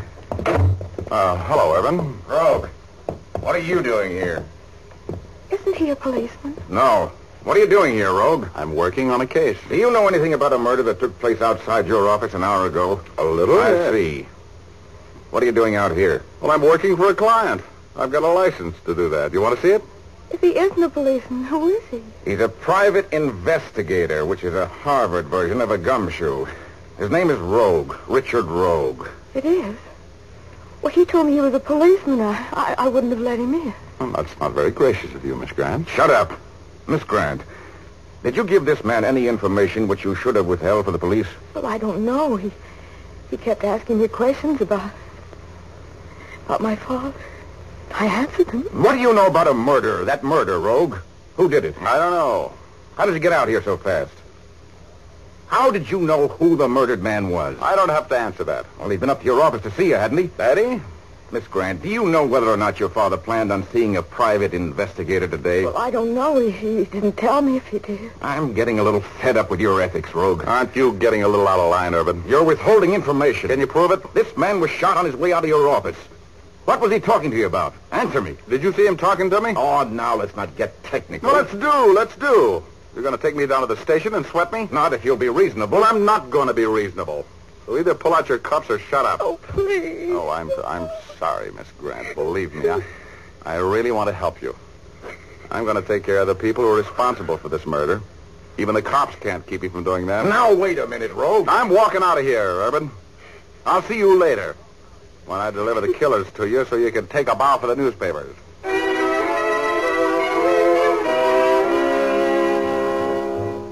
Oh, I was burned like a bride's biscuits and feeling just as tough when I walked out of that house and passed Urban's squad car to my coupe. It didn't do my atomic temper any good when a pasty-faced gunman got out of the front seat of my car and pointed a pistol at me. Hello, Rogue. Get in. We're going places. Huh? Oh, okay, Junior. But be careful of that thing. It might go off. Where to, Junior? Straight down the street. I'll tell you when to turn.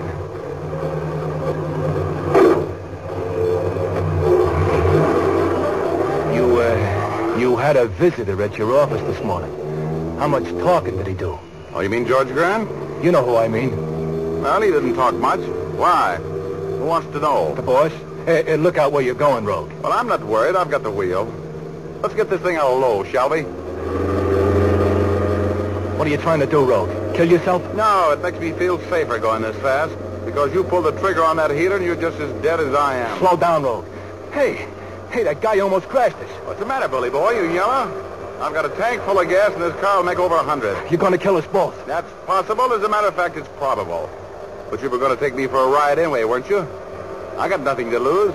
Give me that gun. Hey, keep your hands on the wheel, Rogue. Hey, cut it out. Give me that gun, Buck. Come on. Get your hands on the wheel, Rogue. You're going to crash. Give me that gun or I'll rip right into that wall ahead of us. You know me, kid. I mean it. Now, give me that gun. Would you let me go? No. Give it here. Oh. Come on. Hey. Well, I'll be. He's passed out. Hey.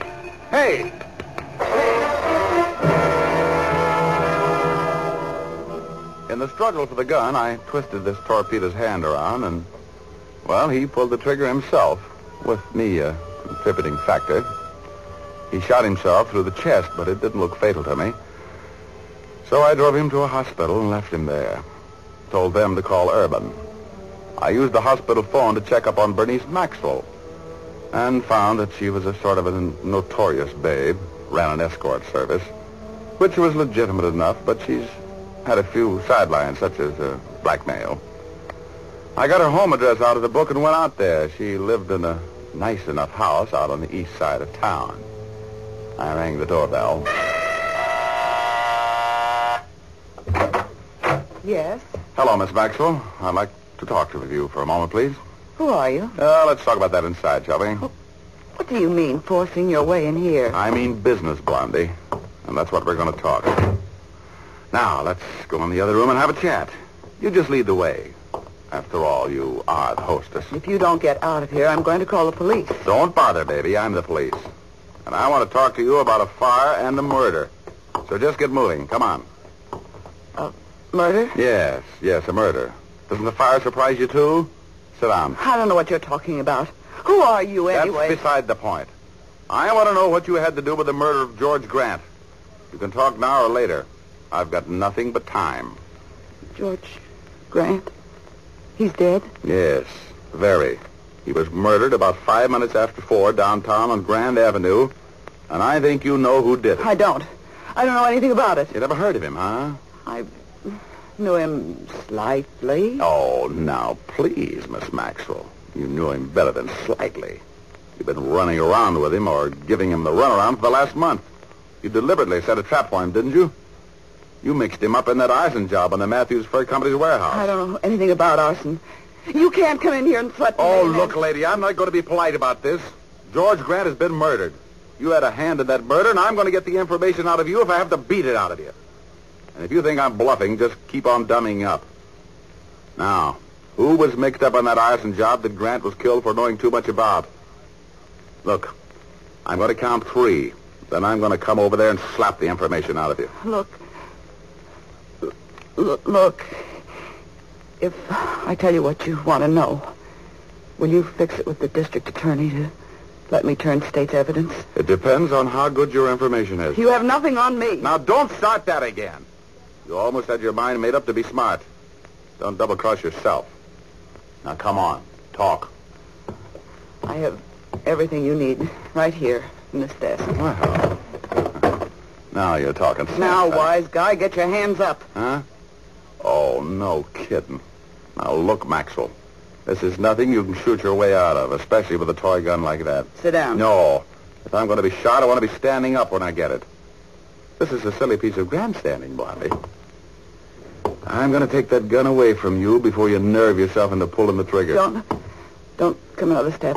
I'm telling you, if you do, I'll shoot. Now, you don't think one bullet from that little 25 is going to stop me, do you? It won't, Maxwell. I'll just keep right on coming, and I'll take it away from you. And I'll put you in the pen for the rest of your life for attempted murder. I'll be there anyway if I don't get rid of you. Don't be a sucker now. Think of those 13 steps to the death house. I'm coming after that gun, Maxwell. You take one more step and... Well, I hated to slap that gun out of your hand, Blondie, but you didn't want to shoot me anyway, did you? Let go of my arm. You're hurting me. Now talk. Who was behind that arson deal? Who was the touch-off man? Who was the brain? I can't tell you. I can't. If I talk, they'll kill me. Come on. I haven't much sympathy for dames like you. You killed George Grant just as much as if you'd pulled the trigger on him. Now talk, baby. Talk, do you hear?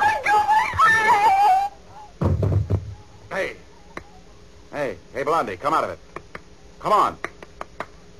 Well, I'm a son of a gun.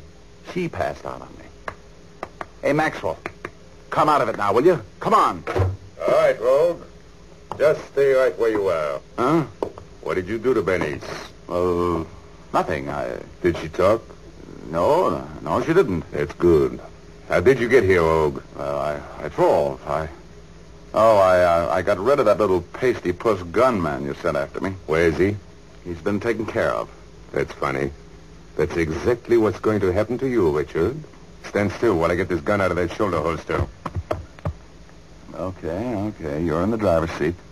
You just couldn't have learned to stay out of trouble, could you? Trouble's my business, Bob. Get up and keep your hands in the air. Oh, sure. Well, if you're going to let me have it, this is as good a time as any, isn't it? Time's all right. But I don't like the place, that's all. I'm going to take you out in the country. That's nice to think about. I love the country. You know I'm going to have to kill you, don't you? You know too much. Sure. You couldn't stand a police investigation, could you, Bob? No. You know, you should have covered me yourself when I left the Grant house. You should never send a boy to do a man's work. No? Now, you're yellow, too, aren't you? You haven't got the guts to pull a trigger yourself. You've got a lot of nerve. Talking that way when you're looking down the barrel of this gun, Richard. Yeah, you're a two-for-a-nickel penny-added tin horn, Frenchie. And I'm going to take that gun away from you and make you eat it. Yes? Well, I have plans for you, Richard. I'm going to bend this gun over your head first, and then I'm going to get rid of you. For good. You haven't got the guts. No. Turn around, Rogue.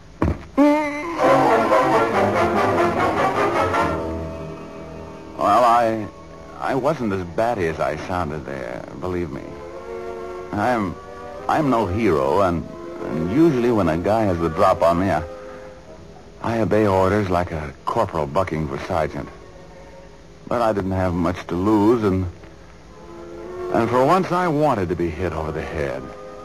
Oh, I got my wish and rolled with the blow. Those old familiar stars started to circulate around my indestructible cranium, and I started to black out. But I pulled myself back and hung on to consciousness. I didn't move after I fell. I didn't have to.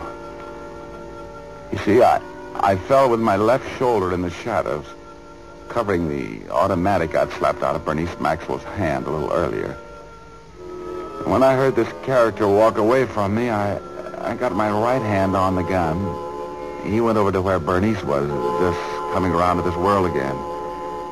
I could hear him talking to her. Bernice! Get away from me! Oh, it's you, Marcel. Where's he? Rogue? He's on ice over there in the corner. You kill him? No, but I'm going to. I didn't want to do it here on your house. Drop that gun, Marcel. I'm taking over from here. What? Drop it! Marcel, he's over there by the piano!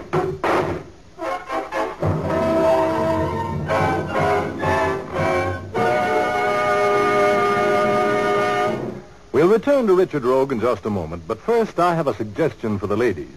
Do you have trouble finding a shampoo that your whole family likes?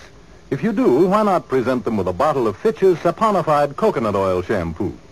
We'll wager they'll be delighted with it because Fitch's saponified shampoo is a favorite with both men and women, young folks and old. Dad likes it for the business-like cleansing it gives. Your young daughter will swoon over its fragrance and the way it gives her hair dancing highlights. Junior thinks shampoos on the whole are a nuisance, but if it's got to be done, he'll take Fitch's saponified shampoo because it's so quick and easy to use. Yes, ladies, for a good all-around family shampoo, it's Fitch's saponified. Made from pure natural oils, this shampoo will not dry the hair or make it harsh feeling. Fitch's saponified shampoo has been granted the Parents Magazine Commendation Seal. When you buy shampoo, look for the bottle with the bright yellow label. Fitch's saponified coconut oil shampoo.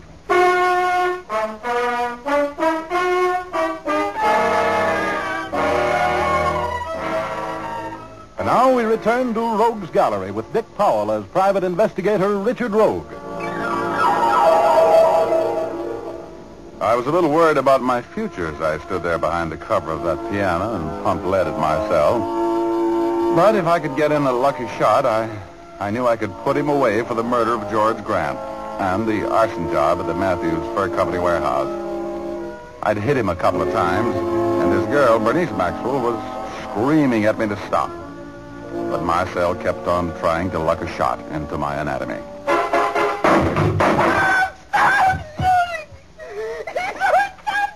Don't move, either one of you. I still got plenty of blood here to stop you if you do. What are you going to do with us? I'm going to turn you both over to the cops, baby. Well, this guy will live to hang. Now, here, tie him up. Use his necktie. Come on. He needs a doctor. Well, I'll call one as soon as he's secured. Come on, tie him tight now. He's bleeding to death. Shut up. Here now. Take my tie. Here, tie his feet tight. You're really tough, aren't you, Rogue? When I'm mad, yeah. Oh, yeah. Here's my gun, and here's the gun that's going to send your boyfriend to the chair. Now, you want to go with him, or do you want to tell me all about it? You mean I can still turn state's evidence? Were you mixed up in the murder? No. I don't know anything about that. You know about the arson deal, though, huh? Yes. Okay, baby. Now, start talking. And maybe I can get you a deal with the DA. I'll talk. I'll tell. I'll tell you everything.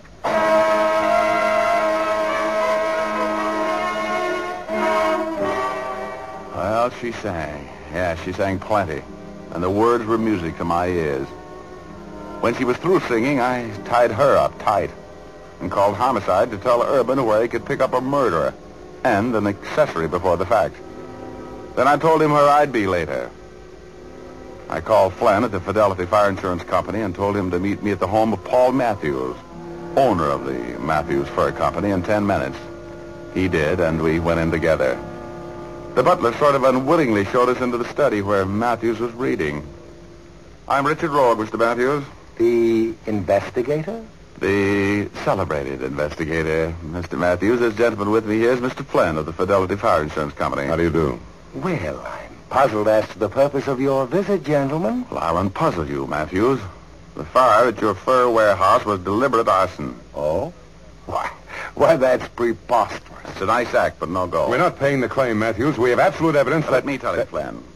You made a deal with Marcel Jarnac, one of the West's leading arsonists, to start that blaze, Matthews. But you needed the loyalty of an old employee of yours, the manager of your warehouse, George Grant. Grant was an honest guy. So you and Marcel sicked a dame on him, a dame named Bernice Maxwell. You convinced now that I know what I'm talking about? No. I tell you what... Okay, then I'll give you some more dope.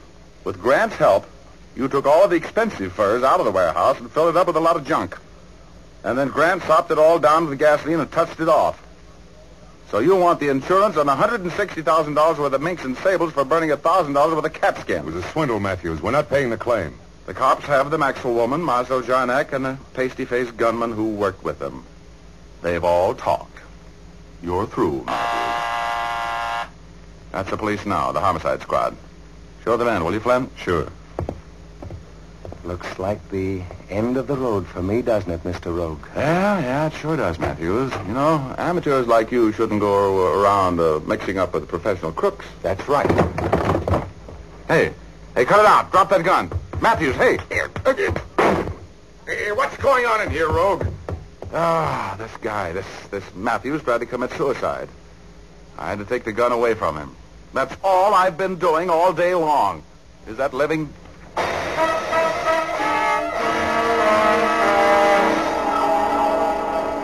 Well, it was Pasty Puss's gun that bumped George Grant. He and Marcel got the chair. Matthews and Bernice Maxwell got 10 years apiece, and I got 10 grand in reward money for cracking the case. Yeah, I really had a time with that $10,000. Went to Mexico. Mexico City, incidentally. Las señoritas. Muy simpáticas. Yeah. Spent the month of January there. What a month, January. As soon as I get time, I'm going to write a book. You know what the title's going to be? I'm going to call it Lost January. Oh, dear. Incidentally, I hope you noticed that I didn't get my brains knocked out and make my regular visit to my alter enemy, Hugo, tonight. And, huh? What's the idea, Rogie? I missed you.